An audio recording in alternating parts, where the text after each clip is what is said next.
ಲಗಾಮಿಲ್ಲದೆ ನಡೀತಿದೆಯಾ ಮರಳು ಮಾಫಿಯಾ? ಮರಳು ಸಿಗದೆ ಕಂಗೆಟ್ಟಿದ್ದಾನ ಜನಸಾಮಾನ್ಯ? ಕಾರ್ಮಿಕರ ಪರದಾಟಕ್ಕೆ ಸಿಗಲ್ವಾ ನ್ಯಾಯ? ಇದೇ ಹೊತ್ತಿನ ವಿಶೇಷ ಬಂಗಾರದ ಮರಳು. ನಾನು ಲೋಕೇಶ್ ಹಾಲಹಳ್ಳಿ.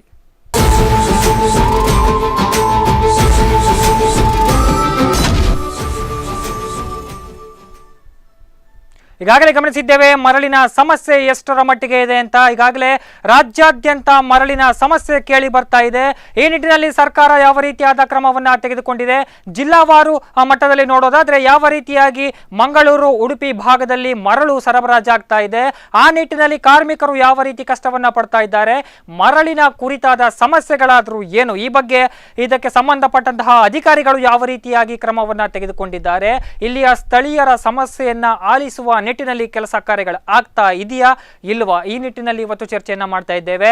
ಈ ಕುರಿತಾಗಿ ಮಾತನಾಡೋದಕ್ಕೆ ಇವತ್ತು ನಮ್ಮ ಜೊತೆ ಸ್ಟುಡಿಯೋದಲ್ಲಿ ಜಾಯ್ನ್ ಆಗಿದ್ದಾರೆ ಉಡುಪಿ ಜಿಲ್ಲಾ ಹೊಯ್ಗೆ ದೋಣಿ ಕಾರ್ಮಿಕ ಸಂಘದ ಉಪಾಧ್ಯಕ್ಷರಾದಂತಹ ಶ್ರೀ ಸತ್ಯರಾಜ್ ಬಿತ್ತಿ ಅವರು ನಮ್ಮ ಜೊತೆ ಇದ್ದಾರೆ. ನಮಸ್ತೆ ಸರ್, ಕಾರ್ಯಕ್ರಮಕ್ಕೆ ಸ್ವಾಗತ ನಿಮಗೆ. ಹಾಗೂ associations of consulting civil engineer ಬ್ರಹ್ಮಾವರದ ಇಂಜಿನಿಯರ್ ಆದಂತಹ ಶ್ರೀ ಶ್ರೀಧರ್ ಭಂಡಾರಿ ಅವರು ನಮ್ಮ ಜೊತೆ ಇದ್ದಾರೆ. ತಮಗೂ ಕೂಡ ಕಾರ್ಯಕ್ರಮಕ್ಕೆ ಸ್ವಾಗತ ಸರ್. ನಾನೀಗ ಮೊದಲಿಗೆ ಸತ್ಯರಾಜ್ ಬಿತ್ತಿ ಅವ್ರ ಹತ್ರ ಬರ್ತೇನೆ.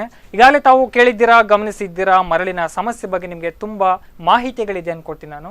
ಹಾಗಾದ್ರೆ ಏನ್ ಸರ್ ಇದು ಸಮಸ್ಯೆ? ಮುಖ್ಯವಾಗಿ ಮರಳಿಗೆ ಯಾವ ರೀತಿಯ ಸಮಸ್ಯೆ ಆಗ್ತಾ ಇದೆ, ಮರಳಿನ ಸಮಸ್ಯೆ ಏನಿದೆ ಈಗ? ಈಗಾಗಲೇ ಹೇಳಬೇಕಾದ್ರೆ ಮೊಟ್ಟ ಮೊದಲನಾಗಿ ಉಡುಪಿ ಜಿಲ್ಲೆಯಲ್ಲಿ ಮಾತ್ರ ಇದೊಂದು ಮರಳಿನ ಕೊರತೆ ಅಂತ ಹೇಳಿರೋದು, ಬೇರೆ ಯಾವ ಜಿಲ್ಲೆಯಲ್ಲಿ ಕೂಡ ಇಲ್ಲ. ಈಗಾಗಲೇ ಕಾರವಾರದಲ್ಲಿ ಇದೆ, ಅಲ್ಲಿ ಸರಾಗವಾಗಿ ಏನಾಗಬೇಕು, ಅವ್ರದ್ದು ಏನು ಸ್ಯಾಂಡ್ ಮಾನಿಟರಿಂಗ್ ಕಮಿಟಿ ಏನಿದೆ, ವರ್ಷ ಪ್ರತಿಯಾಗಿ ಏನಾಗಬೇಕು ಅದೆಲ್ಲದೂ ಒಳ್ಳೆಯ ರೀತಿಯಲ್ಲಿ ಆಗ್ತಾಯಿದೆ.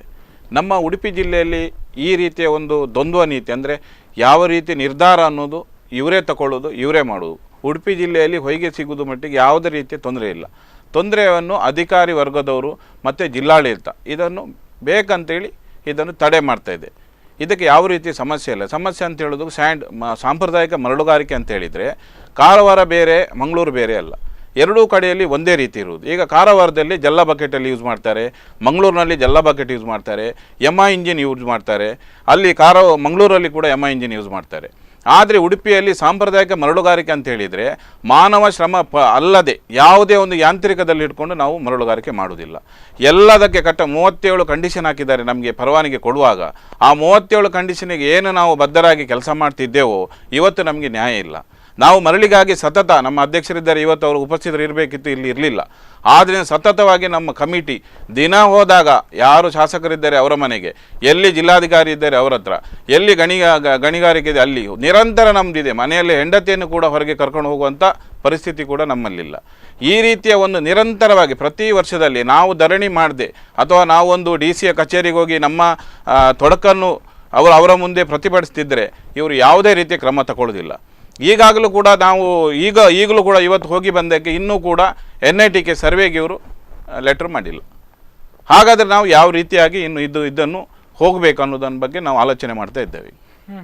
ಈ ಕುರಿತಾಗಿ ತಾವು ಹೋರಾಟಗಳನ್ನ ಮಾಡ್ತೀರಾ, ಪ್ರತಿಭಟನೆಗಳನ್ನ ಮಾಡ್ತೀರಾ, ಎಲ್ಲಾ ರೀತಿಯಾದಂತಹ ಪ್ರತಿಭಟನೆಗಳಲ್ಲಿ ಕೂಡ ನೀವು ತೊಡಗಿಸ್ಕೊಳ್ತೀರಾ.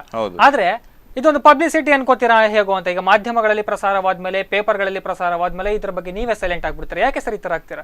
ಆದ್ರೆ ಇನ್ನು ಮುಂದೆ ನಿಮ್ಗೆ ಸಮಸ್ಯೆ ಕಾಡೋದು ನಿಜ, ಹೌದೇ, ಸಮಸ್ಯೆ ಮರಳಿನ ಸಮಸ್ಯೆ ಇದ್ದೇ ಇರ್ತದೆ. ಆದ್ರೆ ಹೋರಾಟವನ್ನ ಮಾಡಿ ಅಷ್ಟಕ್ಕೆ ನೀವು ಯಾಕೆ ಸುಮ್ಮನೆ ಆಗ್ತೀರಾ? ನಿಮ್ಗೆ ಆ ರೀತಿಯಲ್ಲಿ ನ್ಯಾಯ ಸಿಗುತ್ತೋ ಇಲ್ವೋ ಗೊತ್ತಿಲ್ಲ, ಬಟ್ ನೀವು ಹೋರಾಟವನ್ನ ತೆಗೆದುಕೊಂಡು ಹೋಗುವಂತಹ ನಿಟ್ಟಿನಲ್ಲಿ ಯಾಕೆ ಸೈಲೆಂಟ್ ಆಗ್ತೀರಾ? ನೋಡಿ, ಹೋರಾಟವನ್ನು ತಗೊಂಡು ಹೋಗಲಿಕ್ಕೆ ಮೊಟ್ಟ ಮೊದಲಾಗಿ ಉಡುಪಿ ಜಿಲ್ಲೆಯಲ್ಲಿ ರಾಜ್ಯಕ್ಕೆ ರಾಜಧಾನ ಕಟ್ಟಿದಂಥ ಹಣವನ್ನು, ಅತಿ ಹೆಚ್ಚಿನ ಹಣ ಅಂತೇಳಿದರೆ ಉಡುಪಿ ಜಿಲ್ಲೆಯಲ್ಲಿ 7.5 ಕೋಟಿ ಹತ್ತಿರ ತನಕ ಈ ವರ್ಷ ನಾವು ರಾಯಲ್ಟಿ ಕಟ್ಟಿದ್ದೇವೆ.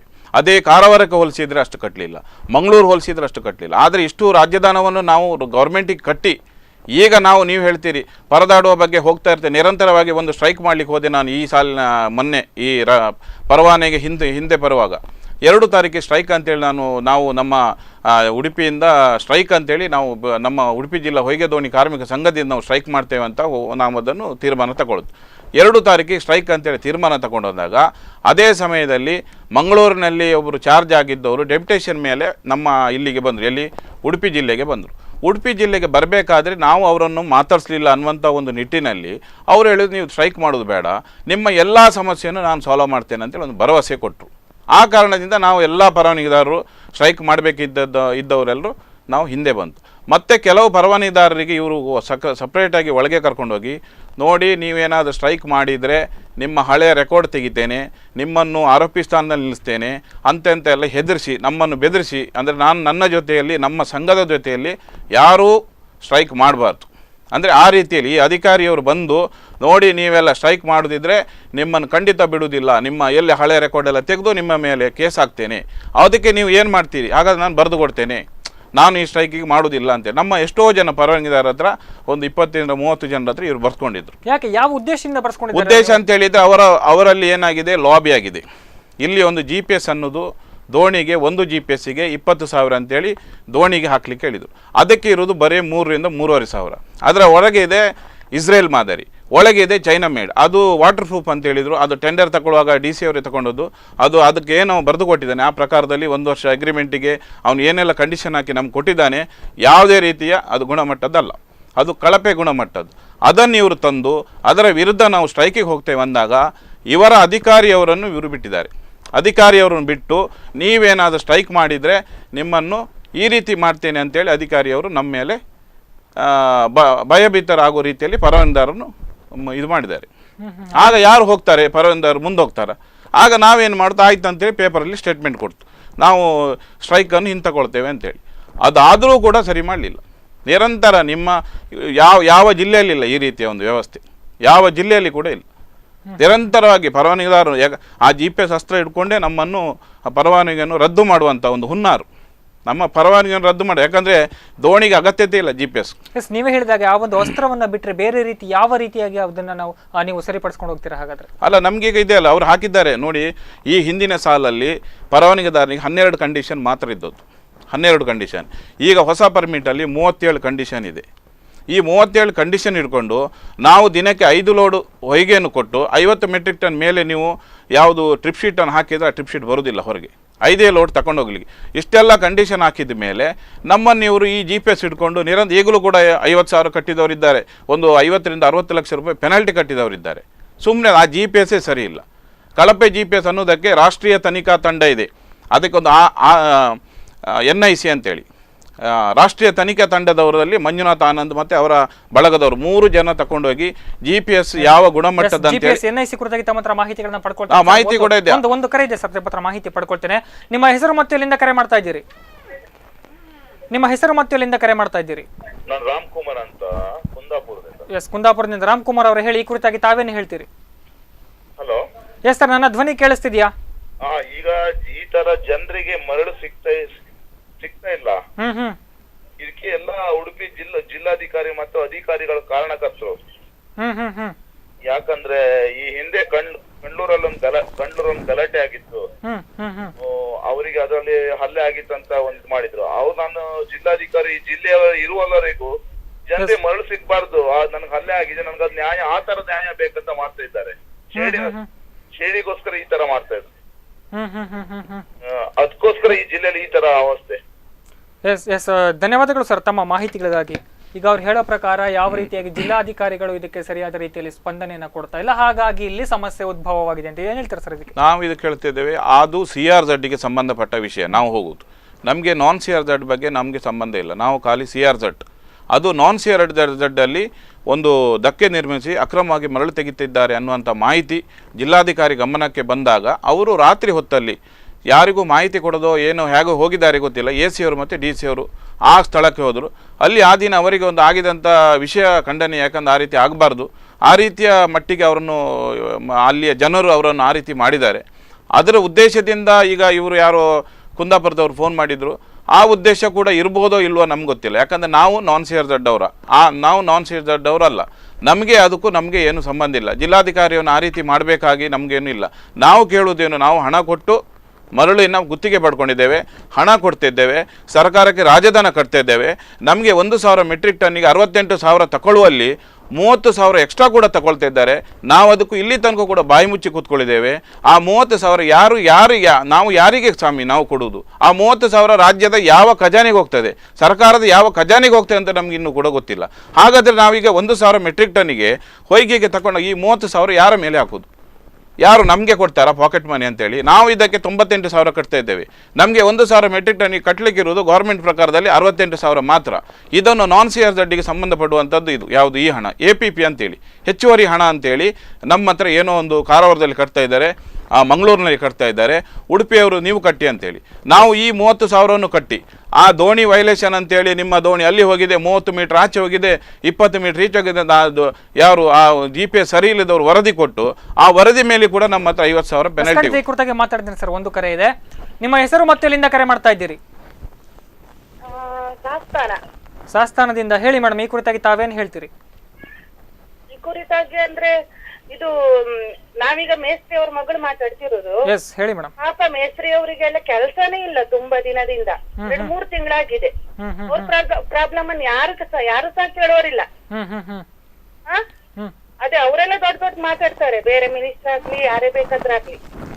ಅದೇ ಅವ್ರು ಮನೆ ಬಂದು ಕೇಳ್ತಾರ ಏನು ಪ್ರಾಬ್ಲಮ್ ಅಂತ. ಅವರೆಲ್ಲ ಹಾಗೆ ಮಾತಾಡ್ತಾರ ಅಷ್ಟೇ. ಎಸ್ ಖಂಡಿತ ಮೇಡಮ್, ತಮ್ಮ ಮಾಹಿತಿಗಳಿಗಾಗಿ ಧನ್ಯವಾದಗಳು. ಈಗಾಗಲೇ ಅವ್ರು ಹೇಳ್ತಾ ಇದ್ದಾರೆ ಇದು ಕೇವಲ ಮಾತಿಗಷ್ಟೇ ಮಾತ್ರ, ಮಿನಿಸ್ಟರ್ಸ್ ಗಳು ಕೂತ್ಕೊಂಡು ಮಾತಾಡ್ತಾರೆ ಅಂತ. ಆದ್ರೆ ಆ ನಿಟ್ಟಿನಲ್ಲಿ ನೋಡೋದಾದ್ರೆ ಈಗ ಅದಕ್ಕೆ ಸಂಬಂಧಪಟ್ಟಂತಹ ಅಧಿಕಾರಿಗಳನ್ನ ನೀವು ಯಾವ ರೀತಿಯಾಗಿ ಸಂಪರ್ಕಿಸಿ ಅವರ ಹತ್ರ ಮಾಹಿತಿಗಳನ್ನ ಪಡ್ಕೊಂಡಿದ್ರೆ ಅನ್ನೋದ್ರ ಬಗ್ಗೆ ನಿಮ್ಮ ಹತ್ರ ಮಾತಾಡ್ತೇನೆ. ಈಗ ನಾನು ಶ್ರೀಧರ್ ಭಂಡಾರಿ ಅವ್ರ ಹತ್ರ ಬರ್ತೇನೆ. ಈಗಾಗಲೇ ಕಟ್ಟಡ ನಿರ್ಮಾಣ ಅಂತ ಬಂದಾಗ ಅದಕ್ಕೆ ಮರಳಿನ ಅಗತ್ಯತೆ ತುಂಬಾನೇ ಇದೆ ಅಂತಾನೆ ಹೇಳ್ಬೋದು. ಒಂದು ಕಟ್ಟಡ, ಯಾವುದೇ ಕಟ್ಟಡವನ್ನ ನಿರ್ಮಾಣ ಮಾಡಬೇಕಾದ್ರೆ ಮರಳಿನ ಅಗತ್ಯತೆ ತುಂಬಾ ಇದೆ. ನೀವು ಯಾವ ರೀತಿಯಾಗಿ ಮರಳನ್ನ ಉಪಯೋಗಿಸ್ಕೊಳ್ತಾ ಇದ್ದೀರಿ, ಈ ನಿಟ್ಟಿನಲ್ಲಿ ಈಗಿನ ಸಮಸ್ಯೆಯಲ್ಲಿಯೂ ಕೂಡ ಯಾವ ರೀತಿ ಮರಳನ್ನ ಕಟ್ಟಡ ನಿರ್ಮಾಣಕ್ಕೆ ತಾವು ಬಳಸ್ಕೊಳ್ತಾ ಇದ್ದೀರಿ? ಈಗ ಮನುಷ್ಯನಿಗೆ ನೀರು ಎಷ್ಟು ಮುಖ್ಯವೋ ಅಷ್ಟೇ ಕಾಂಕ್ರೀಟಿಗೆ ಮರಳಿನ ಅಗತ್ಯ. ಕಾಂಕ್ರೀಟ್ ಅಲ್ಲದೆ ಗಾರೆ ಇರ್ಬೋದು, ಯಾವುದೇ ಕಟ್ಟಡಕ್ಕೆ ಮರಳಿನ 60% ಮರಳು ಬೇಕು. ಆದರೆ ಮರಳಿನ ಸಮಸ್ಯೆಯಿಂದಾಗಿ ಈಗ ಎಲ್ಲ ಕಟ್ಟಡ ಅರ್ಧಕ್ಕೆ ನಿಂತು ಏನು ಮಾಡೋದು ಅನ್ನುವಂಥ ಪರಿಸ್ಥಿತಿ ಉಡುಪಿ ಜಿಲ್ಲೆಯಲ್ಲಿದೆ. ಯಾರ ಹತ್ರ ಕೇಳಬೇಕು ಅನ್ನೋದು ಸಮಸ್ಯೆ ಗೊತ್ತಿಲ್ಲ, ಜನರಿಗೆ ಗೊತ್ತಿಲ್ಲ. ಯಾರ ಹತ್ರ ಕೇಳಬೇಕು? ಅಥವಾ DC ಹತ್ರ ಕೇಳಬೇಕಾ, ಅಥವಾ ಹೊಯ್ಗೆಯವ್ರ ಹತ್ರ ಕೇಳಬೇಕಾ, ಯೂನಿಯನ್ ಹತ್ರ ಕೇಳಬೇಕಾ? ಯಾರ ಹತ್ರ ಕೇಳೋದು? ಸಮಸ್ಯೆಯನ್ನು ಪರಿಹಾರ ಮಾಡೋರು ಯಾರು? ಈ ಕುರಿತಾಗಿ ಮಾತಾಡ್ತೇನೆ ಸರ್. ಒಂದು ಕರೆ ಇದೆ. ನಿಮ್ಮ ಹೆಸರು ಮತ್ತೆ ಎಲ್ಲಿಂದ ಕರೆ ಮಾಡ್ತಾ ಇದ್ದೀರಿ? ಉಡುಪಿಯಿಂದ. ಎಸ್ ಸರ್, ಹೇಳಿ ಸರ್, ಈ ಕುರಿತಾಗಿ ತಾವೇನು ಹೇಳ್ತೀರಾ ಸರ್? ನೋಡಿ ಸರ್, ಹೀಗೆ ಸಮಸ್ಯೆ ಆಗ್ತಿತ್ತು ಸರ್. ನಾನೀಗ 2 ವರ್ಷ ಆಯ್ತು ಮನೆ ಫೌಂಡೇಶನ್ ಹಾಕಿ. ಇಲ್ಲಿ ಎಷ್ಟು ಒಂದು ಸಮಸ್ಯೆ ಈಗ 8,000 ಸಿಗುವ ಈಗ 18,000 ತನಕ ಬ್ಲಾಕ್ ಅಲ್ಲಿ. ಈಗ ನಾವು ಬಡವರು, ನಮ್ಮಿಂದ ಬಡವರು ತುಂಬಾ ಜನ. ನಾನು ಫೌಂಡೇಶನ್ ಹಾಕಿ ಅಲ್ಲಿ ಬಂದಿದ್ದೆ, ಹೊಯ್ಗೆ ಸಮಸ್ಯೆ ಬಿದ್ದಿದ್ದೆ ನಾನು. ಈಗ ಇದು ಈ ಕಾರಣಕ್ಕೆ ಮೊನ್ನೆ ಆಗಸ್ಟ್ಗೆ ಚಾಲಕ್ ಅಂತ ಹೇಳಿದಾರೆ ಸರ್. ಇಷ್ಟು ತನಕ ಏನಿಲ್ಲ. ಮೊನ್ನೆ ಉಡುಪಿಗೆ CM ಬಂದವರು ಹೇಳಿದ್ದಾರೆ, ಹೊಯ್ಗೆ ಸಮಸ್ಯೆ ಆದಷ್ಟು ಬೇಗ ಇದು ಮಾಡಿಕೊಟ್ಟಂತ ಹೇಳಿದ್ದಾರೆ, ಪರಿಹಾರ ಮಾಡಿಕೊಟ್ಟಂತ ಹೇಳಿದ್ದಾರೆ ಸರ್. ಈಗ ಅದರಿಂದ ಅಟ್ ಪ್ರೆಸೆಂಟ್ ಈಗಿನ ಪರಿಸ್ಥಿತಿಯಲ್ಲಿ ಆಗ್ತಾ ಇರುವಂತಹ ಸಮಸ್ಯೆ ಏನೀಗ ನಿಮಗೆ? ಅದರಿಂದ ಸಮಸ್ಯೆ ಸರ್, ಹೊಯ್ಗೆ ಸಿಗುದಿಲ್ಲ ಸರ್. ನೋಡಿ 8,000 ಸಿಗುವ ಹೊಯ್ಗೆ ನಾವು ಬಡವರು, ನನ್ನಂತ ಬಡವರು ತುಂಬಾ ಜನ ಇದ್ದಾರೆ ಉಡುಪಿಯಲ್ಲಿ. ಪ್ಲೇಸ್ ಬೇಡ ಸರ್ ನಮ್ಗೆ. ಉಡುಪಿಯಲ್ಲಿ ಇಷ್ಟು ಸಮಸ್ಯೆ ಆಗ್ತಾ ಉಂಟು. ಈಗ ಅತ್ಯಂತ ನಾನು ನೋಡಿ ಮನೆಗೆ ಹೌಸಿ ಲೋನ್ ಮಾಡಿದ್ದೇನೆ, ಫೌಂಡೇಶನ್ ಹಾಕಿದ್ದೇನೆ. ಈಗ ನಾನು ಬಾಡಿಗೆ ಮನೆ ಇದ್ದೇನೆ. ಈಗ ಹೌಸಿ ಲೋನ್ ಕಟ್ಟೋದು ಸರ್, ಹೊಯ್ಗೆ 18,000 ಕೊಡು ಸರ್. ಹೇಗೆ ಕೊಡುತ್ತಾರೆ? ನೀವೊಂದು ಪರಿಹಾರ ಕೊಡಿ ಸರ್. ಖಂಡಿತ ಸರ್. ಈ ಕುರಿತಾಗಿ ನಮಗೆ ನಾವು ಇಷ್ಟು ನನ್ನಂತ ಬಡವರು ಎಷ್ಟು ಜನ ಇದ್ದಾರೆ ಸರ್ ಈಗ ಉಡುಪಿಯಲ್ಲಿ. ಬೇರೆ ಪ್ಲೇಸ್ ಉಡುಪಿಯಲ್ಲಿ ಇದ್ದಾರೆ, ಗೊತ್ತುಂಟು ಸರ್ ನಿಮ್ಗೆ. ಇದಕ್ಕೆ ಇದು ಹೊಯ್ಗೆ ಕಾರಣಕ್ಕೆ ವಿಳಂಬ ಆಗ್ಲಿಕ್ಕೆ ಕಾರಣ ಇದೆ ಸರ್. ಇದಕ್ಕೆ ನಮ್ಗೆ ಕೊಡ್ಬೇಕು, ಉತ್ತರ ಕೊಡ್ಬೇಕು ನೀವು. ಖಂಡಿತ ಈ ಕುರಿತಾಗಿ ತಮ್ಮ ಸಮಸ್ಯೆಗಳಿಗೆ ಉತ್ತರಿಸುವಂತಹ ಪ್ರಯತ್ನವನ್ನು ನಾವು ಮಾಡ್ತೇವೆ. ಖಂಡಿತ ಸರ್, ಧನ್ಯವಾದಗಳು ತಮ್ಮ ಮಾಹಿತಿಗಳಿಗಾಗಿ. ಈಗಾಗಲೇ ಅವರು ಹೇಳಿದ್ರು, ಇದರಿಂದ ಸಮಸ್ಯೆಗಳು ಹೆಚ್ಚಾಗಿ ಕಾಡ್ತಾ ಇದೆ. ಬಡವರಿಗೆ ಸರಿಯಾದ ರೀತಿಯಲ್ಲಿ ಮರಳು ಇಲ್ಲಿ ಸಿಗ್ತಾ ಇಲ್ಲ. ಬರೋ ಕಡೆ ಬರ್ತಾ ಇದೆ, ಹೋಗೋ ಕಡೆ ಹೋಗ್ತಾ ಇದೆ, ಆದ್ರೆ ಸಿಗೋರ ಕೈಗೆ ಮಾತ್ರ ಸಿಗ್ತಾ ಇಲ್ಲ. ಆ ಬಗ್ಗೆ ತಮ್ಮ ಹತ್ರ ಕೇಳ್ತೇನೆ ಸರ್. ತಾವು ಮುಂದುವರಿಸಿ ಸರ್. ಈಗಾಗಲೇ ಹೇಳ್ತಾ ಇದ್ರಿ, ಯಾವ ನಿಟ್ಟಿನಲ್ಲಿ ಅದನ್ನ ಬಳಸ್ಕೊಳ್ತಾ ಇದ್ದೀರಾ ತಾವು? ಈಗಾಗಲೇ ಮರಳು ಸಿಗದೆ ಅರ್ಧಕ್ಕೆ ನಿಂತದ್ದು ಈಗಾಗಲೇ ಕಾಲ್ ಒಬ್ರದ್ದು ಬಂತು. ಅರ್ಧಕ್ಕೆ ನಿಂತು ಮುಂದೆ ಏನು ಮಾಡುವುದಂತ ಒಂದು ಸಮಸ್ಯೆಯನ್ನು ಎಲ್ಲರೂ ಈಗಾಗಲೇ ಕಾಣ್ತಾ ಇದ್ದಾರೆ. ಆ ಸಮಸ್ಯೆಗೆ ಪರಿಹಾರ ಏನು? ಪರಿಹಾರ ಕೇಳಿದರೆ ಅದಕ್ಕೆ ಸರಿಯಾದ ಉತ್ತರ ಸಿಗ್ತಾ ಇಲ್ಲ. ಕೆಲವರು ಹೇಳ್ತಾರೆ ಸ್ಯಾಂಡ್ ಅಂತ. ಸ್ಯಾಂಡ್ ಅಂತ ಹೇಳಿದರೆ ಅದು ಡಸ್ಟ್, ಈ ನಮ್ಮ ಜಲ್ಲಿಯ ಕ್ರಷರಿಂದ ಮಾಡುವಂಥದ್ದು. ಅದಕ್ಕೂ ಕೂಡ ಈಗ ಸರಿಯಾದ ಸ್ಯಾಂಡ್ ಅಂದರೆ ಏನು, ಅದಕ್ಕೆ ಕೂಡ ಸರಿಯಾದ ಒಂದು ಮಾಹಿತಿ ಇಲ್ಲ. ಅದನ್ನು ಹೇಗೆ ತಗೊಳ್ಬೇಕು, ಅದನ್ನು ಹೇಗೆ ಬಳಸಬೇಕು, ISM ಇದೆಯಾ, ಅಪ್ರೂವ್ಡ್ ಇದೆಯಾ, ಟೆಕ್ನಿಕಲ್ ಅಪ್ರೂವ್ಡ್ ಇದು ಸಿಕ್ಕಿದೆಯಾ, ಅದು ಕೂಡ ಮಾಹಿತಿ ಇಲ್ಲ. ಪರ್ಯಾಯ ವ್ಯವಸ್ಥೆ ಇಲ್ಲದಂಥ ಒಂದು ಪರಿಸ್ಥಿತಿ ಇದೆ. ಅದಕ್ಕೆ ಏನು ಮಾಡೋದು ಅಂತೇಳಿ ಜನರೆಲ್ಲ ಒಂದು ಸಂಘರ್ಷಕ್ಕೆ ಆಗಿ ಸಂಘಟನೆ ಒಟ್ಟಾಗಿ ಬಹಿಷ್ಕಾರ ಮಾಡೋದಾ ಅಥವಾ ಧರಣಿ ಮಾಡೋದಾ ಅಥವಾ DC ಆಫೀಸಲ್ಲೇ ಒಂದು ಮನೆ ಮಾಡಿ ಕೂತ್ಕೊಳ್ಳೋದಾ ಅಂತ ಒಂದು ಪರಿಸ್ಥಿತಿ ನಿರ್ಮಾಣ ಆಗ್ತಾ ಇದೆ ನನ್ನ ಪ್ರಕಾರ. ಎಸ್ ಸರ್, ಸತ್ಯರಾಜ್ ಬಿತ್ತಿ ಅವರು ಈಗಾಗಲೇ ಒಬ್ಬರು ಕರೆ ಮಾಡಿದವರು ಹೇಳಿದ್ರು ಇದಕ್ಕೆ ನೇರವಾದ ಹೊಣೆ ಜಿಲ್ಲಾಧಿಕಾರಿಗಳೇ ಹೊರಬೇಕು, ಯಾಕಂದ್ರೆ ಇದರಿಂದ ಸಮಸ್ಯೆ ಆಗ್ತಾ ಇದೆ, ಅದಕ್ಕೆ ಸರಿಯಾದ ರೀತಿಯಲ್ಲಿ ಸ್ಪಂದನೆಯನ್ನ ಕೊಡ್ತಾ ಇಲ್ಲ ಅಂತ. ಈ ಕುರಿತಾಗಿ ತಾವು ಹೇಳ್ತಾ ಬಂದ್ರೆ ಈಗಾಗಲೇ ಬಡವರು ಯಾವ ರೀತಿಯಲ್ಲಿ ಮಧ್ಯಮ ವರ್ಗದ ಜನರು ಮರಳಿಗಾಗಿ ಈಗ ಪರದಾಡ್ತಾ ಇದ್ದಾರೆ ಅನ್ನೋದ್ರ ಬಗ್ಗೆನೂ ಕೂಡ ನಿಮಗೆ ಮಾಹಿತಿ ಇದೆ ಅನ್ಕೋತೀನಿ. ಈ ಬಗ್ಗೆ ತಾವೇನು ಹೇಳ್ತೀರಾ ಹಾಗಾದ್ರೆ? ಈಗಾಗಲೇ ಮನೆ ಕಟ್ಟುವವರು ಈಗ ನಾವು ಮುಂಚೆ ಏನು ಮಾಡ್ತಿತ್ತು, ಮನೆ ಕಟ್ಟುವವರಿಗೆ ಒಂದು 7,000 ರಿಂದ 8,000 ರೂಪಾಯಿಗೆ 3 ಯೂನಿಟ್ ಹೊಯ್ಗೆಯನ್ನು ಮನೆಗೆ ಹೋಗ್ತಿತ್ತು. ಈಗ ಅದಕ್ಕೆ ಸ್ವಲ್ಪ ಗುಣಮಟ್ಟ, ಸ್ವಲ್ಪ ಅದಕ್ಕೆ ಬೇಕಾದಂಥ ರಾಯಲ್ಟಿ ಜಾಸ್ತಿ ಆಗ್ಲಿಕ್ಕೆ 9,000 ತನಕ ಮರಳು ಸಿಗ್ತಿತ್ತು. 9,000ದಲ್ಲಿ ಮರಳು ಸಿಕ್ಕುವ ಮರಳು, ಸಾಮಾನ್ಯ ಜನರು ಮನೆ ಕಟ್ಟುವವರಿಗೆ ಮರಳು ಸಿಕ್ಕುವುದು 9,000 ಸಿಗುವಂಥ ಮರಳು 18,000ಕ್ಕೆ ಹೋದರೆ ಯಾವ ರೀತಿಯಲ್ಲಿ ಪಾಪದವರು ಬಡವರು ಮನೆ ಮಾಡ್ಲಿಕ್ಕೆ ಸಾಧ್ಯ ಉಂಟು?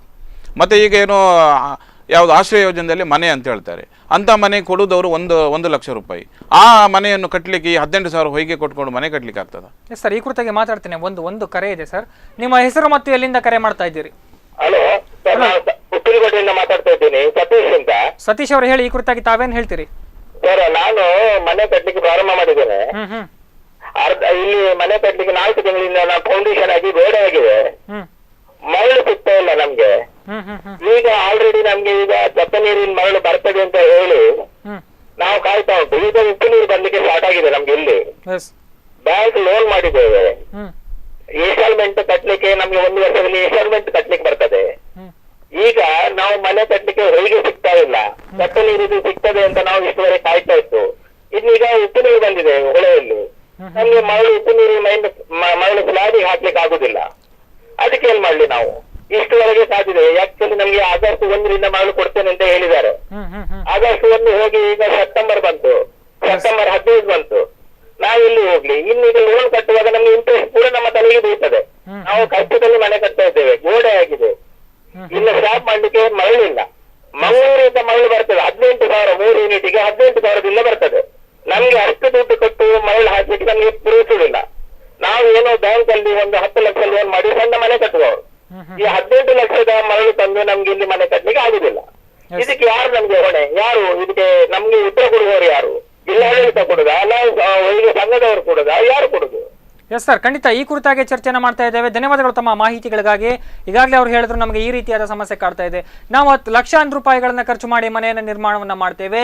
ಈ ನಿಟ್ಟಿನಲ್ಲಿ ಬಡವರಿಗೆ ಸಮಸ್ಯೆ ಆದಾಗ, ಮರಳು ಸಿಗುವ ನಿಟ್ಟಿನಲ್ಲಿ ಸಮಸ್ಯೆ ಆದಾಗ ಇದಕ್ಕೆ ಜಿಲ್ಲಾಡಳಿತ ತಲೆ ಕೊಡ್ತದ, ಇಲ್ಲ ಮರಳು ಸಂಘದವರು ಇದಕ್ಕೆ ವೈದ್ಯ ಡಿಪಾರ್ಟ್ಮೆಂಟ್ಗೆ ಸೇರಿದವರು ಯಾರಾದರೂ ಇದಕ್ಕೆ ಸ್ಪಂದಿಸ್ತಾರ ಅಂತ? ಹಾಗಾದ್ರೆ ನೀವು ಅವರಿಗೆ ಯಾಕೆ ಯಾವ ರೀತಿಯಾದಂತಹ ಮರಳು ಸರಬರಾಜನ್ನ ಈಗ ಮಾಡುವ ನಿಟ್ಟಿನಲ್ಲಿ ಅವರಿಗೆ ಒಂದು ಸ್ಪಂದನೆಯನ್ನ ಕೊಡ್ತಾ ಇಲ್ಲ? ಈಗಾಗಲೇ ಅವ್ರು ಹೇಳಿದ್ರು, ನೀವು ಕೂಡ ಹೇಳಿದ್ರಿ, ಸರ್ಕಾರ ಅನುದಾನವನ್ನ ಮಾಡುತ್ತೆ, 1 ಲಕ್ಷ ರೂಪಾಯಿಗಳನ್ನ ಮನೆಯನ್ನ ಈಗ ಅವರಿಗೆ ಅನುದಾನ ಮಾಡಿ ಕೊಟ್ರೆ ಅವರಿಗೆ ಮರಳಿನ ಸರಬರಾಜು ನಾವು ಅವರು 18,000 ಕೊಟ್ಟು ಮರಳನ್ನ ತೆಗೆದುಕೊಳ್ಳಕ್ ಆಗುದಿಲ್ಲ ಅಂದ್ರೆ, ಹಾಗಾದ್ರೆ ಒಂದು ಕಡೆ ಸರ್ಕಾರವೂ ಕೂಡ ಕೈ ಕಟ್ಟಿಕೊಂಡು ಕುಳಿತಿದೆ ಈ ವಿಚಾರವಾಗಿ. ನೀವು ಕೂಡ ಒಂದು ಬದಿಯಲ್ಲಿ ಈ ರೀತಿಯಾಗಿ ಮಾಡೋದಾದ್ರೆ ಇಲ್ಲಿ ಮಧ್ಯಮ ವರ್ಗದ ಜನರು ಏನ್ ಮಾಡಬೇಕು ಅಂತೀರ ತಾವು? ಅದಕ್ಕೆ ನಾನೊಂದು ಮೂಲತಃವಾಗಿ ಒಂದು ಉತ್ತರ ಹೇಳ್ತೇನೆ. ಯಾರು ಈಗ ಕಾಲ್ ಮಾಡಿ ಹೇಳಿದ್ದಾರೆ ಮನೆ ಕಟ್ಟುವವರ ಸಮಸ್ಯೆ ಯಾರು ಹೇಳಿದ್ದಾರೆ, ಅವರು ಪಂಚಾಯಿತಿಯ ಲೈಸೆನ್ಸ್ ತಗೊಂಡು ಮನೆ ಕಟ್ಟುವಾಗ 1 ವರ್ಷದ ಟ್ಯಾಕ್ಸ್ ಅಂತ ಕಟ್ತಾರೆ ಅವರು. ಯಾವುದು ಮನೆ ಕಟ್ಟೋರು ಈಗಾಗಲೇ ತುಂಬ ಜನವರು ಮರಳಿಲ್ಲದೆ ಸಮಸ್ಯೆ, ನನಗೆ ಹಣ ಜಾಸ್ತಿ ಅಂತ ತುಂಬ ಕಾಲ್ ಬಂತೀಗ. ಅದೇ ರೀತಿಯಲ್ಲಿ ಯಾರು ಟ್ಯಾಕ್ಸ್ ಕಟ್ತಾರೆ ಮನೆಯದು, ಆ ಟ್ಯಾಕ್ಸ್ ಹಣವನ್ನು ಕಟ್ಟಬಾರ್ದು ಇವರು. ಯಾಕೆ ಪಂಚಾಯತಿಗೆ ಟ್ಯಾಕ್ಸ್ ಕಟ್ಟಬೇಕು? ಪಂಚಾಯತಿಗೆ ವರ್ಷಕ್ಕೆ ಇವರು ಯಾಕೆ ಟ್ಯಾಕ್ಸ್ ಕಟ್ಟಬೇಕು?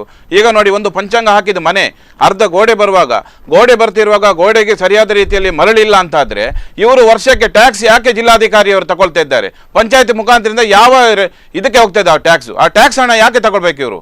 ಮತ್ತೆ ಇವನು ಟ್ಯಾಕ್ಸ್ ಹಣ ಕಟ್ಟಿ ಆ ಮನೆ ಅರ್ಧದಲ್ಲಿ ನಿಂತು ಅವನು ಯಾವ ಒಂದು ಬ್ಯಾಂಕಲ್ಲಿ ಸಾಲ ಮಾಡಿರ್ತಾನೆ, ಆ ಸಾಲದ ಹಣನ ಕಟ್ಟುದಾ ಈ ಟ್ಯಾಕ್ಸ್ ಕಟ್ಟೋದು? ಯಾವುದನ್ನು ಕಟ್ಟಬೇಕು? ಅವನಿಗೆ ಅರ್ಧದಲ್ಲಿ ನಿಲ್ಲಿಸಿದಾನೆ ಮನೆ ಕಟ್ಟುವವನು. ಅವನ ಕಷ್ಟ ಕೂಡ ಈಗ ಹೇಳ್ತಾ ಇದ್ದಾರೆ, ಫೋನ್ ಬರ್ತಾ ಇದೆ, ಪ್ರತಿಯೊಬ್ಬರು ಕೇಳ್ತಾ ಇದ್ದಾರೆ ಮರಳಿಗೆ ಇಷ್ಟು ಹಣ ಅಂತ. ಈ ಮರಳಿಗೆ ಇಷ್ಟು ಹಣ ಇರಬೇಕಾದ್ರೆ ನಾನು ಎಲ್ಲ ಮನೆ ಕಟ್ಟುವವರಿಗೆ ಹೇಳ್ತೇನೆ, ಹಾಗೆ ಇಂಜಿನಿಯರ್ ಅವರು ಈಗ ನಮ್ಮ ಹತ್ರ ಇದ್ದಾರೆ, ಶ್ರೀಧರ್ ಭಂಡಾರ್ ಅವ್ರಿಗೆ ಹೇಳ್ತೇನೆ, ಯಾರು ಕೂಡ ಟ್ಯಾಕ್ಸ್ ಕಟ್ಟಬೇಡಿ. ಯಾರು ಒಂದು ಪಂಚಾಯತಿಗೆ ವರ್ಷಕ್ಕೆ ಟ್ಯಾಕ್ಸ್ ಕಟ್ತಾರೆ, ಎಷ್ಟು ಸ್ಕ್ವೇರ್ ಫೀಟ್ ಅಂದ್ಕೊಂಡು ಮಾಡ್ಕೊಂಡು ಬಂದು ಟ್ಯಾಕ್ಸ್ ಕಟ್ಟದಿದ್ರೆ ಪಂಚಾಯತಿ ಪರ್ಮಿಷನ್ ಕೊಡೋದಿಲ್ಲ ಮನೆ ಕಟ್ಟಲಿಕ್ಕೆ. ಆ ಮನೆ ಕಟ್ಟುವಂತ ಯಾರು ಟ್ಯಾಕ್ಸ್ ಕಟ್ತಾರೆ ಆ ಟ್ಯಾಕ್ಸ್ ಅನ್ನು ಇವತ್ತಿನಿಂದ ಕಟ್ಟಬಾರ್ದು. ಅವರು ಯಾಕೆ ಕಟ್ಟಬೇಕು ಟ್ಯಾಕ್ಸ್ ಕಟ್ಟಬೇಕು? ಇವ್ರು ಹೊಯ್ಗೆ ಕೊಡ್ತಿದ್ದ ಮೇಲೆ ಯಾಕೆ ಟ್ಯಾಕ್ಸ್ ನಾವು ಕಟ್ಟಬೇಕು? ಇದನ್ನು ದೃಢ ನಿರ್ಧಾರ ತಗೊಂಡು ಪ್ರತಿಯೊಬ್ಬರು ಮನೆಯವರು ಎಲ್ಲ ಕೂತ್ಕೊಂಡು ಬಂದು DC ಆಫೀಸಿಗೂ ಅಥವಾ ಯಾವುದೋ ಸಂಬಂಧಪಟ್ಟ ಇಲಾಖೆಗೆ ಇವರು ಹೊತ್ಕೊಂಡು ಕೂತ್ಕೊಂಡು ಧರಣಿ ಮಾಡಬೇಕು. ಆ ನಿಟ್ಟಿನಲ್ಲಿ ಪರಿಹಾರ ಕೊಡಿಸುವಂತಹ ಕೆಲಸ ನಿಮಗೂ ಕೂಡ ಇದೆ. ಅದು ನಮ್ಗೆ ನಾವು ಮಾಡ್ತಾ ಇದ್ದೇವೆ, ನಾವು ಮಾಡ್ತಾ ಇದ್ದೇವೆ. ನೋಡಿ, ನೀವು ಒಬ್ರು ಆ ಒಂದು ಯೂನಿಯನ್ನಿನ ಉಪಾಧ್ಯಕ್ಷರಾಗಿ ನಿಮಗೂ ಕೂಡ ಅದರ ಹೌದು, ನಮಗೆ ನಾವು ನಿರಂತರವಾಗಿ ಹೋರಾಟ ಮಾಡ್ತಾ ಇದ್ದೇವೆ, ನಿರಂತರ ಹೋರಾಟ. ಈಗ ನಾನು ಇವರಿಗೆ ಯಾಕೆ ಹೇಳ್ತಾ ಇದ್ದೇನೆ ಅಂದ್ರೆ, ಮನೆಯಲ್ಲಿ ಕೂತ್ಕೊಂಡು ಇವರು ಮನೆ ಕಟ್ತಾ ಇದ್ದಾರೆ. ಇವರು ಹೊರಗಿನ ಪ್ರಪಂಚದಲ್ಲಿ ಇವರ ಹಣ ಎಲ್ಲಿ ಪೋಲಾಗ್ತದೆ ಅಂತ ನೋಡುದಿಲ್ಲ. ಮನೆ ಕಟ್ಟೋರು ಏನ್ ಮಾಡ್ತಾ ಇದ್ದಾರೆ, ಇಂಜಿನಿಯರಿಗೆ ಕೊಡ್ತಾರೆ, ಇವರು ಟ್ಯಾಕ್ಸ್ ಕಟ್ಟಿದ ತಕ್ಷಣ ಇಂಜಿನಿಯರ್ ಮನೆ ಮಾಡ್ತಾ ಇರ್ತಾರೆ. ಆ ಟ್ಯಾಕ್ಸ್ ಅನ್ನು ವರ್ಷಕ್ಕೆ ಇವರು ಮನೆಗೆ ಬಂದು ಕಲೆಕ್ಟ್ ಮಾಡ್ತಾರೆ. ಆಯಾಯ ಪಂಚಾಯತಿಯವರು ಬಂದು ಅವ್ರವ್ರ ಮನೆಯಿಂದ 900, 1000, 2000 ಅಂತ ಕಲೆಕ್ಷನ್ ಮಾಡ್ತಾರೆ. ಆ ಹಣ ಯಾಕೆ ಕಲೆಕ್ಷನ್ ಮಾಡಬೇಕು? ನಾವು ಹೋರಾಟ ಮಾಡ್ತೇವೆ, ನಮ್ಮ ಜೊತೆಗೆ ಸೇರ್ಲಿ ಇವರು ಹೋರಾಟಕ್ಕೆ. ನೋಡುವ, ಇವರು ಈ ತಿಂಗಳಿನೊಳಗೆ ಮರಳನ್ನು ಮತ್ತೆ ಉಡುಪಿ ಜಿಲ್ಲೆಯಲ್ಲಿ ಪ್ರಾರಂಭ ಮಾಡಲಿಲ್ಲ ಅಂತ ಆದ್ರೆ ಉಡುಪಿ ಜಿಲ್ಲೆ ಹೊಯ್ಗೆ ದೋಣಿ ಕಾರ್ಮಿಕ ಸಂಘದವರಿಂದ ಒಂದು ಉಗ್ರ ಹೋರಾಟ ನಾವು ಒಬ್ಬರೇ ಅಲ್ಲ, ಎಲ್ಲರೂ ಕೂಡ ನಾವು ಮಾಡ್ತೇವೆ ಅನ್ನುವಂತ ಕರೆಯನ್ನು ಕೊಡ್ತಾ ಇದ್ದೆ ನಾನು. ಯಾಕಂದ್ರೆ ಇದರಲ್ಲಿ ಮಹತ್ವದ ವಿಚಾರ ಇದೆ. ಎಲ್ಲ ಸಿಸ್ಟಮ್ ಅವ್ರ ಹತ್ರ ಉಂಟು. ಎಲ್ಲ ಜಿಲ್ಲಾಧಿಕಾರಿ ಅಂದ ತಕ್ಷಣ ಏನಿದೆ, ಸ್ಯಾಂಡ್ ಕಮಿಟಿ ಅಂದ್ರೆ ಏನು, KCZM ಅಂದ್ರೆ ಏನು, ಎಲ್ಲದೂ ಅನುಭವ ಅವರಿಗಿದೆ. ಯಾಕೆ ಅವರು ಮರಳು ಅನ್ನು ವಿಳಂಬ ಮಾಡ್ತಿದ್ದಾರೆ ಅನ್ನೋದು ಅವರಿಗೆ ಗೊತ್ತು. ಯಾಕೆ ಅವರು ವಿಳಂಬ ಮಾಡ್ತಿದ್ದಾರೆ, ಜಿಲ್ಲಾಧಿಕಾರಿ ಅವರಿಗೆ ಈ ಬಗ್ಗೆ ಸಮಗ್ರ ಮಾಹಿತಿ ಎಲ್ಲ, ಮರಳು ಅಂದ್ರೆ ಏನು, ಮರಳು ಯಾರಿಗೆ ಎಷ್ಟು ಪ್ರಮಾಣದಲ್ಲಿ ಕೊಡಬೇಕು ಎಲ್ಲವೂ ಗೊತ್ತಿದೆ. ಜಿಲ್ಲಾಧಿಕಾರಿಯನ್ನು ಯಾರೋ ತಡೆ ಮಾಡ್ತಾ ಇದ್ದಾರೆ, ಯಾವುದೋ ಒಂದು ಹೊರಗಿನಿಂದ ಒಂದು ಶಕ್ತಿ ತಡೆ ಮಾಡ್ತಿದೆ. ಆ ತಡೆಗೆ ಖಂಡಿತ ಅವರು ಇದೇ ರೀತಿ ಮಾಡ್ತಾ ಇದ್ರೆ ನಾವು ಖಂಡಿತವಾಗಿ ಈ ತಿಂಗಳಿನೊಳಗೆ ಏನು ಇವರು ಸ್ಯಾಂಡ್ ಮಾನಿಟರಿಂಗ್ NITಗೆ ಸರ್ವೆ ಮಾಡ್ತೇವೆ ಅಂತೇಳಿ ಮೊನ್ನೆ CM ಬರುವಾಗ ಮಾತು ಕೊಟ್ಟಿದ್ದಾರೆ. ಅದೇ ಮಾತು ಪ್ರಕಾರದಲ್ಲಿ ಅವ್ರು ಇನ್ನೂ ಕೂಡ ಅವರಿಗೆ ಲೆಟರ್ ಮಾಡಲಿಲ್ಲ, NITಗೆ ಲೆಟರ್ ಹೋಗಲಿಲ್ಲ. ಈಗ ಈ NITಗೆ ಲೆಟರ್ ಹೋಗದೆ ಇನ್ನು ಮುಂದಿನ ದಿನಗಳಲ್ಲಿ ಸ್ಯಾಂಡ್ ಐಡೆಂಟಿಫೈ ಮಾಡದೇ ಇದ್ದಲ್ಲಿ ನಾವು ಉಗ್ರ ಪ್ರತಿಭಟನೆ ಮಾಡುವುದಕ್ಕೆ ನಾವು ಈಗಲೇ ಕರೆ ಕೊಡ್ತಾ ಇದ್ದೇವೆ. ಖಂಡಿತ ಈ ಕುರಿತಾಗಿ ತಮ್ಮ ಹತ್ರ ಮಾತಾಡ್ತೇನೆ ಸರ್. ನೋಡ್ತಾ ಇದ್ದೀರಾ, ಮರಳಿನ ಕುರಿತಾಗಿ ಯಾವ ರೀತಿಯಾದಂತಹ ಸಮಸ್ಯೆಗಳು ಕಾಡ್ತಾ ಇದೆ. ಈಗ ಮಂಗಳೂರು, ಉಡುಪಿ ಭಾಗದಲ್ಲಿ ಮುಖ್ಯವಾಗಿ ಮರಳಿಗೆ ಜ್ವಲಂತ ಸಮಸ್ಯೆಯಾಗಿ ಎದುರಾಗಿದೆ ಅಂತಲೇ ಹೇಳ್ಬೋದು. ಯಾವ ನಿಟ್ಟಿನಲ್ಲಿಯೂ ಕೂಡ ಕಾರ್ಮಿಕರ ಈ ಒಂದು ಪರದಾಟಕ್ಕೆ ನ್ಯಾಯನೇ ಸಿಗ್ತಾ ಇಲ್ಲ. ಆ ನಿಟ್ಟಿನಲ್ಲಿ ಕಾರ್ಮಿಕರಾಗಿರ್ಬೋದು, ಇಲ್ಲಿಯ ಸ್ಥಳೀಯರಾಗಿರ್ಬೋದು, ಮರಳಿನ ವಿಚಾರವಾಗಿ ಯಾರನ್ನ ನಂಬಿ ಕೆಲಸವನ್ನ ಮಾಡಬೇಕು, ಇಲ್ಲಿ ಹೇಗೆ ಮರಳು ಸರಬರಾಜಾಗ್ತಾ ಇದೆ, ಅದನ್ನ ಯಾವ ರೀತಿಯಾಗಿ ಉಪಯೋಗಿಸ್ಕೊಳ್ತಾ ಇದ್ದಾರೆ ಅನ್ನೋದ್ರ ಕುರಿತಾಗಿ ಮಾತಾಡ್ತಾ ಇದ್ದೇವೆ. ನಮ್ಮ ಚರ್ಚೆ ಮುಂದುವರಿಯುತ್ತೆ. ಒಂದು ಪುಟ್ಟ ವಿರಾಮ, ಬೇಗ ವಾಪಸ್ ಬರ್ತೇನೆ.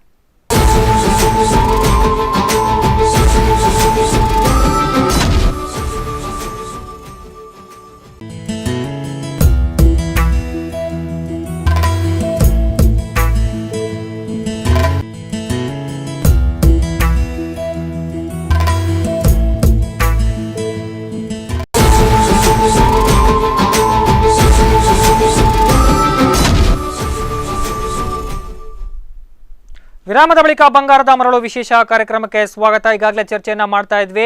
ಇಲ್ಲಿ ಸಾರ್ವಜನಿಕರು ಯಾವ ರೀತಿಯಾಗಿ ಸಂಕಷ್ಟವನ್ನು ಅನುಭವಿಸ್ತಾ ಇದ್ದಾರೆ, ಕಾರ್ಮಿಕರು ಮರಳಿನ ಈ ಬೇಡಿಕೆಯ ಕುರಿತಾಗಿ ಎಷ್ಟರ ಮಟ್ಟಿಗೆ ಹೋರಾಟವನ್ನ ಮಾಡಿದ್ದಾರೆ, ಅವರಿಗೆ ಏನಾದರೂ ಫಲ ಸಿಕ್ಕಿದೆಯಾ, ಈ ವಿಚಾರಕ್ಕೆ ಸಂಬಂಧಿಸಿದಂತೆ ಸಂಬಂಧಪಟ್ಟಂತಹ ಅಧಿಕಾರಿಗಳು ಯಾವ ರೀತಿಯಾಗಿ ಎಚ್ಚೆತ್ತುಕೊಂಡು ಕೆಲಸ ಕಾರ್ಯವನ್ನ ಮಾಡ್ತಾ ಇದ್ದಾರೆ ಅನ್ನೋದರ ಕುರಿತಾಗಿ ಈಗಾಗಲೇ ಚರ್ಚೆಯನ್ನ ಮಾಡ್ತಾ ಇದ್ವಿ. ಇಲ್ಲಿ ಜನಗಳ ಸಮಸ್ಯೆಗೆ ಪರಿಹಾರವನ್ನ ಕೊಡುವ ನಿಟ್ಟಿನಲ್ಲಿ ಯಾರು ಕೈ ಜೋಡಿಸಬೇಕಾಗಿದೆ, ಸ್ಥಳೀಯರ ಸಮಸ್ಯೆಗೆ ಸ್ಪಂದಿಸುವ ನಿಟ್ಟಿನಲ್ಲಿ ಮರಳುಗಾರಿಕೆಗೆ ಸೇರಿದಂತಹ ಅಧಿಕಾರಿಗಳು ಇದಕ್ಕೆ ಸಂಬಂಧಪಟ್ಟಂತೆ ಕೆಲಸವನ್ನ ಮಾಡಬೇಕಾ ಅಥವಾ ಜಿಲ್ಲಾಧಿಕಾರಿಗಳು ಇದಕ್ಕೆ ಗಮನವನ್ನ ಹರಿಸಬೇಕಾ, ಯಾರ ಒಂದು ತೆಕ್ಕೆಗೆ ಈ ವಿಚಾರವನ್ನ ಇಟ್ಟರೆ ಇವರ ಸಮಸ್ಯೆಗೆ ಪರಿಹಾರ ಸಿಗಬಹುದು ಅನ್ನೋದರ ಕುರಿತಾಗಿ ಕೂಡ ನಾವು ಮಾತುಕತೆಗಳನ್ನ ನಡೆಸ್ತಾ ಇದ್ದೇವೆ. ನಾನು ಇಬ್ಬರು ಅತಿಥಿಗಳ ಹತ್ರ ಈಗ ಮುಖ್ಯವಾಗಿ ಈ ಕುರಿತಾಗಿ ಇನ್ನಷ್ಟು ಮಾಹಿತಿಗಳನ್ನ ಕಲೆ ಹಾಕ್ತೇನೆ. ಒಂದು ಕರೆ ಇದೆ ಸರ್, ನಿಮ್ಮ ಹತ್ರ ಮಾತಾಡ್ತೇನೆ. ನಿಮ್ಮ ಹೆಸರು ಮತ್ತು ಎಲ್ಲಿಂದ ಕರೆ ಮಾಡ್ತಾ ಇದ್ದೀರಿ? ಹಲೋ ಸರ್, ನಿಮ್ಮ ಹೆಸರು ಮತ್ತು ಎಲ್ಲಿಂದ ಕರೆ ಮಾಡ್ತಿದ್ದೀರಿ? ನಾನು ಕುಂದಾಪುರದಿಂದ. ಹೇಳಿ ಸರ್, ಈಗಾಗಲೇ ಮರಳಿನ ಸಮಸ್ಯೆಯ ಕುರಿತಾಗಿ ತಾವೇನು ಹೇಳ್ತೀರಿ? ನಾನು ಕುಂದಾಪುರ ತಾಲೂಕು ಮರಳು ಗುತ್ತಿಗೆದಾರ ಸಂಘದ ಅಧ್ಯಕ್ಷರು ಗಂಗಾಧರ ಶೆಟ್ಟಿ ಅಂತ. ಎಸ್, ಗಂಗಾಧರ ಶೆಟ್ಟಿ ಅವರೇ ಹೇಳಿ, ಈ ಕುರಿತಾಗಿ ಮರಳು ಗುತ್ತಿಗೆದಾರರ ಮರಳು ಗುತ್ತಿಗೆದಾರಾಗಿ ನಾನು ಹೇಳ್ಬೇಕಂದ್ರೆ, ಮರಳು ಕೊಡ್ಲಿಕ್ಕೆ ಈಗ ಏನೋ ಅಂತೂ ಸಮಸ್ಯೆ ಇಲ್ಲ. ಜಿಲ್ಲಾಡಳಿತ ಮನಸ್ಸು ಮಾಡಿದ್ರೆ ಒಂದು 30 ದಿವಸದೊಳಗೆ ಮರಳನ್ನ ಕೊಡಬಹುದು. ಮರಳನ್ನ ಜಿಲ್ಲಾಧಿಕಾರಿಗಳು ರಾತ್ರೋರಾತ್ರಿ ಶ್ರೀನೀರಿಗೆ ದಾಳಿ ಇಟ್ಟಾಗ ಮರಳು ಅಕ್ರಮ ಮರಳು ವ್ಯಾಪಾರಿಗಳು ಜಿಲ್ಲಾಧಿಕಾರಿಗಳ ಮೇಲೆ ಹಲ್ಲೆ ಮಾಡಿದ ಮುಂಬೆ ಸಿಟ್ಟಿಗೆ ಈ ಜಿಲ್ಲೆಯ ಪ್ರತಿಯೊಂದು ಮರಳು ವ್ಯಾಪಾರಿಗಳನ್ನ ದ್ವೇಷಿಸ್ತಾ ಇದ್ದಾರೆ. ಈ ಜಿಲ್ಲೆಯಲ್ಲಿ ಮರಳಿಗೆ ಸಾಕಷ್ಟು ಬರ ಇದೆ. ನಾನು ಬರೀ ಗುತ್ತಿಗೆದಾರ ಮಾತ್ರ ಅಲ್ಲ, ಪಂಚಾಯತ್ ಅಧ್ಯಕ್ಷ. ನನಗೆ ನನ್ನ ಪಂಚಾಯತ್ ನಲ್ಲಿ 30ರಿಂದ 40 ಮನೆಗಳು ಮಂಜೂರಾಗಿದೆ. ಮನೆ ಕಟ್ಟಲಿಕ್ಕೆ ಮರಳಿಲ್ಲ. ರಸ್ತೆ ಮಂಜೂರಾಗಿದೆ, ಯಾರು ಕೇಳಿದ್ರೆ ಜಿಲ್ಲಾಡಳಿತ. ನೀವು ನೇರವಾಗಿ ಜಿಲ್ಲಾಧಿಕಾರಿಗಳನ್ನ ಮತ್ತೆ ನಮ್ಮನ್ನ ಪಬ್ಲಿಕ್ ಅನ್ನ ಎಲ್ಲ ಸೇರಿಸಿ ನೀವು ಒಂದು ಎದುರು ಒಂದು ಮೀಟಿಂಗ್ ಮಾಡಿ ಆವಾಗ ನಾವು ಹೇಳ್ತೇವೆ. ಯಾಕಂದ್ರೆ ನಾನ್ CRZ ಅಲ್ಲಿ ಈಗಾಗಲೇ ಮೀನುಗಾರರು ಒಂದು ಮನವಿಯನ್ನು ಕೊಟ್ಟಿದ್ದಾರೆ, ಮರಳು ದಿಬ್ಬವಿದೆ ಅದನ್ನ ತೆಗೀರಿ. ಇವರು NIT ಇಂದ ತರಿಸಿ ಅದನ್ನ ಸ್ಯಾಂಡ್ ಬಾರ್ ಮಾಡಿ ಇನ್ನೊಂದು ತಿಂಗಳೊಳಗೆ ಮರಳನ್ನ ಕೊಡ್ಬೋದು. ಆದ್ರೆ ಬಯೋಮೆಟ್ರಿಕ್ ಅಲ್ಲಿ ಆಗ್ಬೇಕು ಏನೇನೋ ಇವರೇ ಹೇಳುದು, ಇವರದ್ದೇ ಒಂದು ದುರಾಡಳಿತ. ಅದಕ್ಕೆ ಕೊನೆಗೊಳ್ಬೇಕಿದ್ರೆ ತಾವು ನಮ್ಮನ್ನ ಮತ್ತ ಜಿಲ್ಲಾಧಿಕಾರಿಗಳನ್ನ ಮತ್ತ ಗಣಿ ಅಧಿಕಾರಿಗಳನ್ನ ನೀವು ಭೇಟಿ ಮಾಡಿಸ್ಬೇಕು. ಇಲ್ಲಿ ನಮ್ಮ ಇದರಲ್ಲಿ ಈ 7 ಜನ ಸಮಿತಿಯಲ್ಲಿ ಒಬ್ಬ ದಿನೇಶ್ ಸುವರ್ಣ ಅಂತ ಇದ್ದಾನೆ. ಅವನಿಗೆ ಮಾಮೂಲಿ ಕೊಡದೇ ಇದ್ರೆ ಅವರ ಪರ್ಮಿಟ್ ಅನ್ನೇ ಕ್ಯಾನ್ಸಲ್ ಮಾಡಿಸೋದು. ಯಾಕಂದ್ರೆ ಇವರು ದೋಣಿಗೆ GPS ಹಾಕಿದ್ರು. ದೋಣಿಯ GPS ಹಾಕೋಕೆ ನಮ್ದು ಇರೋದವಿಲ್ಲ. ಆದ್ರೆ ಆ GPS ಸರಿ ಇಲ್ಲ. ಮತ್ತೆ ಇವರು ಗಡಿ ಹಾಕ್ಲಿಲ್ಲ. ಸುಮ್ಮನೆ ಇವರು ವೈಲೆನ್ಸ್ ಅಂತ 50,000 ಫೈನ್ ಕಟ್ಟೋದು, ಆನಂತರ 2 ಬಾರಿ ಆದ್ರೆ ಅದನ್ನ ಪರ್ಮಿಟ್ ಕ್ಯಾನ್ಸಲ್ ಅಂತ. ಇದು ದುರಾಡಳಿತ ಮಾಡೋದು ಬಿಟ್ರೆ ಮರಳು ಕೊಡುವ ಒಂದು ಇಂಟೆನ್ಷನ್ ಇಲ್ಲ. ನೀವು ನೇರವಾಗಿ ಜಿಲ್ಲಾಧಿಕಾರಿಗಳು ಕೇಳ್ಬೇಕು, ನಿಮಗೆ ಮರಳು ಕೊಡುವ ಒಂದು ಆಲೋಚನೆ ಉಂಟಾ ಇಲ್ವಾ ಅಂತ. ನೀವು ನಮ್ಮನ್ನು ಕರೆ, ನಾವ್ ಹೇಳ್ತೇವೆ ಮರಳು ಕೊಡುದು ಕಾನೂನು ಪ್ರಕಾರ ಮರಳು ಹೇಗೆ ಕೊಡ್ಬೋದು, ಸಿಹಿನೀರು ಮಾಡಿದೆ, ಉಪ್ಪು ನೀರು ಮಾಡಿದೆ, ಕೊಡ್ಬೋದು. ಹೇಗೆ ಕೊಡುದು ಅಂತ ನಾವ್ ಹೇಳ್ತೇನೆ. ಈಗ ಸಾಕಷ್ಟು ತೊಂದರೆ ಆಗಿದೆ. ಬಡವರು ಮೊನ್ನೆ ಮಳೆ ಬಂದು ಬಿದ್ದೋದ ಮನೆ ಕಟ್ಟಲಿಕ್ಕೆ ರಿಪೇರಿ ಮಾಡ್ಲಿಕ್ಕೆ ಮಾಡಲಿಲ್ಲ. ಪ್ರತಿನಿಧಿಗಳಾದ ನಮಗೆ ಚಿಂತನೆ, ನನ್ನ ಮನೆ ಬಾಗಿಲಲ್ಲಿ ಮರಳುಂಟು, ನನ್ನ ತೋಟಕ್ಕೆ ಮರಳು ಹಾಕ್ಬೇಕು, ನಾನು ಆ ಮರಳು ತಂದ್ರೆ ನನ್ನ ಮೇಲೆ FIR ಹಾಕ್ತಾರೆ. ಗಂಧ ಕಡಿಯುವವನಿಗೆ ಜೈಲು ಆಗುದಿಲ್ಲ, ಮರಳು ತೆಗುವವನಿಗೆ ಜೈಲು ಆಗ್ತದೆ. ಇದಕ್ಕೆ ನೇರ ಹೊಣೆ ಜಿಲ್ಲಾಡಳಿತ. ಎಸ್ ಸರ್, ಖಂಡಿತ ಈ ಬಗ್ಗೆ ಮಾತುಕತೆಗಳನ್ನು ನಡೆಸ್ತೇವೆ. ಧನ್ಯವಾದಗಳು ಸರ್ ತಮ್ಮ ಮಾಹಿತಿಗಳಿಗಾಗಿ. ಈಗಾಗಲೇ ಅವರು ಹಲವು ಮಾಹಿತಿಗಳನ್ನ ಕೊಟ್ಟರು. ಕುಂದಾಪುರದಿಂದ ಕರೆ ಮಾಡಿ ಒಂದು ಆಡಳಿತ ಮಂಡಳಿಯನ್ನ, ಒಂದು ಆಡಳಿತ ವರ್ಗವನ್ನ ನಂಬಿ ಸಾಮಾನ್ಯ ಕಾರ್ಮಿಕರೊಬ್ಬರಾಗಿರ್ಬೋದು, ಸಾಮಾನ್ಯ ಜನತೆ ಆಗಿರಬಹುದು, ಒಂದು ನಂಬಿಕೆಯನ್ನು ಇಟ್ಟುಕೊಂಡು ತಮ್ಮ ಮನೆ ಕೆಲಸವನ್ನ ಶುರು ಮಾಡ್ತಾರೆ, ಮರಳು ಸಿಗುತ್ತೆ ಅನ್ನುವಂತಹ ಉದ್ದೇಶದಿಂದ. ಆದ್ರೆ ಒಬ್ಬ ಬಡ ಕಾರ್ಮಿಕ ಆಗಿರಬಹುದು, ಯಾರೇ ಆಗಿರಬಹುದು, ಈ ಸಾವಿರಗಟ್ಟಲೆ ಹಣವನ್ನ ವ್ಯಯ ಮಾಡಿ ಮರಳಿಗೆ ಹಣವನ್ನ ವ್ಯಯ ಮಾಡಿ ಕೂಡ ಅದರ ಮೇಲೆ ಇನ್ವೆಸ್ಟ್ಮೆಂಟ್ ಮಾಡಿದ್ರು ಕೂಡ ಸರ್ಕಾರದ ಈ ರೀತಿಯಾದಂತಹ ನೀತಿಗಳನ್ನು ಅನುಸರಿಸುವ ನಿಟ್ಟಿನಲ್ಲಿ ಒಂದು ವೇಳೆ ಅವರಿಗೆ ಮರಳು ತಲುಪದೇ ಇದ್ದಂತಹ ಪಕ್ಷದಲ್ಲಿ ಅವರಿಗೆ ಅದು ಅನ್ಯಾಯವೇ ಆದೀತು. ಆದರೆ ಸಮಸ್ಯೆ ಇಷ್ಟೇ ಸರ್, ಈಗಾಗಲೇ ಅವರು ತುಂಬಾ ಸಲ ಹಲವಾರು ನಮ್ಮ ಕಾಲರ್ಗಳು ಕೂಡ ಹೇಳಿದ್ದಾರೆ, ನೇರವಾಗಿ ಇದಕ್ಕೆ ಜಿಲ್ಲಾಧಿಕಾರಿಗಳೇ ಹೊಣೆ ಆಗ್ತಾರೆ ಅಂತ. ಹಾಗಾದ್ರೆ ಆಗಸ್ಟ್ 1ರಿಂದಲೇ ಮರಳನ್ನ ಈಗಾಗಲೇ ಉಡುಪಿ ಜಿಲ್ಲೆಯಾದ್ಯಂತ ತೆಗಿಬೇಕು ಅನ್ನುವಂತಹ ಅನುಮತಿಯನ್ನ ಕೊಟ್ಟಿದ್ರು ಕೂಡ ಇನ್ನೂ ಅದು ಸೆಪ್ಟೆಂಬರ್ ಈಗ ಮಧ್ಯಂತರಕ್ಕೆ ಬಂದಿದ್ರು ಕೂಡ ಇನ್ನೂ ಅದು ಜಾರಿಗೆ ಬಂದಿಲ್ಲ. ಮರಳು ಇನ್ನೂ ಕೂಡ ಮರಳುಗಾರಿಕೆ ಶುರುವಾಗಿಲ್ಲ ಉಡುಪಿ ಭಾಗದಲ್ಲಿ. ಇನ್ನು ಈ ನಿಟ್ಟಿನಲ್ಲಿ ಜಿಲ್ಲಾಧಿಕಾರಿಗಳನ್ನ ಕೂಡಿಸಿ ನೀವು ಸಭೆಯನ್ನ ಕೂಡ ಮಾಡಿದ್ದೀರಾ, ಆ ನಿಟ್ಟಿನಲ್ಲಿ ಮಾತುಕತೆಗಳನ್ನ ಕೂಡ ನಡೆಸಿದ್ದಾರೆ. ಆದ್ರೆ ಜಿಲ್ಲಾಧಿಕಾರಿಗಳು ಇದಕ್ಕೆ ಯಾಕೆ ಸ್ಪಂದನೆಯನ್ನ ಕೊಡ್ತಾ ಇಲ್ಲ? ಯಾಕೆ ಆಗಸ್ಟ್ 1ರಲ್ಲಿ ನೀವು ಮರಳುಗಾರಿಕೆ ಆರಂಭವನ್ನ ಮಾಡಲಿಲ್ಲ? ಈಗಾಗಲೇ ಅದರ ಬಗ್ಗೆ ಒಂದು ದಿನ ನಮ್ಮ ಮಾನ್ಯ ಈಗ ಶಾಸಕರಾದಂಥ ರಘುಪತಿ ಭಟ್ರ ನೇತೃತ್ವದಲ್ಲಿ 27 ತಾರೀಕು ದಿನ 5 ಜನ MLAರ ಸಮ್ಮುಖದಲ್ಲಿ DC ಅವರನ್ನು ಕರೆದಿದ್ದರು. ಮಾನ್ಯ ರಘುಪತಿ ಭಟ್ರು ಮಾತಾಡಿದ್ದಾರೆ, ನೀವು ಯಾಕೆ ಮರಳಿಗೆ ಇರಲು ತನಕ ನೀವು ಕೇಳಿದಾಗೆ ಆಗಸ್ಟಲ್ಲಿ ಪ್ರಾರಂಭ ಆಗಬೇಕಿತ್ತು, ಯಾಕೆ ಪ್ರಾರಂಭ ಆಗಲಿಲ್ಲ ಅಂತೇಳಿ. ಆಗ ಅವರು ಹೇಳಿದರು ಹೀಗೆ ಸಮಸ್ಯೆ ಅಂತೇಳಿ, ಅವರದೇ ಆದಂಥ ಸಮಸ್ಯೆ. ಯಾಕಂದರೆ ಮ್ಯಾಥಮೆಟಿಕ್ಸ್ ಸರ್ವೆ ಮಾಡಬೇಕಂತೇಳಿ. ಆ ಸರ್ವೆಗೂ ನಮಗೆ ಯಾವುದೇ ಗೈಡ್ಲೈನ್ಸ್ ಇಲ್ಲ. MOF ಗೈಡ್ಲೈನ್ಸ್ ಆಗಲಿ, NGTದಾಗಲಿ, ಸುಪ್ರೀಂ ಕೋರ್ಟ್ ಆಗಲಿ ಅಥವಾ ಹೈಕೋರ್ಟ್ ಆಗಲಿ ಯಾವುದರಲ್ಲಿ ಕೂಡ ಈ ಮ್ಯಾಥಮೆಟಿಕ್ಸ್ ಸರ್ವೆ ಮಾಡಿ ಅನ್ನುವಂಥದ್ದಿಲ್ಲ. ಈಗಾಗಲೇ ಅವರು ಯಾರೋ ಕುಂದಾಪುರದವರು ಒಬ್ಬರು ಹೇಳಿದರು, ದಿನೇಶ್ ಸುವರ್ಣ ಅಂತೇಳಿ. ಅವರು ಈ ಕಮಿಟಿಗೆ 7 ಮೆಂಬರ್ ಕಮಿಟಿಗೆ ಬಂದ ಮೇಲೆ 7 ಮೆಂಬರ್ ಕಮಿಟಿಯಲ್ಲಿ ಯಾವಾಗ ಭಾಗವಹಿಸಬೇಕೋ ಆ ಹೊತ್ತಿನಲ್ಲಿ ಮಾತ್ರ ಅವರು ಭಾಗವಹಿಸಬೇಕು. ನಾವು DC ಆಫೀಸಿಗೆ ಹೋದಾಗ ನಿರಂಜನ್ ಅನ್ನುವ ಅಧಿಕಾರಿ ಜೊತೆ ದಿನಾ ತಿರುಗ್ತಾ ಇರ್ತಾರೆ, ಆಫೀಸ್ ಒಳಗೆ ಹೋಗೋದು ಹೊರಗೆ, ಅವರಿಗೂ ಅದಕ್ಕೂ ಸಂಬಂಧ ಇಲ್ಲ. ಅಂಥ ವ್ಯಕ್ತಿಗಳನ್ನ ಹಿಡ್ಕೊಂಡು ಈ ಜಿಲ್ಲಾಧಿಕಾರಿಯವರು ಅವರ ಮಾತನ್ನು ಕೇಳಿ, ಈಗ ಯಾಕೆ ಮರಳು ಪ್ರಾರಂಭ ಡಿಲೇ ಆಗ್ತದೆ ಅಂತ ಹೇಳಿದರೆ ಅವರ ಮಾತನ್ನು ಕೇಳಿ ಎಲ್ಲಿಯೋ ಒಂದು ಸರ್ವೆ ಮಾಡ್ತಿದ್ದಾರೆ ಅಂತ ಅದನ್ನು ಇಲ್ಲಿ ತರುವುದು, ಇಂಥದ್ದೆಲ್ಲ ಕೆಲವೊಂದು ಅವರ ಮೈಂಡನ್ನು ಡೈವರ್ಟ್ ಮಾಡಲಿಕ್ಕೆ ಇಂಥವರ ವ್ಯಕ್ತಿಯನ್ನೆಲ್ಲ ಮಾತು ಕೇಳ್ಕೊಂಡು ಅವ್ರು ಮಾಡ್ತಾ ಇದ್ದಾರೆ. ಖಂಡಿತ ಜಿಲ್ಲಾಧಿಕಾರಿಗಳು ತಮಗೆ ಯಾವ ರೀತಿ ಮಾಹಿತಿಗಳನ್ನು ಕೊಟ್ಟಿದ್ದಾರೆ ಅನ್ನೋದ್ರ ಬಗ್ಗೆ ನಾನು ನಿಮ್ಮ ಹತ್ರ ಮಾತಾಡ್ತೇನೆ. ಸರ್, ಒಂದು ಕರೆ ಇದೆ, ನಿಮ್ಮ ಹೆಸರು ಮತ್ತು ಎಲ್ಲಿಂದ ಕರೆ ಮಾಡ್ತಾ ಇದ್ದೀರಿ? ಹಲೋ, ನಾನು ಅಶೋಕ್ ಅಂತ ಕುಂದಾಪುರದಿಂದ. ಎಸ್ ಸರ್, ಹೇಳಿ ಸರ್. ನೋಡಿ ಸ್ವಾಮಿ, ನಮ್ಮನೆ ಮಾಗಲಲ್ಲಿ ಬೇಕಾದಷ್ಟು ಉಂಟಿಲ್ಲ. ನೋಡ್ತಾ ಇದ್ರೆ ನಮ್ಮ ನೇರವಾಗಿ ದೇಶಸ್ತ್ರ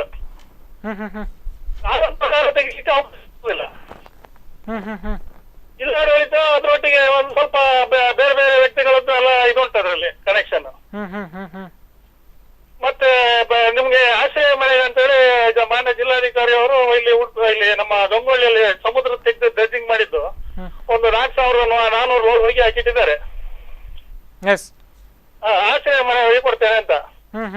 ರೇಟ್ ಕೇಳಿದ್ರೆ ನೀವು ಆಶ್ರಯ ಮನೆ ಒಂದ್ ರೋಡ್ ಹೋಗಿ ಆಶ್ರಯ ಮನೆ ಆಗುತ್ತೆ 2,100 ರೂಪಾಯಿ ಕ್ಯೂಬಿಕ್ ಮೀಟರ್ ಫಿಕ್ಸ್ ಮಾಡಿದ್ದಾರೆ ಅದಕ್ಕೆ.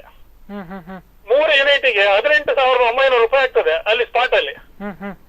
ಪ್ಲಸ್ ಟ್ರಾನ್ಸ್ಪೋರ್ಟೇಷನ್ ಮತ್ತೆ ಅವನು ಲೋಡಿಂಗ್ ಅನ್ಲೋಡಿಂಗ್ ಚಾರ್ಜ್ ಆಗುವಾಗ 23,000 ರೂಪಾಯಿ ಬೀಳ್ಬೋದು. ಅದು ಅವ ಆಶ್ರಯ ಮನೆ ಕೊಟ್ಟು ಅದರಲ್ಲಿ. ಎಸ್ ಸರ್, ಖಂಡಿತ ಈ ಕುರಿತಾಗಿ ಚರ್ಚೆನ ಮಾಡ್ತೇವೆ. ಧನ್ಯವಾದಗಳು ಸರ್ ತಮ್ಮ ಮಾಹಿತಿಗಳಿಗಾಗಿ. ಈಗ ಅವರು ಮುಖ್ಯವಾದಂತಹ ಒಂದು ಅಂಶವನ್ನು ಕೊಟ್ಟರು, ಯಾವ ರೀತಿ ಅಲ್ಲಿ ಕಾರ್ಮಿಕರು ಕಷ್ಟವನ್ನು ಪಡ್ತಾ ಇದ್ದಾರೆ, ಕಾರ್ಮಿಕರನ್ನ ಬಿಡಿ ಸ್ಥಳೀಯರ ಮನೆಯನ್ನ ಕಟ್ಟುವ ನಿಟ್ಟಿನಲ್ಲಿ ಯಾವ ರೀತಿ ಶ್ರಮವನ್ನು ಪಡ್ತಾ ಇದ್ದಾರೆ ಅಂತ ಆ ಕುರಿತಾಗಿ ತಮ್ಮ ಹತ್ರ ಮಾತಾಡ್ತೇನೆ ಸರ್. ಈಗಾಗಲೇ ಇಂಜಿನಿಯರಿಂಗ್ ಡಿಪಾರ್ಟ್ಮೆಂಟ್ಗೆ ಬಂದರೆ ಈಗ ಮರಳು ಅತ್ಯಗತ್ಯವಾಗಿ ಬೇಕಾಗಿದೆ ಮನೆಯನ್ನು ನಿರ್ಮಾಣ ಮಾಡಲಿಕ್ಕೆ. ಆದರೆ ಈ ಸಮಸ್ಯೆ ಎದುರಾಗಿರುವಂತಹ ಹಿನ್ನೆಲೆಯಲ್ಲಿ ನೀವು ಅತಿಯಾಗಿ ಈಗ ಮರಳನ್ನು ಉಪಯೋಗಿಸುವ ಜಾಗದಲ್ಲಿ ಸಿಮೆಂಟ್ಗೆ ಏನಾದರೂ ಹೆಚ್ಚಿನ ಪ್ರಾಧಾನ್ಯತೆಯನ್ನು ಕೊಡ್ತಾ ಇದ್ದೀರಾ ಹೇಗೆ? ಇಲ್ಲ, ಈಗ ಒಂದು ಯಾವುದೇ ಒಂದು ಕಾಂಕ್ರೀಟ್ ಇರಲಿ ಅಥವಾ ಕಟ್ಟಡಕ್ಕೆ ಒಂದು ಸಿಮೆಂಟಿಗೆ ಇಷ್ಟು ಮರಳು ಇಷ್ಟು ಜಲ್ಲಿ, ಅದು ಒಂದು ಪ್ರಪೋರ್ಷನ್ ಇದೆ. ಅದರ ಪ್ರಕಾರವಾಗಿ ಮಾಡಿದರೆ ಒಂದು ಕಟ್ಟಡ ಒಂದು ಭದ್ರತೆಯಲ್ಲಿ ನಿಲ್ತದೆ. ಹಾಗೆ ಮಾಡಲಿಕ್ಕೆ ಮರಳಿನ ಅವಶ್ಯಕತೆ ಪ್ಲಸ್ ಜಲ್ಲಿ ನಾವು ಹೇಗೆ ತಗೊಂಡು ಬರ್ತೇವೆ, ಮೊದಲಿಂದ ಸಿಗ್ತಾ ಇತ್ತು. ಅದಕ್ಕೆ ಚಪ್ಪೆ ನೀರು ಹೊಯ್ಗೇಬೇಕು ಕೆಲವು ಸಲ. ಆಗ ಒಂದು ಒಬ್ಬರು ಕಾಲ್ ಮಾಡಿ ಹೇಳಿದರು ಉಪ್ಪು ನೀರಿದು ಸ್ಟಾರ್ಟ್ ಆಗ್ತದೆ. ಆಗಸ್ಟಲ್ಲಿ ಸ್ಟಾರ್ಟ್ ಆದರೆ ಅದು ಆಗಸ್ಟಿಂದ ಸಾಧಾರಣ ಸೆಪ್ಟೆಂಬರ್ ಅಕ್ಟೋಬರ್ವರೆಗೆ ತೆಗೆದ್ರೆ ಮಾತ್ರ ಚಪ್ಪೆ ಹೊಯ್ಗೆ ಸಿಗ್ತದೆ. ಮತ್ತೆ ಎಲ್ಲ ಉಪ್ಪು. ಅಷ್ಟರವರೆಗೆ ನಮಗೆ ಬೇಕಾದಂಥ ಹೊಯ್ಗೆಯನ್ನು ನಾವು ಸ್ಟಾಕ್ ಇಡಬೇಕಾಗ್ತದೆ. ಹಾಗೆ ಈಗ ಆಗಸ್ಟಲ್ಲಿ ಇನ್ನು ಸ್ಟಾರ್ಟ್ ಆಗದೆ, ಇನ್ನು ಉಪ್ಪು ನೀರು ಸ್ಟಾರ್ಟ್ ಆದ್ಮೇಲೆ ಇವರು ಕೊಟ್ರೆ ಅದು ಕೂಡ ಉಪಯೋಗ ಕಾಣ್ತಾ ಇಲ್ಲ. ಆ ಬಗ್ಗೆ ಅವರೇ ಅದಕ್ಕೆ ನನ್ನ ತಿಳ್ಕೊಳ್ಬೇಕಾಗ್ತದೆ. ಸರ್, ಈ ಕುರಿತಾಗಿ ತಮ್ಮ ಹತ್ರ ಮಾತಾಡ್ತೇನೆ. ಒಂದು ಕರೆ ಇದೆ, ನಿಮ್ಮ ಹೆಸರು ಮತ್ತೆ ಎಲ್ಲಿಂದ ಕರೆ ಮಾಡ್ತಾ ಇದ್ದೀರಿ? ನಮಸ್ತೆ, ಇದು ಸುಧಾಕರ್ ಶೆಟ್ಟಿ ಅಂತ. ಎಸ್ ಸರ್, ಸುಧಾಕರ್ ಶೆಟ್ಟಿ ಮುಲ್ಕೂರಿನಿಂದ ಮಾತಾಡ್ತಿರೋದು. ಎಸ್ ಸರ್, ಹೇಳಿ ಸರ್, ಈ ಕುರಿತಾಗಿ ತಾವೇನು ಹೇಳ್ತೀರಿ? ಸರ್, ಇಲ್ಲೂ ಮರಳದ ಸಮಸ್ಯೆ ಅಂತ ಹೇಳಿದ್ರೆ ನಮ್ದು ಮರಳಿನಲ್ಲಿ ಬೇರೆ ಸಮಸ್ಯೆ. ಏನ್ ಸರ್ ಸಮಸ್ಯೆ? ನಮ್ಮ ಮರಳುಗಾರಿಕೆ ಮಾಡಬಾರ್ದು ಅಂತ ಹೇಳ್ತಾರೆ, ಆದ್ರೆ ಅದ್ರ ಬಗ್ಗೆ ಕಂಪ್ಲೇಂಟ್ ಕೊಟ್ರೆ ಅದ್ರ ಬಗ್ಗೆ ಆಕ್ಷನ್ ತಗೊಳ್ಳೋರಿಲ್ಲ. ನಮ್ದೇ ಊರಿನವರು ಒಬ್ರು ಪದ್ಮ ಅಂತ ಇಲ್ಲಿ ಅಕ್ರಮ ಮರಳುಗಾರಿಕೆ ಮಾಡ್ತಾರೆ ಅಂತ ಹೇಳಿ DC ಆಫೀಸಿಗೆ 2 ಬಾರಿ ತಿರುಗಿದೆ.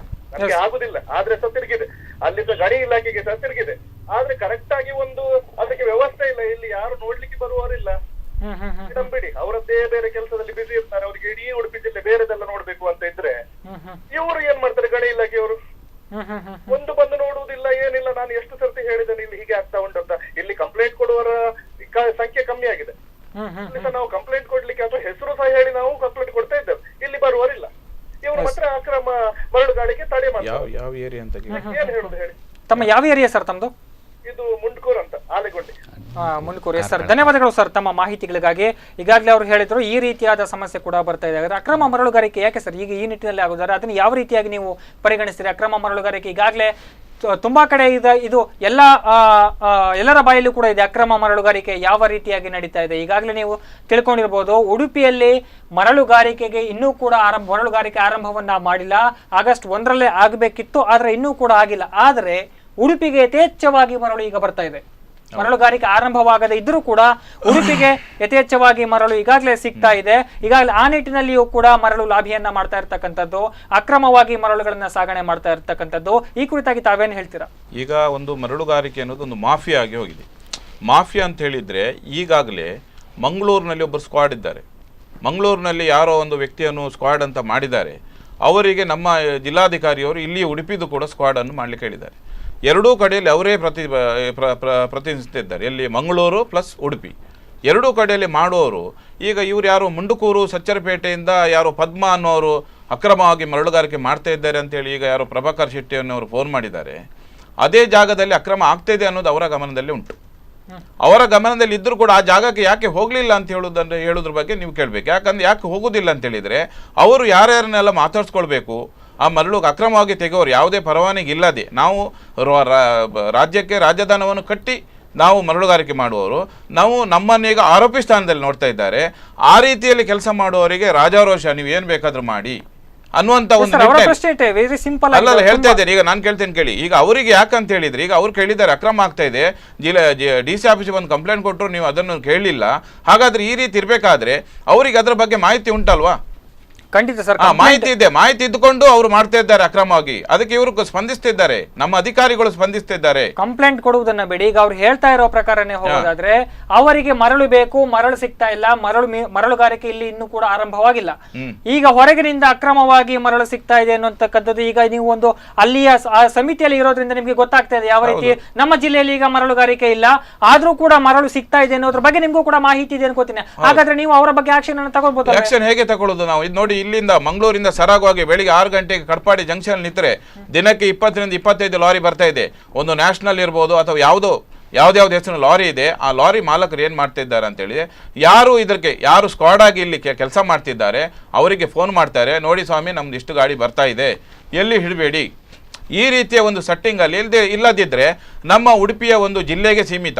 ಉಡುಪಿ ಜಿಲ್ಲೆಯಿಂದ ಮರಳು ಇನ್ನೊಂದು ಜಿಲ್ಲೆಗೆ ಹೋಗಬಾರ್ದಂತ ಜಿಲ್ಲಾಧಿಕಾರಿಗಳು ನಮಗೆ ತಾಕೀತು ಮಾಡಿದ್ದಾರೆ. ಹಾಗಿರುವಾಗ ಮಂಗಳೂರಿನ ಹೊಯ್ಗೆ ಅದೊಂದು ಮಂಗಳೂರು ಬೇರೆ ಜಿಲ್ಲೆ, ಅದು ಉಡುಪಿಗೆ ಹೇಗೆ ಬರ್ತದೆ? ಹಾಗಾದ್ರೆ ಯಾವ ರೀತಿ ಇದು ನ್ಯಾಯ? ಇದು ಆಕೃತಿಗೆ ತಮ್ಮ ಹತ್ರ ಮಾತಾಡ್ತೇನೆ ಸರ್. ಒಂದು ಕರೆ ಇದೆ. ನಿಮ್ಮ ಹೆಸರು ಮತ್ತು ಎಲ್ಲಿಂದ ಕರೆ ಮಾಡ್ತಾ ಇದ್ದೀರಿ? ನಮಸ್ತೆ ಸರ್, ನಾನು ವಿನಯ ಅಂತ ಕುಂದಾಪುರದಿಂದ ಮಾತಾಡೋದು. ಹೇಳಿ ಮೇಡಮ್, ಈ ಕುರಿತಾಗಿ ತಾವೇನ್ ಹೇಳ್ತೀರಿ? ನಾವು ಮನೆ ಕಟ್ಬೇಕಲ್ಲಿ ಒಂದು 6 ತಿಂಗಳಾಯ್ತು ಸರ್, ಇನ್ನು ನಮ್ಗೆ ಮರಳು ಸಿಗ್ತಾ ಇಲ್ಲ. ಯಾಕೆ ಅಂತ ಗೊತ್ತಾಗ್ತಾನೂ ಇಲ್ಲ ನಮ್ಗೆ. ಯಾಕೆಂದ್ರೆ ನಾವು ಯಾವ ರಾಜಕೀಯ ವ್ಯಕ್ತಿಗಳ ಮೇಲೂ ಹೇಳ್ತಾನೆ ಇಲ್ಲ, ಆದ್ರೆ ಇಲ್ಲಿ ಕೆಲವು ರಾಜಕೀಯ ವ್ಯಕ್ತಿಗಳ ಹಿತಾಸಕ್ತಿಗಳು ಕೂಡ್ತಾ ಇದೆ. ಆದ್ರೆ ನಮ್ಗೀಗ ಕುಂದಾಪುರದ ಹೊಳೆಯಲ್ಲಿ ಮರಳು ತೆಗೆದೇ ಹೋದಿದ್ರೆ ಮುಂದೆ ನೀರ್ ಜಾಸ್ತಿಯಾಗಿ ಪ್ರವಾಹ ಆಗ್ಲಿಕ್ಕೂ ಚಾನ್ಸಸ್ ಇರ್ಬೇಕಾಗತ್ತೆ. ಹಾಗಾಗಿ ದಯವಿಟ್ಟು ನಮ್ಗೆ ಏನಾದ್ರೂ ಇದ್ರ ಪರಿಹಾರ ಕೊಡ್ಬೇಕಾಗಿ ತಮ್ಮಲ್ಲಿ ಕೇಳ್ಕೊಳ್ತೀನಿ. ಖಂಡಿತ ಮೇಡಮ್, ಧನ್ಯವಾದಗಳು ತಮ್ಮ ಕರೆಗಾಗಿ.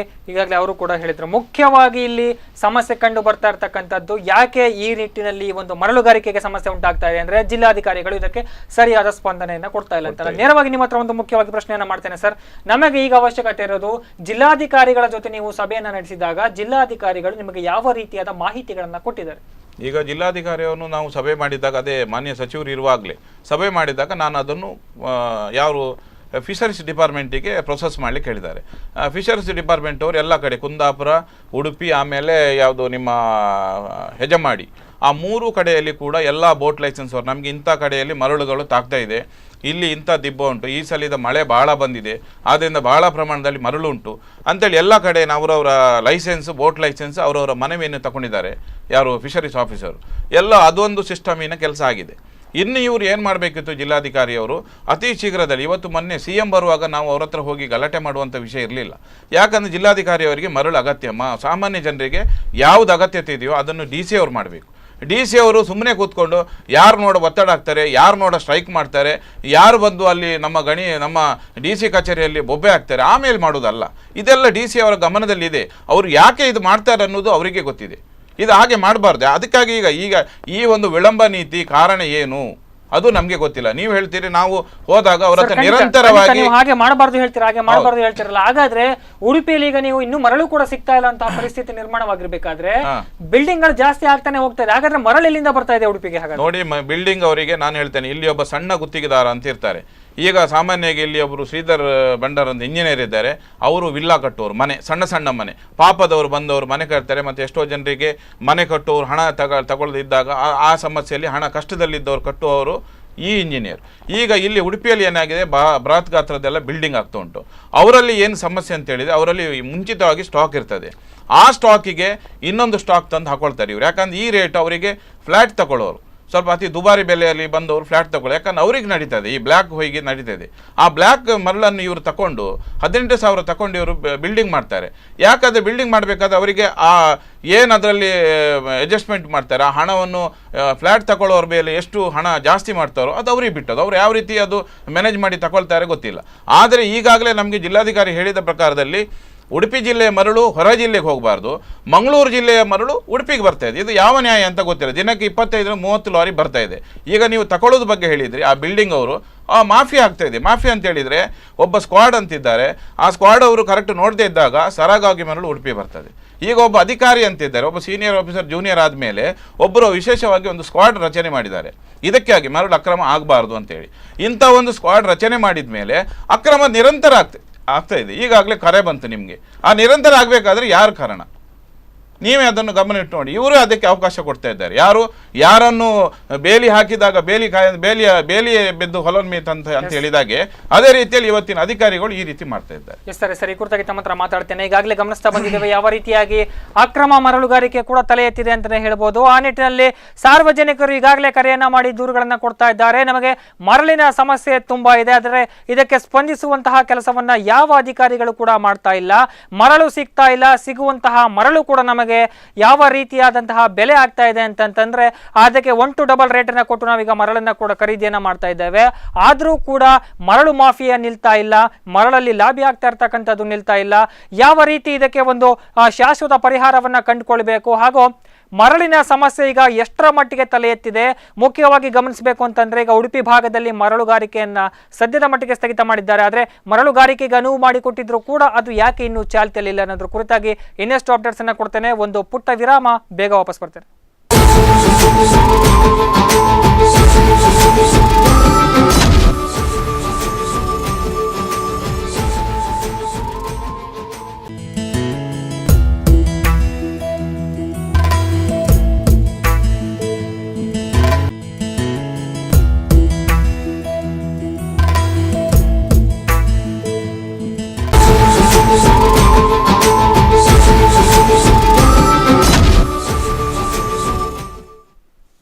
ವಿರಾಮದ ಬಳಿಕ ಬಂಗಾರದ ಮರಳು ವಿಶೇಷ ಕಾರ್ಯಕ್ರಮಕ್ಕೆ ಸ್ವಾಗತ. ಯಾವ ರೀತಿಯಾಗಿ ಮರಳಿನ ಒಂದು ಅಕ್ರಮ ನಡೀತಾ ಇದೆ, ಮರಳಿಗೆ ಸಂಬಂಧಪಟ್ಟಂತಹ ಅಧಿಕಾರಿಗಳು ಯಾಕೆ ಇಲ್ಲಿ ಕೈಕಟ್ಟಿ ಕುಳಿತಿದ್ದಾರೆ, ಸಾಮಾನ್ಯ ಕಾರ್ಮಿಕರಿಗಾಗಿರಬಹುದು ಸ್ಥಳೀಯರಿಗಾಗಿರಬಹುದು ಯಾಕೆ ಮರಳನ್ನ ಸರಿಯಾದ ರೀತಿಯಲ್ಲಿ ಸರಬರಾಜು ಮಾಡುವ ನಿಟ್ಟಿನಲ್ಲಿ ವಿಫಲರಾಗಿದ್ದಾರೆ. ಆದರೂ ಕೂಡ ಇಲ್ಲಿ ಮರಳು ಈಗಾಗಲೇ ಸಮಸ್ಯೆಯನ್ನ ಎದುರಿಸ್ತಾ ಇರ್ತಕ್ಕಂಥದ್ದು ಬರೀ ಉಡುಪಿ ಮಂಗಳೂರು ಭಾಗವಲ್ಲ, ರಾಜ್ಯಾದ್ಯಂತ ಈ ಒಂದು ಸಮಸ್ಯೆ ಈಗಾಗಲೇ ಎದುರಾಗ್ತಾ ಇದೆ. ಆದ್ರೆ ಉಡುಪಿ ಮಂಗಳೂರು ಭಾಗದಲ್ಲಿ ಮುಖ್ಯವಾಗಿ ಉಡುಪಿಯಲ್ಲಿ ಈ ಕುರಿತಾಗಿ ಆಗಸ್ಟ್ 1ರಲ್ಲಿಯೇ ಮರಳುಗಾರಿಕೆಯನ್ನ ಆರಂಭ ಮಾಡೋದಕ್ಕೆ ಅನುಮತಿಯನ್ನ ಕೊಟ್ಟಿದ್ರು. ಆದ್ರೆ ಯಾವ ರೀತಿಯಾಗಿ ಅಲ್ಲಿ ಮರಳುಗಾರಿಕೆಯನ್ನ ಆರಂಭ ಮಾಡುವ ನಿಟ್ಟಿನಲ್ಲಿ ವಿಫಲರಾಗಿದ್ದಾರೆ, ಇದರ ಹಿಂದೆ ಯಾರ ಕೈವಾಡ ಇದೆ ಅನ್ನೋದ್ರ ಕುರಿತಾಗಿ ಈಗಾಗಲೇ ಮಾತುಕತೆಗಳನ್ನ ನಡೆಸ್ತಾ ಇದ್ವಿ. ಜನಸಾಮಾನ್ಯರಿಗೆ ಮರಳನ್ನ ಸರಿಯಾದ ರೀತಿಯ ದರದಲ್ಲಿ ತಲುಪಿಸುವಂತಹ ಪ್ರಯತ್ನಗಳು ಯಾವಾಗ ಆರಂಭವಾಗಬಹುದು ಅನ್ನೋದ್ರ ಕುರಿತಾಗಿಯೂ ಕೂಡ ನಾವು ಮಾತುಕತೆಗಳನ್ನ ಮಾಡ್ತಾ ಇದ್ವಿ. ಏನೆಲ್ಲ ಸಮಸ್ಯೆಗಳಾಗಿವೆ ಅನ್ನೋದ್ರ ಕುರಿತಾಗಿಯೂ ಕೂಡ ಮಾತಾಡ್ತಾ ಇದ್ದೇವೆ. ಈಗಾಗಲೇ ಇಬ್ಬರು ಅತಿಥಿಗಳು ಈ ಕುರಿತಾಗಿ ಹಲವಾರು ಮಾಹಿತಿಗಳನ್ನ ಕೊಟ್ಟಿದ್ದೀರಾ. ಇನ್ನಷ್ಟು ಮಾಹಿತಿಗಳನ್ನ ನಾನು ನಿಮ್ಮ ಹತ್ರ ಪಡ್ಕೊಳ್ತೇನೆ. ಒಂದು ಕರೆ ಇದೆ ಸರ್, ನಿಮ್ಮ ಹೆಸರು ಮತ್ತು ಎಲ್ಲಿಂದ ಕರೆ ಮಾಡ್ತಾ ಇದ್ದೀರಿ? ನಿಮ್ಮ ಹೆಸರು ಮತ್ತು ಎಲ್ಲಿಂದ ಕರೆ ಮಾಡ್ತಾ ಇದ್ದೀರಿ? ಸರ್ ನಾವು ಕಾರ್ಕಳದಿಂದ ಸರ್, ಕಾರ್ಕಳದಿಂದ ಹೇಳಿ ಸರ್, ಈ ಕುರಿತಾಗಿ ತಾವೇನು ಹೇಳ್ತೀರಿ? ನಮ್ಗೆ ಎಷ್ಟೋ ವರ್ಷದಿಂದ ಕಾರ್ಕಳಕ್ಕೆ ಒಂದು ಮರಳು ಬರುತ್ತಿಲ್ಲ ಸರ್, ಮಂಗಳೂರು ಕಡೆಯಿಂದಾನೇ ಬರ್ತಿದೆ ನಮ್ಗೆ. ಹಾಗೆ ನಮ್ಗೆ ಕಾರ್ಕಳಕ್ಕೆ ಯಾವ ತರ ಮರಳಿನ ಬಗ್ಗೆ ಸರ್ ಈ ಕುರಿತಾಗಿ ತಮಗೆ ಸಲಹೆಯನ್ನು ಕೊಡ್ತಾರೆ ಸರ್. ಧನ್ಯವಾದಗಳು ಸರ್ ತಮ್ಮ ಕರೆಗಾಗಿ.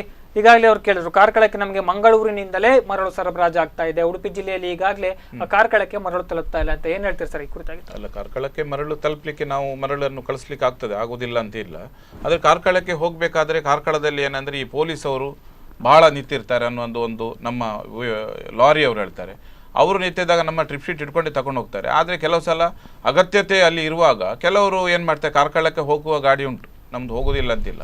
ಈಗಾಗಲೇ ನಮ್ಮ ಹತ್ರ ವೆಹಿಕಲ್ ಇಲ್ಲ, ಬೇರೆಯವ್ರ ವೆಹಿಕಲ್ ಹೇಳಿದವ್ರು ಕೇಳಿದ್ದು. ಯಾಕಂದರೆ ನಾವು ಮರಳನ್ನು ಕೊಡೋದು ಮಾತ್ರ, ನಮ್ಮಲ್ಲಿ ವೆಹಿಕಲ್ ಇದ್ದವರು ಭಾಳ ಕಡಿಮೆ. ಈಗ ಅದರಲ್ಲಿ ವೆಹಿಕಲಲ್ಲಿ ಹೋಗುವಾಗ ಇನ್ನು ಮುಂದೆ ಅವರು ಯಾರು ಹೋಗ್ತಾರೆ ಅಲ್ಲಿಗೆ, ಅವರಿಗೆ ಕಾರ್ಕಳದಲ್ಲಿ ಯಾವ ಭಾಗಕ್ಕೆ ಮರಳು ಬರುವುದಿಲ್ಲವೋ, ನಮ್ಮ ಮರಳುಗಾರಿಕೆ ಚಾಲಾದ ನಂತರ ಯಾವ ದಿನ ನಮ್ಮ ಮರಳು ಚಾಲಾಗ್ತದೆ ಆ ದಿನದಿಂದ ಅವರಿಗೆ ಕೊಡುವಂಥ ವ್ಯವಸ್ಥೆಯನ್ನು ನಾವು ಮಾಡ್ತೇವೆ. ಎಸ್ ಸರ್, ಈಗಾಗಲೇ ಈ ನಿಟ್ಟಿನಲ್ಲಿ ನೋಡೋದಾದ್ರೆ ಕುಮಾರಸ್ವಾಮಿ ಅವರು ಇಲ್ಲಿಗೆ ಬಂದ ಸಂದರ್ಭದಲ್ಲಿ ನೀವು ನಿಮ್ಮ ಕಮಿಟಿ ಏನಾಗಿದೆ, ನಿಮ್ಮ ಯೂನಿಯನ್ ಏನಾಗಿದೆ, ಅವರನ್ನ ಭೇಟಿ ಮಾಡಿ ಮಾತುಕತೆಗಳನ್ನ ಕೂಡ ನಡೆಸಿದ್ದೀರಾ ಮರಳಿನ ಸಮಸ್ಯೆ ಕುರಿತಾಗಿ. ಅವರು ಯಾವೆಲ್ಲ ಭರವಸೆಗಳನ್ನ ಕೊಟ್ಟಿದ್ದಾರೆ, ನೀವು ಅವರ ಹತ್ರ ಏನೆಲ್ಲ ಚರ್ಚೆಗಳನ್ನ ಮಾಡಿದ್ದೀರಿ? ಈಗಾಗಲೇ ಅವರು ಬಂದಾಗ ನಮ್ಮ ಅಧ್ಯಕ್ಷರಾದಂಥ ಸುಧಾಕರ್ ಡಿ ಅಮೀನ್, ಹಾಗೆ ನಾನು, ಆಮೇಲೆ ಕುಂದಾಪುರದಿಂದ ಅಶ್ವತ್ತು, ಆಗ ಮತ್ತೊಂದು ಶ್ಯಾಮ್ ಕುಂದರ್ ನಮ್ಮ ಇನ್ನೊಬ್ಬರು, ಅವರು ಕೂಡ ಎಲ್ಲ ಒಟ್ಟು ಸೇರಿ ನಾವು ಹೋಗಿ ಮನವಿಯನ್ನು ಕೊಡ್ತು. ಮನವಿ ಕೊಟ್ಟ ತಕ್ಷಣ ಫಸ್ಟ್ ಮನವಿ CM ಅವರು ಬರುವಾಗಲೇ ತಗೊಂಡ ತಕ್ಷಣ ನಮ್ಮ ಮಂಜೇಶ್ ಶೆಟ್ಟರ್ ಅಂತ ಇದ್ದಾರೆ, ಅವರ ಮುಖಾಂತರದಿಂದಲೂ ಕೂಡ, ಮತ್ತು ನಮ್ಮ ರಘುಪತಿ ಭಟ್ರು ಕೂಡ ಇದರಲ್ಲಿ ಬಹಳವಾದ ಮುಚ್ಚುವರಿಕೆ ವಹಿಸ್ಕೊಂಡು ಕೆಲಸ ಮಾಡಿದ್ದಾರೆ. ಯಾಕಂದರೆ ಮರಳಿದೇ ದೊಡ್ಡ ಸಮಸ್ಯೆ ಅಂತ. ಆದರೆ ನಮಗೆ ಒಳಗೆ ಹೋಗಲಿಕ್ಕೆ ಬಿಡಲಿಲ್ಲ. ಮನವಿಯನ್ನು ತಗೊಂಡ ಮೇಲೆ ಒಳಗೆ ಹೋದರು. ಒಳಗೆ ಹೋದ ಮೇಲೆ ನಿರಂತರ 2 ಗಂಟೆಗಳ ಕಾಲ ಚರ್ಚೆ ಮಾಡಿದರು. ರಘುಪತಿ ಭಟ್ರು, ಶಾಸಕರು ಸುನೀಲ್ ಕುಮಾರ್, ಅವರು ತುಂಬ ಜನ ಇದರ ಮರಳದ ಬಗ್ಗೆನೇ ಭಾಳ ಚರ್ಚೆ ಆಯಿತು. ಚರ್ಚೆ ಆದ ತಕ್ಷಣ ಜಿಲ್ಲಾಧಿಕಾರಿ ಅವರಿಗೆ CM ಅವರು ಏನು ಹೇಳಿದರು, ನೀವು NITಗೆ ಸರ್ವೆ ಮಾಡಿ ಅತಿ ಶೀಘ್ರದಲ್ಲಿ ಮರಳನ್ನು ಪ್ರಾರಂಭ ಮಾಡಿ ಅಂತ ಹೇಳಿದರು. ಈಗ ಅವರು ಬಂದು ಹೋಗಿ 1 ವಾರ ಆಗ್ತಾ ಬಂತು. ಇನ್ನೂ ಕೂಡ ಮರಳಿಗೆ CM ಅವರು ಹೇಳಿದ್ರು ಕೂಡ ಉಡುಪಿ ಜಿಲ್ಲೆಯಲ್ಲಿ ಮರಳನ್ನು ಸರ್ ಈಗ ಈಗಾಗಲೇ ತಾವೇ ಹೇಳಿದಾಗ ಈಗ ಬಹಿರಂಗವಾಗಿ ಈಗ ಒಂದು ಸಾರ್ವಜನಿಕರಲ್ಲಿ ಒಂದು ಆರೋಪ, ಈಗ ಸಾರ್ವಜನಿಕರು ಆರೋಪವನ್ನ ಕೂಡ ಮಾಡ್ತಾ ಇದ್ದಾರೆ. ಪ್ರಮೋದ್ ಮಧ್ವರಾಜರವರು ಈಗಾಗಲೇ ಈ ಉಸ್ತುವಾರಿ ಸಚಿವರಾಗಿದ್ದಾಗ ಅವರನ್ನ ಸೋಲಿಸುವ ನಿಟ್ಟಿನಲ್ಲಿ ಈ ಒಂದು ಮರಳುಗಾರಿಕೆ ಸಮಿತಿಯವರ ಒಂದು ಕೈವಾಡ ಇದೆ, ಅವರನ್ನ ಕೆಳಗಿಳಿಸಿದ್ರು. ಇವರು ರಘುಪತಿ ಭಟ್ರವರು ಈಗ ಒಂದು ಅಧಿಕಾರವನ್ನ ತೆಗೆದುಕೊಂಡಾಗ ಅವರ ಆಡಳಿತದಲ್ಲಿ ಅಧಿಕಾರಕ್ಕೆ ಬರುವ ಮುಂಚೆ ಚುನಾವಣಾ ಸಂದರ್ಭದಲ್ಲಿ ಅವರು ಹೇಳಿದ್ರು, ನಾನು ಅಧಿಕಾರಕ್ಕೆ ಬಂದ್ರೆ 1 ತಿಂಗಳ ಒಳಗೆ ಈ ಮರಳು ಸಮಸ್ಯೆಯನ್ನ ಬಗೆಹರಿಸ್ತೇನೆ, ಮರಳು ಸಮಸ್ಯೆಗೆ ಒಂದು ಶಾಶ್ವತ ಪರಿಹಾರವನ್ನ ಕೊಡಿಸ್ತೇನೆ ಅಂತ. ಅದು ಸಹ ಆಗ್ಲಿಲ್ಲ. ಆಗಸ್ಟ್ 1ರಂದು ಮರಳುಗಾರಿಕೆ ಆರಂಭವನ್ನ ಮಾಡ್ತೇವೆ ಅಂತ ಹೇಳಿದ್ರಿ, ಅದು ಕೂಡ ನಡೆಯಲಿಲ್ಲ. ಹಾಗಾದ್ರೆ ಯಾವ ಭರವಸೆಗಳನ್ನ ಕೊಟ್ಟು ನಿಮ್ಮಲ್ಲಿ ಈಗ ಈ ರೀತಿಯಾದ ಕೆಲಸವನ್ನ ಮಾಡಿಸ್ತಾ ಇದ್ದಾರೆ ಅಂತೀರಾ? ನೋಡಿ, ಇವರು ಈಗ ಯಾವುದು ರಘುಪತಿ ಭಟ್ರು 1 ತಿಂಗಳೊಳಗೆ ನಿಮ್ಮ ಮರಳು ಸಮಸ್ಯೆಯನ್ನು ಸಾಲ್ವ್ ಮಾಡ್ತೇನೆ ಅಂತೇಳಿ ನಮ್ಮಲ್ಲಿ ಇರುವ ಮರಳುಗಾರಿಕೆ ನಮ್ಮ ಉಡುಪಿ ಜಿಲ್ಲಾ ಹೊಯ್ಗದೋಣಿ ಕಾರ್ಮಿಕ ಸಂಘದವರಿಗೆ ಯಾರಿಗೂ ಈ ವಿಷಯ ಗಮನದಲ್ಲಿಲ್ಲ. ಯಾಕಂದರೆ 1 ತಿಂಗಳಲ್ಲಿ ಪ್ರಾರಂಭ ಮಾಡ್ತೇನೆ ಅಂತ ಹೇಳಿಲ್ಲ. ಅವರು ಏನು ಹೇಳಿದ್ದಾರೆ ಅಂತ ಹೇಳಿದರೆ, ನಿಮ್ಮ ದೋಣಿ GPS ಅನ್ನು ನಾವು ಈ ರೀತಿ ಮಾಡಿದ್ದು ಇವರು ತಪ್ಪು. ದೋಣಿಗೆ GPS ಅಗತ್ಯ ಇಲ್ಲ, ಯಾಕಂದರೆ ನಿಂತ ನೀರಲ್ಲಿ ದೋಣಿ ಇರುವುದಿಲ್ಲ. ಈಗ ನೀರು ನಿಂತಲ್ಲಿ, ಈಗ ಮರಳು ಕೂಡ ನಿಂತಲ್ಲಿ ಇರುವುದಿಲ್ಲ. ಯಾಕಂದ್ರೆ ಇಲ್ಲಿ ಇದ್ದರೆ ಮರಳು ಬರ್ತಾ ಇಳಿತಂತಿದೆ, ನೀರು ದೊಡ್ಡದು ಸಣ್ಣದಾಗ ಮರಳು ಮುಂದೆ ಹೋಗ್ತದೆ. ಆಗ ನೀವು ದೋಣಿ ಹಿಡ್ಕೊಂಡು ನೀವು ಅದೇ ಜಾಗದಲ್ಲಿ ಮರಳು ತೆಗಿತೇನೆ, ನಾನು ಮರಳು ತೆಗಿತೇನೆ ಅಂತೇಳಿ ತೆಗಿಲಿಕ್ಕೆ ಆಗೋದಿಲ್ಲ. ಅದಕ್ಕೆ ಇವ್ರು ಏನು ಜಿಯೋ ಆಫೀಸ್ ಮಾಡಿ ಒಂದು 4 ಸ್ಟ್ಯಾಂಡ್ ಬಾರ್ ಮಾಡಿ ಅದರೊಳಗೆ ಮರಳು ತೆಗೀರಿ ಅಂದಾಗ, ಇದೇ ನಮ್ಮ ಮಾನ್ಯ ಸಚಿವರಾದ ರಘುಪತಿ ಭಟ್ ಹೇಳೋದು ಒಂದು ಯಾವ ನ್ಯಾಯ ಎಲ್ಲಿದೆ? ಯಾವ ಇದರಲ್ಲಿ ಕೂಡ ಇಲ್ಲ. ಈಗಾಗಲೇ ಕಾರವಾರಕ್ಕೆ ಹಾಕಿದ್ದಾರೆ, ಈಗಾಗಲೇ ಮಂಗಳೂರಿಗೆ ಹಾಕಲಿಕ್ಕೆ ಮಾಡಿದ್ದಾರೆ. ಅದು ಯಾಕೆ ಮಾಡಬೇಕಂತ ಹೇಳಿದರೆ, ಇಲ್ಲಿಯ ಒಂದು ಅಧಿಕಾರಿಗಳು ಇಲ್ಲಿ ಬಂದಾಗ ಇಲ್ಲಿಯ ಈ ಭಾಗದಲ್ಲಿ ಒಂದು 5 ಲೈಸೆನ್ಸ್ ಇದೆ. 5 ಲೈಸೆನ್ಸ್ ಅಂದರೆ 5×3 21 ದೋಣಿ ಅನ್ನೋದು ಹೊಳೆಯಲ್ಲಿ ಇದೆಯಾ? ಅವರ ಒಂದು ಆ್ಯಂಪ್ ಇದೆ, ಅದನ್ನು ನೋಡಿದಾಗ ಆ ಹೊಳೆಯಲ್ಲಿ ದೋಣಿಗಳಿದೆಯಾ? ದೋಣಿ ಎಲ್ಲಾದರೂ ಬ್ರಿಡ್ಜ್ ಹತ್ರ ಹೋಗಿ ಮರಳುಗಾರಿಕೆ ಮಾಡ್ತಿದೆಯಾ, ಅಥವಾ ಒಂದು ಐಲ್ಯಾಂಡ್ ಹತ್ರ ಹೋಗಿ ಮರಳುಗಾರಿಕೆ ಮಾಡ್ತಿದೆಯೋ, ಇಲ್ಲೊಂದು ಕಂಡಲ ಗಿಡ ಇರುವಲ್ಲಿ ಮರಳು ಮಾಡ್ತಿದ್ದೋ, ಅದೆಲ್ಲ ಅದು ಐಡೆಂಟಿಫೈ ಮಾಡಬೇಕು. ಅದು ಬಿಟ್ಕೊಂಡು ಇವರು ದೋಣಿ ವೈಲೇಷನ್, ನಿಮ್ಮ ಸ್ಯಾಂಡ್ ಬಾರ್ ಬಿಟ್ಟು ಅಷ್ಟು ದೂರ ಹೋಗಿದೆ ಅಂತೇಳಿ ದೋಣಿ ವೈಲೇಷನ್ ಅಂತೇಳಿ ಕೊಟ್ಟದ್ದು ಇದು ದೊಡ್ಡ ತಪ್ಪು. ಇದರ ಬಗ್ಗೆ ರಘುಪತಿ ಭಟ್ರು ನಿರಂತರವಾಗಿ ಹೋರಾಟ ಮಾಡ್ತಿದ್ರು. ನಮ್ಮನ್ನು ಕರ್ಕೊಂಡೋಗಿ ಸ್ಟ್ರೈಕ್ ಮಾಡಿ ಮೇಲೆ ಇವರು ಮರಳುಗಾರಿಕೆ ಪ್ರಾರಂಭ ಮಾಡಿ. ಈ ಕುರಿತಾಗಿ ಮಾತಾಡ್ತೇನೆ ಸರ್. ಒಂದು ಕರೆ ಇದೆ. ನಿಮ್ಮ ಹೆಸರು ಮತ್ತು ಎಲ್ಲಿಂದ ಕರೆ ಮಾಡ್ತಾ ಇದ್ದೀರಿ? ನಾಗರಾಜ್ ಅವರು ಹೇಳಿ, ಈ ಕುರಿತಾಗಿ ತಾವೇನು ಹೇಳ್ತೀರಿ? ನಾವು ಈಗ ಸಣ್ಣದ ಮನೆ ನಿರ್ಮಾಣ ಮಾಡಬೇಕಂತ ಎನ್ಸ್ಕೊಂಡಿದ್ದೀವಿ. ಮರಳು ಸಮಸ್ಯೆ ಇದೆಯಲ್ಲ, ಹೊಯ್ಗೆ ಸಿಗ್ತಾ ಇಲ್ಲ ಎಲ್ಲೂ. ನಾವು ಸಣ್ಣ ಮನೆ ಮಾಡೋರಿಗೆಲ್ಲ ಹೊಯ್ಗೆ ಈ ತರ ನಿಂತಿದ್ರೆ ನಾವು ಸಣ್ಣ ಒಂದು ಗುಡಿಸಲು ಕಟ್ಲಿಕ್ಕೂ ಕಷ್ಟ ಅಲ್ಲ. ಅದಕ್ಕೆ ಏನ್ ಮಾಡ್ಬೋದು, ರಿಲೀಸ್ ಆಗುತ್ತದ ಹೊಯ್ಗೆ ಇಲ್ವಾ ಅಂತ ಕೇಳೋದು. ಎಸ್ ಸರ್, ಖಂಡಿತ ತಮ್ಮ ಸಮಸ್ಯೆಗೆ ಪರಿಹಾರ ಸಿಗುವಂತಹ ಪ್ರಯತ್ನವನ್ನು ತಾವು ಮಾಡ್ತೇವೆ ಅಂತ ಹೇಳ್ತೇವೆ. ಧನ್ಯವಾದಗಳು ಸರ್ ಕರೆ ಮಾಡಿದ್ದಕ್ಕಾಗಿ. ನಾನು ನೇರವಾಗಿ ಇಂಜಿನಿಯರ್ ಹತ್ರ ಬರ್ತೇನೆ. ಇಂತಹ ಸಮಸ್ಯೆಗಳು ಬಂದಾಗ ಕಡು ಬಡವರಿಗೆ ಈಗ ಒಂದು ಮನೆಯನ್ನು ನಿರ್ಮಾಣ ಮಾಡಬೇಕು ಅನ್ನುವಂತಹ ನಿಟ್ಟಿನಲ್ಲಿ ಮರಳನ್ನ ಸರಬರಾಜುವನ್ನು ಮಾಡಿಸಿಕೊಂಡು ಹೇಗೋ ಒಂದು ಮನೆ ಕೆಲಸವನ್ನ ಶುರು ಮಾಡುವಂತಹ ಪ್ರಯತ್ನವನ್ನ ಮಾಡ್ತಾರೆ. ಆದರೆ ಮರಳಿಗೆ ಬೆಲೆ ಜಾಸ್ತಿ ಆಯಿತು ಅಂತ ಹೇಳಿ ಅದಕ್ಕೆ ಸಂಬಂಧಪಟ್ಟಂತೆ ಈಗಾಗಲೇ ಕೆಲವರು ಮಾಹಿತಿಗಳನ್ನ ಕೊಡ್ತಾರೆ. ಮರಳಿಗೆ ರೇಟ್ ಜಾಸ್ತಿ ಆಗಿದೆ, ಈಗ ದುಬಾರಿ ಆಗಿದೆ, ನಾವು ಮರಳನ್ನು ಕೊಂಡ್ಕೊಳ್ಳೋಕೆ ಆಗೋದಿಲ್ಲ ಎನ್ನುವಂತಹ ನಿಟ್ಟಿನಲ್ಲಿ ಅವರು ಒಂದು ಹೇಳಿಕೆಗಳನ್ನ ಕೊಡುವಂತಹ ಸಂದರ್ಭದಲ್ಲಿ ನೀವು ಯಾವ ರೀತಿ ಅವರಿಗೆ ನಿಮ್ಮ ಸ್ಯಾಂಡ್ ಆಗಿರಬಹುದು, ಈಗ ಡಸ್ಟ್ ಎಲ್ಲ ಬರ್ತದೆ, ಅದರಿಂದ ಕೂಡ ನೀವು ಕೆಲವರು ಇಂಜಿನಿಯರ್ಗಳು ಮಾಡಿ ನಿರ್ಮಿಸುವಂತಹ ಕೆಲಸಗಳನ್ನು ಕೂಡ ಮಾಡಿದ್ದಾರೆ. ಹಾಗಾದ್ರೆ ನೀವು ಮರಳಿಗೆ ಯಾಕೆ ಪ್ರಾಮುಖ್ಯತೆಯನ್ನು ಕೊಡ್ತೀರಾ ಆ ನಿಟ್ಟಿನಲ್ಲಿ? ಮರಳಿಗೆ ಪ್ರಾಮುಖ್ಯತೆ ಅಂತ ಹೇಳಿದರೆ, ಮೊದಲಿಂದ ಮರಳಲ್ಲೇ ಕಾಂಕ್ರೀಟಿಗೆ ಕಟ್ಟಡಕ್ಕೆ ಮರಳಿಂದೇ ಮಾಡಿದ್ದು, ಬೇರೆ ಸ್ಯಾಂಡ್ ಎಲ್ಲ ಅಂತ ಇರಲೇ ಇಲ್ಲ ಮೊದಲಿಂದ ಕೂಡ. ಹಾಗಿರುವಾಗ ಮೊದಲಿಂದ ಧಾರಾಳವಾಗಿ ಸಿಗ್ತಾ ಇತ್ತು. ಕರಾವಳಿ ಜಿಲ್ಲೆಯಲ್ಲಿ ಒಂದು ಮರಳು, ಒಂದು ಮೀನು ಮತ್ತು ಕಲ್ಲು, ಪಾದೆಕಲ್ಲು, ಕೋರೆ, ಅದು ಕರಾವಳಿ ಜಿಲ್ಲೆ ಮೊದಲಿಂದ ಧಾರಾಳವಾಗಿ ಸಿಗ್ತಾ ಇರುವಂಥದ್ದು. ಅದಕ್ಕೆ ಸರಿಯಾದ ನೀತಿ ನಿಬಂಧನೆಯನ್ನು ಸಂಬಂಧಪಟ್ಟ ಅಧಿಕಾರಿಗಳು ಮಾಡಬೇಕು. ಎಷ್ಟು ಸಿಗಬೇಕು, ಮರಳು ಎಷ್ಟು ತೆಗಿಬೇಕು, ಎಲ್ಲಿ ತೆಗಿಬೇಕು, ಅದನ್ನೆಲ್ಲ ಅವರೇ ಮಾಡಿಬಿಟ್ಟು ಸಾಮಾನ್ಯ ಜನರಿಗೆ ಕೊಡಬೇಕು. ಮತ್ತು ಜನರು ಏನು ಮಾಡಲಿಕ್ಕೆ ಆಗೋದಿಲ್ಲ. ಗೈಡ್ಲೈನ್ ಏನೇ ಇದ್ದರೂ ಕೂಡ ಜನರಿಗೆ ತಿಳಿಸುವಂಥ ಕೆಲಸವನ್ನು ಅಧಿಕಾರಿಗಳು ಮಾಡಬೇಕು. ನಾವು ಏನು ಮಾಡ್ತೇವೆ, ಹೋಗಿ ಈಗ ದುಬಾರಿ ಆಯಿತು, ಏನು ಮಾಡೋದು, ದುಬಾರಿ ಆಯ್ತು ಅಂತ ಕೆಲಸ ನಿಲ್ಲಿಸ್ಬೇಕು. ಇಲ್ಲ ಮಂಗಳೂರಿಂದ ತರಿಸಿ ಮಾಡಿಸಿ ಅಂತ ಹೇಳಿದಾಗ ದುಬಾರಿ ಹಣ ಕೊಟ್ಟು ಯಾರಾದರೂ ತಂದು ಹಾಕುವವರಿಗೆ ಉಪಾಯ ಇಲ್ಲದಕ್ಕೆ ಕೆಲವು ಸಲ ಮಾಡಬೇಕಾಗ್ತದೆ. ಒಂದು ಒಟ್ಟು ಕೆಲಸ ಆಗಬೇಕು. ಆ ನಿಟ್ಟಿನಲ್ಲಿ ನೋಡೋದಾದ್ರೂ ಕೂಡ ಬಿಲ್ಡಿಂಗ್ಗಳು ಜಾಸ್ತಿ ಆಗ್ತಾ ಇದೆ ಹೊರತು ಮರಳು ಕೂಡ ಎಲ್ಲಿಂದ ಬರ್ತಾ ಇದೆ ಜನಗಳಿಗೆ, ಯಾವ ರೀತಿಯಾಗಿ ತಂದು ಅದನ್ನ ನಿಮಗೆ ಅವರು ಒಂದು ತಲುಪಿಸಿಕೊಡ್ತಾ ಇದ್ದಾರೆ ಅನ್ನೋದ್ರ ಕುರಿತಾಗಿ ನಾವು ತಮ್ಮ ಹತ್ರ ಮಾತಾಡ್ತೇನೆ ಸರ್. ಒಂದು ಕರೆ ಇದೆ. ನಿಮ್ಮ ಹೆಸರು ಮತ್ತು ಎಲ್ಲಿಂದ ಕರೆ ಮಾಡ್ತಾ ಇದ್ದೀರಿ? ಹಲೋ ಸರ್, ನಿಮ್ಮ ಹೆಸರು ಮತ್ತು ಎಲ್ಲಿಂದ ಕರೆ ಮಾಡ್ತಾ ಇದ್ದೀರಿ? ಪೂಜಾರಿ ಸರ್, ಈ ಕುರಿತಾಗಿ ತಾವೇನು ಹೇಳ್ತೀರಿ ಸರ್? ಹೇಳಿದ್ರೆ ಹೋದ ವರ್ಷನೂ ಮರಳಿಲ್ಲ, ಮರಳ ಇದನ್ನು ಹೇಳ್ತಾರೆ. ದಕ್ಷಿಣ ಕನ್ನಡ ಉಡುಪಿ ಜಿಲ್ಲೆ ರಾಜಕೀಯದವರು ಅಗತ್ಯನೇ ಇಲ್ಲ. ಎಲ್ಲ ನಡೆಯುವುದು ಅಧಿಕಾರಿಗಳಿಂದ, ರಾಜ್ಯಾಡಳಿತ ಅಲ್ಲಿಂದ ನಡೆಯುವುದು. ಇದು ಡೈರೆಕ್ಟ್ ರಾಜಕೀಯ ಉತ್ತರ ಕನ್ನಡ ಮೇಲಿಂದ. ಮಲೇಷ್ಯಾ ಮರಳು ಬಂದಿದೆ, 3,500 ಇತ್ತು, 3,000 ಟನ್ನಿಗೆ ಅಂತ ಪೇಪರ್ ನಲ್ಲಿ ಔಟ್ ಮಾಡಿದ್ದಾರೆ. 3,000 ಆದ್ರೆ 8 ಟನ್ನು ಒಯ್ಗೆ ಬರ್ತದೆ ಒಂದು ಗಾಡಿಯಲ್ಲಿ. ಕೋಟಿ ಕಟ್ಲೆ ಅವನು ರಾಜಕೀಯದ ಪರವಾಗಿ ವಹಿಸಿದ ಮೈಸೂರು ಸ್ಟ್ಯಾಂಡ್ ಯಾರೋ ವಹಿಸ್ಕೊಂಡಿದ್ದಾನೆ, ಅಲ್ಲಿ ಮರಳುಂಟೀಗ. ಅದನ್ನು 24,000 3 ರೇಟಿಗೆ ಆಗ್ತದೆ. ಇದನ್ನು ಇದು ಮಾಡ್ಲಿಕ್ಕೆ ಬೇಕಾಗಿ ಅಧಿಕಾರಿಗಳು 25 ಫೀಟ್ ಅಡಿಕೆ ಓಡ್ಬೇಕು, ಕಾನೂನನ್ನು ಸಿದ್ಧಪಡಿಸ್ತಾ ಇದ್ದಾರೆ. ರಾಜಕೀಯವರು ಒಟ್ಟಿಗೆ ಸೇರಿ 25 ಫೀಟ್ ಅಡಿಕೆ ಓಡ್ಬೇಕು. ಮತ್ತೊಂದು ಗಾಡಿ ಇದೆ ದೋಣಿಗೆ ಇದು ಮಾಡ್ಬೇಕು ಹೋಗುವಾಗ. ಇದೆಲ್ಲ ಬೇಕಾ? ಇಬ್ಬರು ಒಟ್ಟಿಗೆ ಸೇರಿ, ದಕ್ಷಿಣ ಜಿಲ್ಲೆಯ ರಾಜಕೀಯ ಅಲ್ಲ, ಇವರಿಗೆ ಏನು ಮಾಡ್ಲಿಕ್ಕೆ ಆಗುದಿಲ್ಲ. ದಕ್ಷಿಣ ಜಿಲ್ಲೆ ಉಡುಪಿ ಜಿಲ್ಲೆ ರಾಜಕೀಯವರಿಗೆ ಹೋದ ವರ್ಷ ಮಾಡ್ಬೇಕಿತ್ತು, ಇವರು ಭಾಗವಹಿಸುವಾಗ ಮಾಡ್ಲಿಲ್ಲ. ಈಗ ಏನ್ ಮಾಡುದು? ಈಗ ಮಾಡ್ಲಿಕ್ಕೇನೆ ಇಲ್ಲ. ಅವರು ಬಡವರು ಬಡವರಾಗಿ ಉಳಿಬೇಕು, ಮರಳು ಇಲ್ಲ. ಇದನ್ನು ಮಾಡುವುದೇ ಬೇರೆ, ಒಬ್ಬನ ಕೋರ್ಟಿಗೆ ಹೋಗುದು, ಇದು ಮಾಡುದು, ಇದು ಸುಮ್ನೆ ಒಂದು ನಾಟಕ್ಯ ಅಷ್ಟೇ. ಇದನ್ನು ದಂಧೆಕೋರ ಅಂತ ಅಂದ್ರೆ, ದಂಧೆಕೋರ ಅಂದ್ರೆ ಯಾರು? ಧೋನಿಯವ್ರು ತೆಗೆಯುವ ದಂಧೆಕೋರ, ಮರಳು ಮಾತಿಯವರು ಅವರ, ಎಸಿಪಿ ಇಂದ ತೆಗೆಯುವವರು ಮಾತಿಯವರು, ಅವರನ್ನ ಇರ್ಬೋದು. ಅವರನ್ನು ಹಿಡಿಯುವುದಿಲ್ಲ, ಈ ಧೋನಿಯನ್ನು ಹಿಡಿಯುವುದು ಅಧಿಕಾರಿಗಳು ಬಂದು. ಈ ಬಯ್ಯನವನ್ನು ತೆಗಿಕ್ಕೆ ಇಲ್ಲಿಂದ ಬರ್ತಾರೆ ಉತ್ತರ ಪ್ರದೇಶ, ಅವರನ್ನು ಹಿಡಿಯುವುದು. ಇದನ್ನು ಇರುವುದಿಲ್ಲ. ಇದು ನಾಟಕನ. ಮರಳು ಇಲ್ಲ ಅಂತ ಕೊಬ್ಬೇಡಿ. ಸರ್ ಧನ್ಯವಾದಗಳು ಸರ್ ತಮ್ಮ ಮಾಹಿತಿಗಳಿಗಾಗಿ. ಈಗ ಅವರು ಹೇಳಿದ್ರು ಮುಖ್ಯವಾಗಿ ಗಮನಿಸಬೇಕಂತಂದ್ರೆ 3,000 ರಿಂದ 3,500 ರೂಪಾಯಿಗಳಿಗೆ ಸಿಗ್ತಾ ಇದ್ದಂತಹ ಮರಳು ಈಗ 24,000 25,000 ರೂಪಾಯಿಗಳ ರೇಂಜ್ಗೆ ಹೋಗಿದೆ ಅಂತ. ಹಾಗಾದ್ರೆ ಆ ನಿಟ್ಟಿನಲ್ಲಿ ನೋಡೋದಾದ್ರೆ ಅದಕ್ಕೆ ಸಂಬಂಧಪಟ್ಟಂತಹ ಇಲಾಖೆಯ ಅಧಿಕಾರಿಗಳಿಗಾಗಿರಬಹುದು, ಆ ಒಂದು ಯೂನಿಯನ್ ನಲ್ಲಿ ಇದ್ಕೊಂಡಂತಹ ನೀವಾಗಿರಬಹುದು, 3,000 ಇದ್ದಂತಹ ಮರಳು 24,000 ತಲುಪಿದ್ರು ಕೂಡ ಯಾಕೆ ಕೈಕಟ್ಟಿ ಕೂತ್ಕೊಂಡಿದ್ದೀರಾ ಅಂತ? ಇಲ್ಲ, ನಾವು ಕೈಕಟ್ಟಿ ಅಂತೂ ಯಾವತ್ತೂ ಕೂತ್ಕೊಳ್ಳಿಲ್ಲ. ಬೇಕಂದರೆ ನಾನು ಬೆಳಿಗ್ಗೆ 6 ಗಂಟೆಗೆ ಎದ್ದು ನಮ್ಮ ಒಂದು ಸಂಘದ ಕಮಿಟಿಯಲ್ಲಿ ನಾವು ಏನು ಪದಾಧಿಕಾರಿಗಳಿದ್ದೇವೆ ನಾವೆಲ್ಲರೂ ಬೆಳಿಗ್ಗೆ ಆದಮೇಲೆ ನಮಗೆ ಮರಳಿದೇ ಸಮಸ್ಯೆ. ಯಾಕಂದರೆ ನ್ಯಾಚುರಲಾಗಿ ಸಿಗುವಂಥದ್ದು ಒಂದು ಸಾಮಾನ್ಯ ಜನರಿಗೆ ಮನೆ ಕಟ್ಟಬೇಕಾದ್ರೆ ಈ ಮರಳಿನ ಅಗತ್ಯತೆ ಇದೆ. ಏನು ದಿನನಿತ್ಯ ಏನು ಹೋಗ್ತಾರೆ, ಈಗ ಅವನು ಮರಳುಗಾರಿಕೆ ಇಲ್ಲ ಅಂತಾದರೆ ಒಬ್ಬ ಕೂಲಿ ಕೆಲಸ ಮಾಡೋನು ಮನೇಲಿ ಕೂತು, ಈಗಾಗಲೇ ಇಂಜಿನಿಯರ್ ಹೇಳಿದ್ದಾರೆ 100 ಜನ ಕೆಲಸದಲ್ಲಿದ್ದವರು ಈಗ 50 ಜನ ಕೆಲಸಕ್ಕೆ ಬರ್ತಾ ಇದ್ದಾರೆ.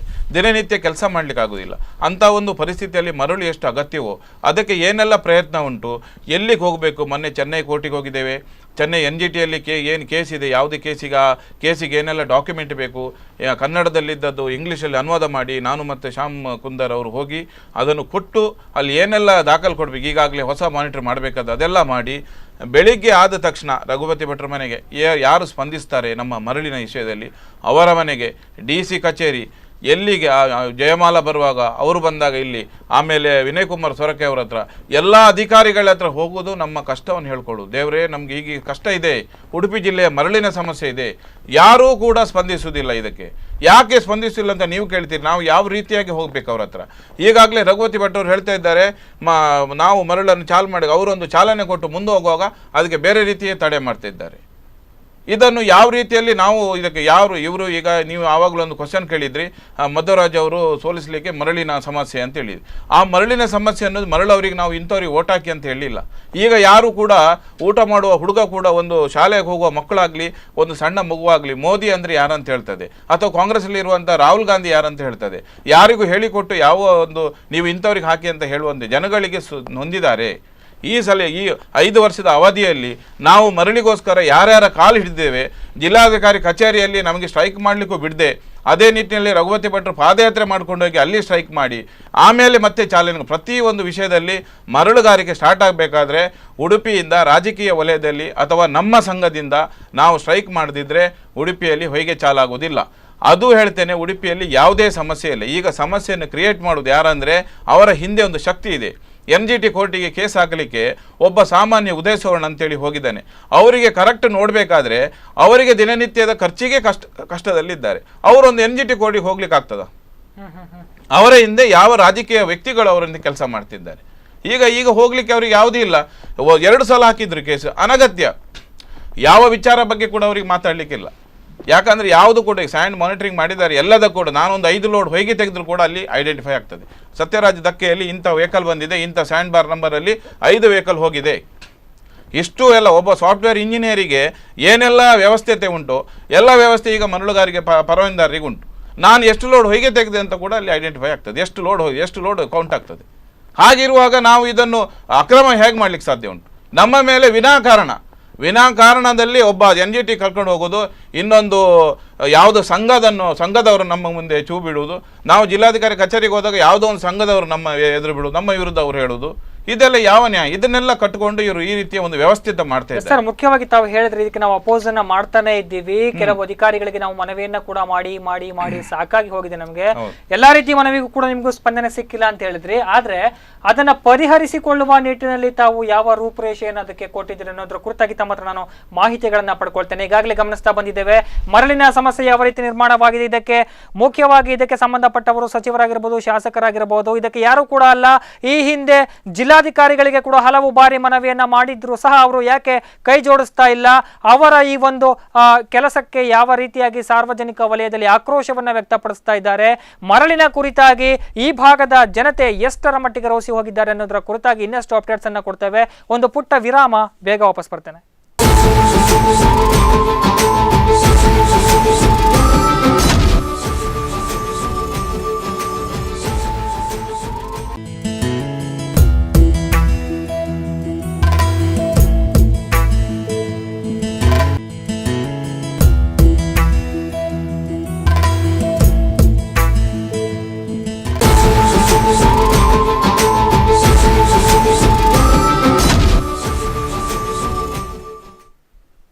ವಿರಾಮದ ಬಳಿಕ ಬಂಗಾರದ ಮರಳು ವಿಶೇಷ ಕಾರ್ಯಕ್ರಮಕ್ಕೆ ಸ್ವಾಗತ. ಮರಳಿನ ಸಮಸ್ಯೆಗಳ ಕುರಿತಾಗಿ ಈಗ ಹಲವಾರು ಚರ್ಚೆಗಳನ್ನ ಮಾಡಿದ್ದೇವೆ. ಈ ನಿಟ್ಟಿನಲ್ಲಿ ಯಾವ ರೀತಿಯಾಗಿ ಸ್ಪಂದಿಸಿದರೆ ಜನತೆಗೆ ಮರಳಿನ ಒಂದು ಸಮಸ್ಯೆ ಬಗೆಹರಿಯುತ್ತೆ, ಇದಕ್ಕೆ ಶಾಶ್ವತ ಪರಿಹಾರವನ್ನ ಯಾವ ನಿಟ್ಟಿನಲ್ಲಿ ಕೊಡಿಸಬೇಕು ಅನ್ನೋದರ ಕುರಿತಾಗಿ ಈಗಾಗಲೇ ನಾವು ಚರ್ಚೆಯನ್ನ ಮಾಡ್ತಾ ಇದ್ವಿ.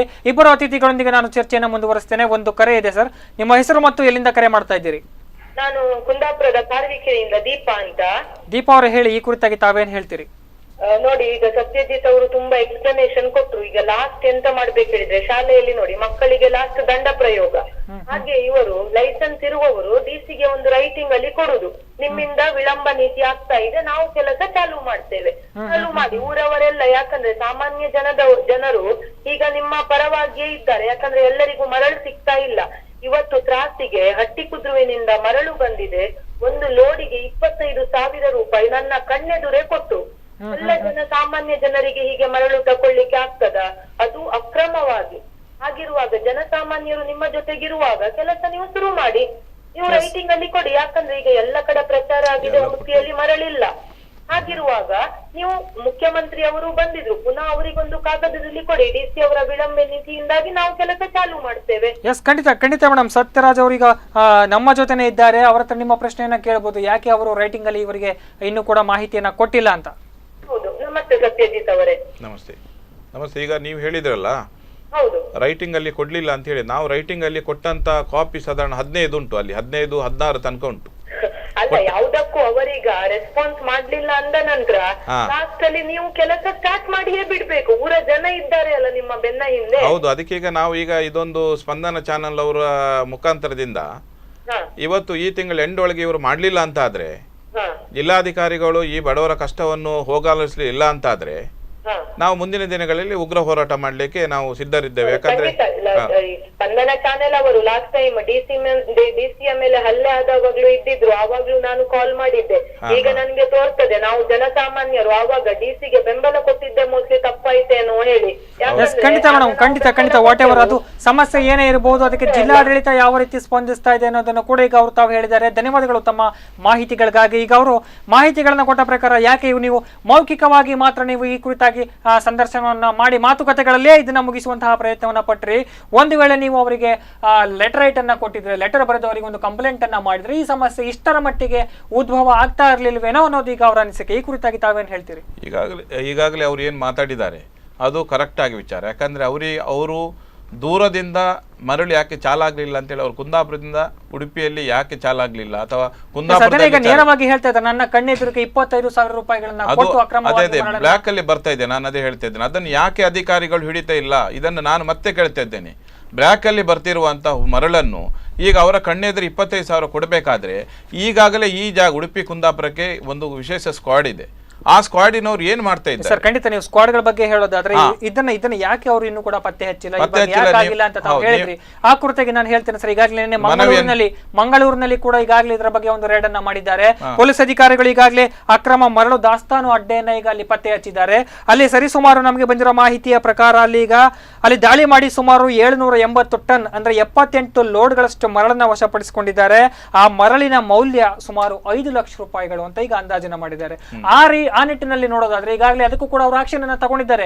ನೀವು ಹೇಳ್ತಾ ಇದ್ದಾರೆ ಇದಕ್ಕೆ ಸಂಬಂಧಪಟ್ಟಂತ ಅಧಿಕಾರಿಗಳಾಗಿರ್ಬೋದು, ಪೊಲೀಸ್ ಇಲಾಖೆಯವರಾಗಿರ್ಬೋದು ಅವರನ್ನ ತಡೆಗಟ್ತಾ ಇಲ್ಲ ಅಂತ. ಈಗಾಗಲೇ ಅಲ್ಲಿ ರೇಡ್ ಕೂಡ ಮಾಡಿದ್ದಾರೆ. ರೇಡ್ ನಡೆಸಿ ಕೂಡ ಅಲ್ಲಿ 5 ಲಕ್ಷ ರೂಪಾಯಿಯ ಬೆಲೆ ಬಾಳುವಂತಹ ಮರಳು ಅಡ್ಡೆನ ಈಗ ಅವರು ಆ ದಾಸ್ತಾನನ್ನ ವಶಪಡಿಸಿಕೊಂಡಿದ್ದಾರೆ. ಈ ಕುರಿತಾಗಿ ತಾವೇನು ಹೇಳ್ತೀರಾ ಹಾಗಾದ್ರೆ?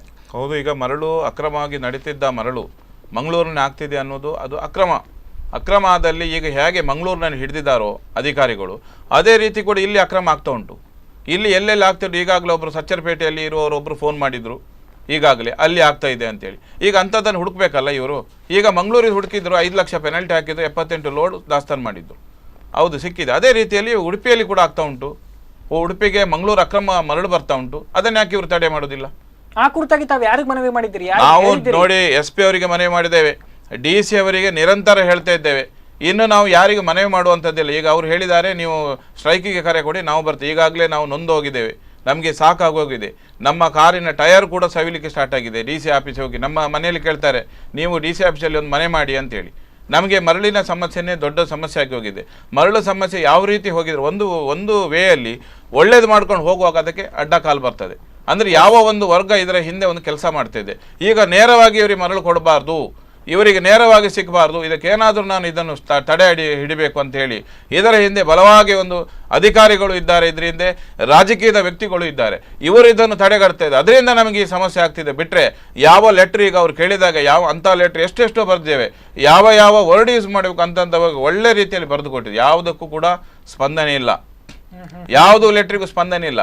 ಈಗ ಇನ್ನೇನಿಲ್ಲ, ಇನ್ನು ಈ ರೀತಿ ಮಾಡ್ತಾ ಇರುವಾಗ ಒಂದು ಕಡೆಯಲ್ಲಿ ಮರಳನ್ನು ಅತಿ ಶೀಘ್ರದಲ್ಲಿ ಪ್ರಾರಂಭ ಮಾಡಿ ಮರಳಿನ ಸಮಸ್ಯೆ ನಿರಂತರ ಆಗ್ತಾ ಉಂಟು. ಇದರ ಬಗ್ಗೆ ಯಾರು ಎಚ್ಚೆತ್ತುಕೊಳ್ಳುವುದಿಲ್ಲ. ಅದನ್ನು ಮಾಡ್ಲಿಕ್ಕೆ ಹೋದಾಗ ಅವರನ್ನು ತಡೆ ಮಾಡ್ತಾರೆ. ಖಂಡಿತ ಈ ಕುರಿತಾಗಿ ತಮ್ಮ ಹತ್ರ ಮಾಹಿತಿಗಳನ್ನ ಪಡ್ಕೊಳ್ತೇನೆ. ಒಂದು ಕರೆ ಇದೆ, ನಿಮ್ಮ ಹೆಸರು ಮತ್ತು ಎಲ್ಲಿಂದ ಕರೆ ಮಾಡ್ತಾ ಇದ್ದೀರಿ? ಸರ್ ನಮಸ್ತೆ, ನಾನು ಉದಯ ಸುವರ್ಣ ಮಾತಾಡ್ತೀನಿ. ಉದಯ ಸುವರ್ಣ ಅವರು ಹೇಳಿ, ಈ ಕುರಿತಾಗಿ ತಾವೇನ್ ಹೇಳ್ತೀರಿ? ಇಲ್ಲ, ಈಗ ನಾನು ಕಾರ್ಯಕ್ರಮ ನೋಡ್ತಾ ಇದ್ದೇನೆ. ಸತ್ಯರಾಜ ಬಿರ್ತಿ ಅವರು ಏನೇನೋ ಮಾತಾಡ್ತಾ ಇದ್ದಾರೆ. ಈಗ ವೈಯಕ್ತಿಕವಾಗಿ ಮಾತಾಡ್ಲಿಕ್ಕೆ ಹೋದ್ರೆ ಸತ್ಯರಾಜ ಬಿರ್ತಿ ಅವರು ಎಷ್ಟು ಮಾತಾಡ್ಬೋದು. ಅವರು ಈ ಹಿಂದೆ ಅಕ್ರಮ ಮಾಡಿ ಒಂದೇ ಪರವಾನಗಿಯಲ್ಲಿ 2 ಕಡೆ ಧಕ್ಕೆ ಮಾಡಿಕೊಂಡು ಅಕ್ರಮವಾಗಿ ಸಿಕ್ಕಿಬಿದ್ದವರು. ಅವರು ದಂಡ ಸಹ ಕಟ್ಟಿದ್ದಾರೆ. ಅದಕ್ಕೆ ಬೇಕಾದ್ರೆ ನಾನು ಎಲ್ಲಾ ದಾಖಲೆ ನಾನು ಬೇಕಾದ್ರೆ ನಿನ್ನೆ ಚಾನಲ್ಗೆ ತಂದು ಕೊಡ್ತೇನೆ ಬೇಕಾದ್ರೆ. ಇವರು ಇಲ್ಲಿ ಕೂತ್ಕೊಂಡು ಮರಳಿನ ಬಗ್ಗೆ ಮಾತಾಡ್ತಾರೆ, ಅಕ್ರಮ ಬೇಕಾದಷ್ಟು ಅಕ್ರಮ ಮಾಡ್ತಾರೆ.